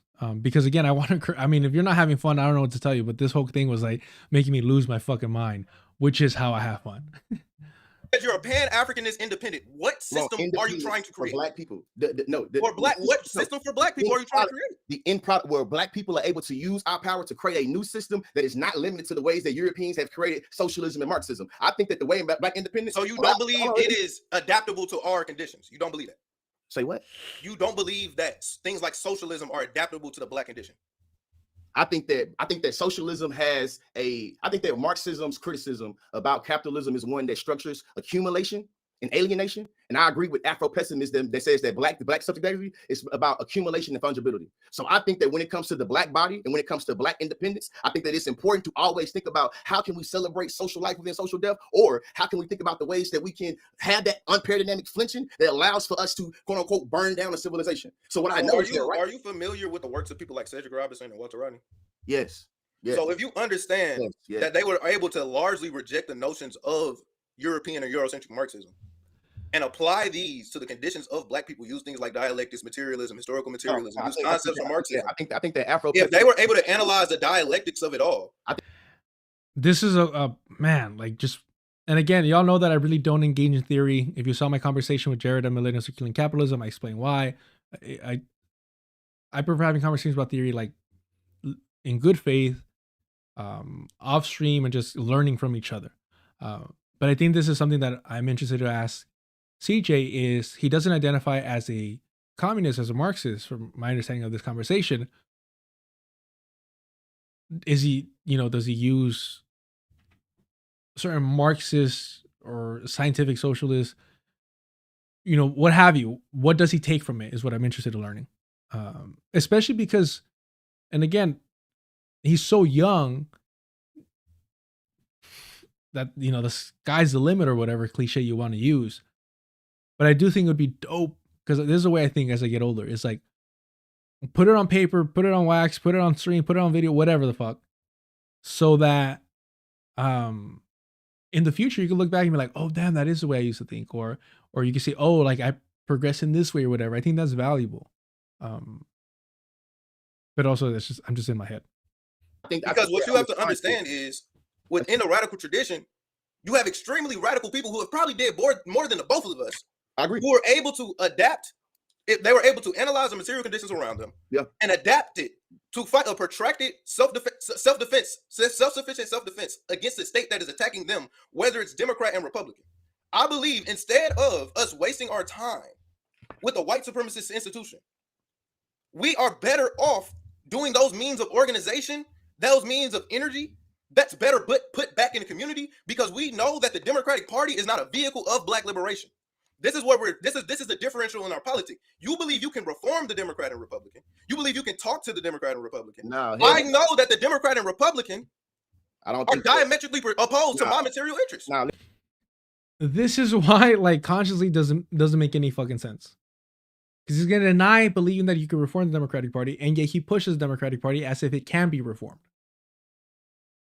Why are you engaging with the Democratic Party to this level?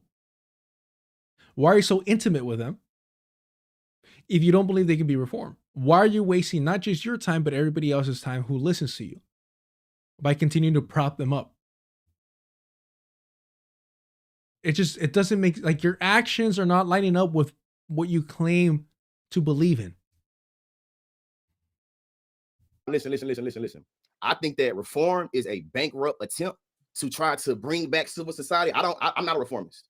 And I think that the way I'm not a reformist. I don't believe that bringing back America or making America great or being able to make the system work better will liberate Black people. Do you I do not think the Democrat, be clear. I don't think the Democratic Party will liberate Black people. I think the Democratic Party is structured by anti-Blackness. The word is structured by anti-Blackness. When I'm engaging with Democrats, I'm not endorsing Democrats, rocking with Democrats. I'm thinking about the way in which my mama, my daddy is over-sentenced here in Texas and thinking about the various ways how people oppose that. And right now on Tuesday, me opposing Democrats and opposing the way that my people here, that's what we're doing. You see what I'm saying? That's not how it works in practice.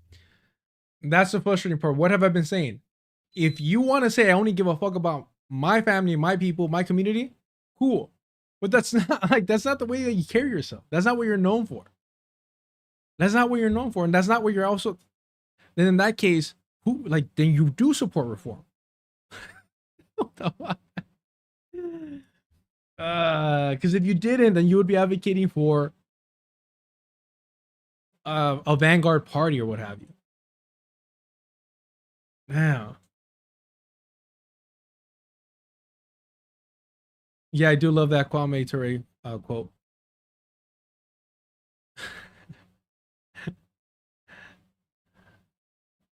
That is crazy.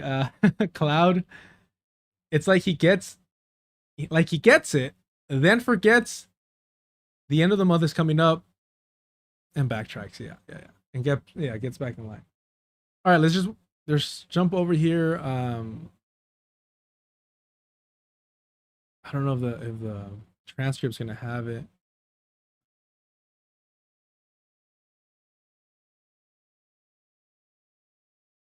Yeah, it's not gonna have. Why doesn't the transcript have it? That's weird. There's a couple.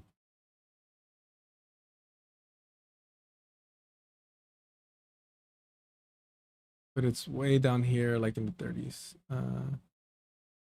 Oh, hold on. Maybe up here.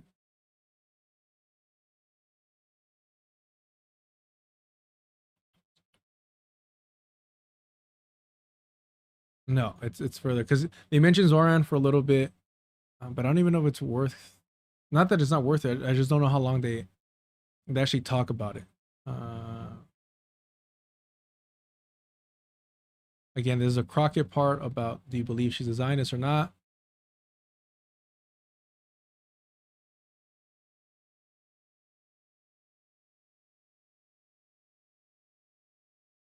Nah, man.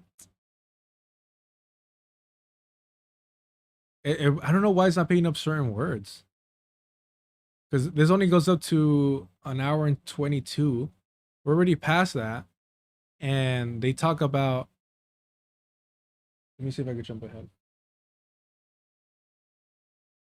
112? Let's do that, yeah. Politics is inevitable. So you don't need to believe. Recognize it's a systemic issue. Donnie is a Zionist. Oh, here you go. He's a Democrat. I got a lot to say about Zoran. He's a Zionist too. Yeah. Zoran Mamdani is a Zionist. Said Israel has a right to exist. He's condemned the resistance. He's in with J Street, the J Street PAC, which is the same PAC that funds Bernie and AOC. It's the same Zoran Mamdani that just went to Dubai in the midst of the that part, bro. I was talking to FD. I don't know if he'll put it up in, he'll include it in the section, but like nobody talks about Mamdani going to Dubai for his wedding, because everybody thinks about Mamdani's wedding as a Subway shit. Because that was a cute little photo op, and everybody's like, "Oh my gosh, they're so humble. Oh my goodness." Right? So this got, and you saw the Orientalism with it. Like, it was just super, super fucking creepy. But then it's like,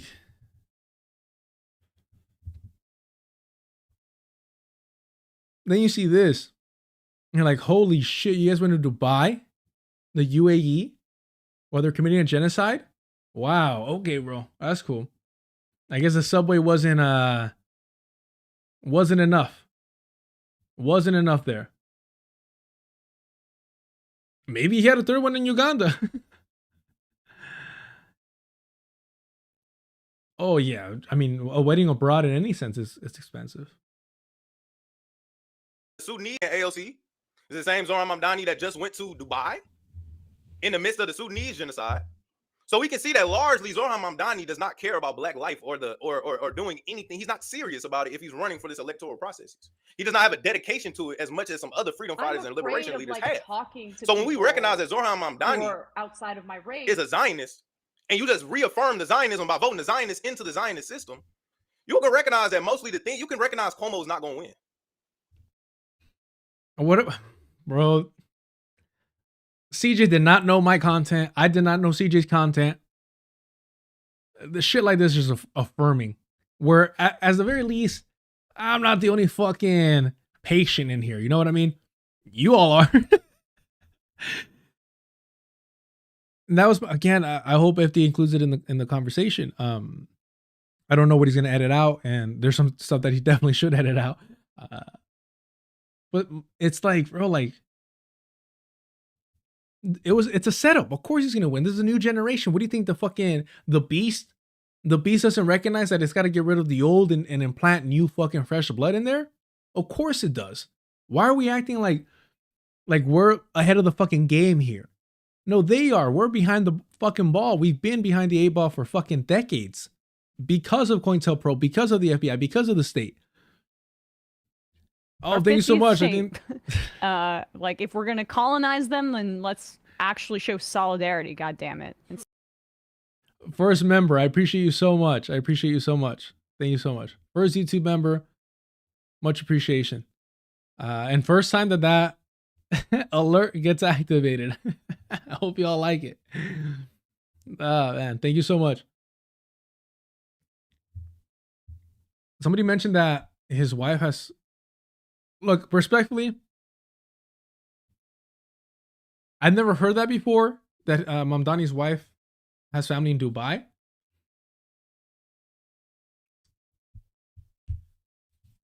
Oh, you guys are reacting to the alert. Look, only the best.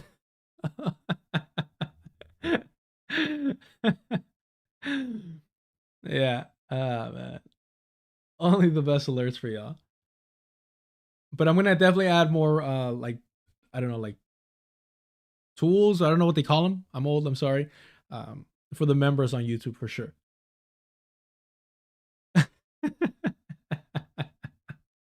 Of course they did it. I love this because I think this is the first time that I see TKC strike, or at least recently. I don't know about today.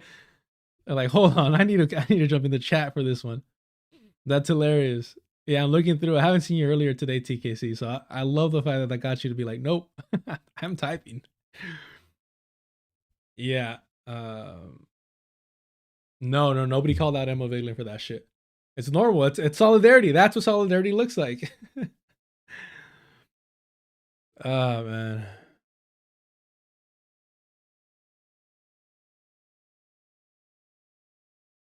Oh no, man. So I totally forgot. Okay, if she has family in Dubai, maybe you get away with it if it's immediate family. Like, I need abuelita, an uncle, and an aunt at least over there.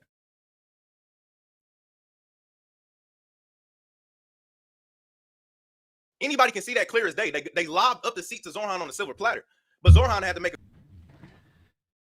you don't get credit for beating an old fucking like washed up fighter like that, bro. You don't. Cuomo had been run out of fucking town. Same shit with Alejandro Ocasio-Cortez. You think, and again, I say this respectfully because we have to understand that, you know, the aesthetics and beauty privilege and all pretty privilege, all that shit plays a huge role in it. Kennedy proved that. People that listened to the debate on the radio thought Nixon won. People who saw it thought that Kennedy. It's just part of the fucking game. You're going to tell me that somebody who looks like, talks like, carried themselves back then, like Alejandro Ocasio-Cortez, was going to lose to to Crowley, who looks like your fucking substitute teacher, get the fuck out of here, bro. Stop with the shit. Cuomo was not gonna win. He got ran out, and they're like, hey, we need you one more time to be a punching bag. Put me in, coach. You know, that fucking shit. You're a fucking bum, Rock. You know what I mean? Like, god damn. Let's look at Crowley, bro.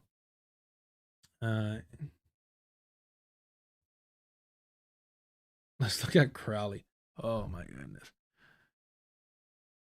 Joseph Crowley is his first name? That's funny. Look at this fool, bro. Oh, am I thinking Crowley for the... Oh, hold on. What the fuck am I tripping out? I'm tripping out. Hold on.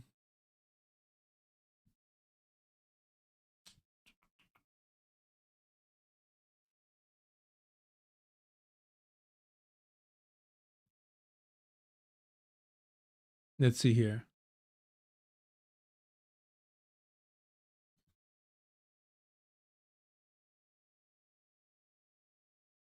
Look at this shit.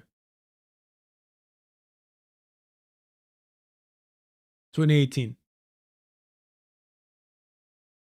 Are you fucking kidding me, bro? Are you... Stop. Am I objectifying Alejandra Ocasio-Cortez right now?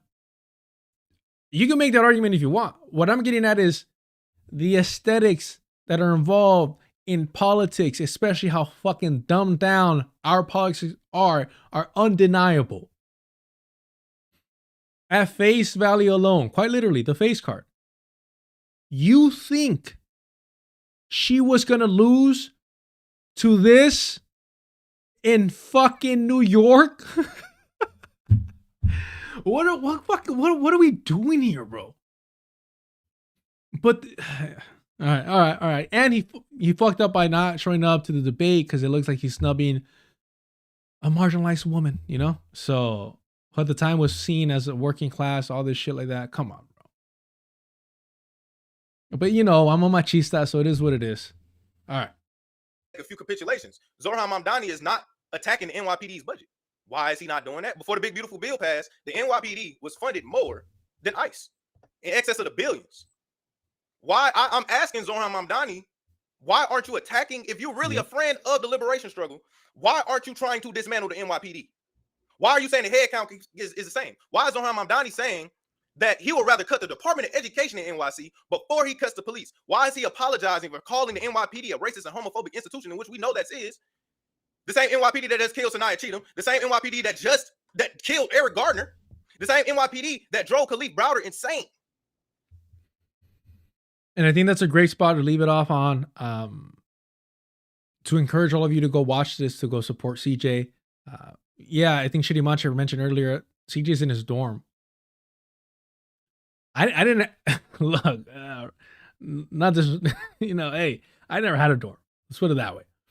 I slept in a couple of dorms. I crashed in a couple of dorms, but I never had a dorm. I never had my own. But what I'm getting at is, in all seriousness, to be this young and to be so like just on it is such a fucking beautiful and inspirational thing to watch. And that's what I'm saying. We're just gonna do the Spark Notes. Not because it's not worth listening to. Watch it in its entirety. Go subscribe. Go hit the like for CJ. Go support. We really do need more voices like him. To be honest, what I'm predicting is, as much as I want him to stay, you know, online, I think when you're that young, you got that much energy. One, you could do it all for sure. But yeah, like he's already organizing in a way that I wish I would have at that age. Thank you, Lana, for dropping the link. I miss you dropping the links. Appreciate you so much. And again, Cloud is a Saturn 9, right?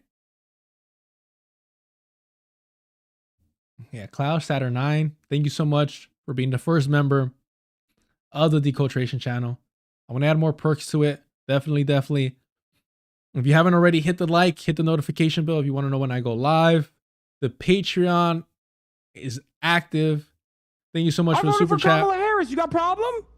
Drums of Liberation. Thought you were exaggerating about CJ Cooking Lee, but this is wild. It's worse. I skipped a lot of it. Please go watch it. Please do yourself a favor. Throw that shit on. It's a good fucking time. CJ just does an amazing job, and I can't wait to have a conversation with him again. Just really, really fucking impressed. So, shout out to CJ, doing a great job. Consciously, you were smart for deleting that shit. I mean, god damn, bro. God damn. With that, I appreciate y'all. I miss doing this. Gonna start working on, we're gonna eat first and then start working on the Ground Platinum video. I mean, we got time, but I do want to knock it out. Thank y'all for being here. Thank you for the support, the super chats, all the Patreon supporters. Thank you so much. Con eso. Remember what Glenn Ford, I was gonna say John Trudell. I should have a John Trudell quote as well, not gonna lie. It pays to be paranoid. There you go. Glenn Ford said, organize with eyes wide open. Yastu.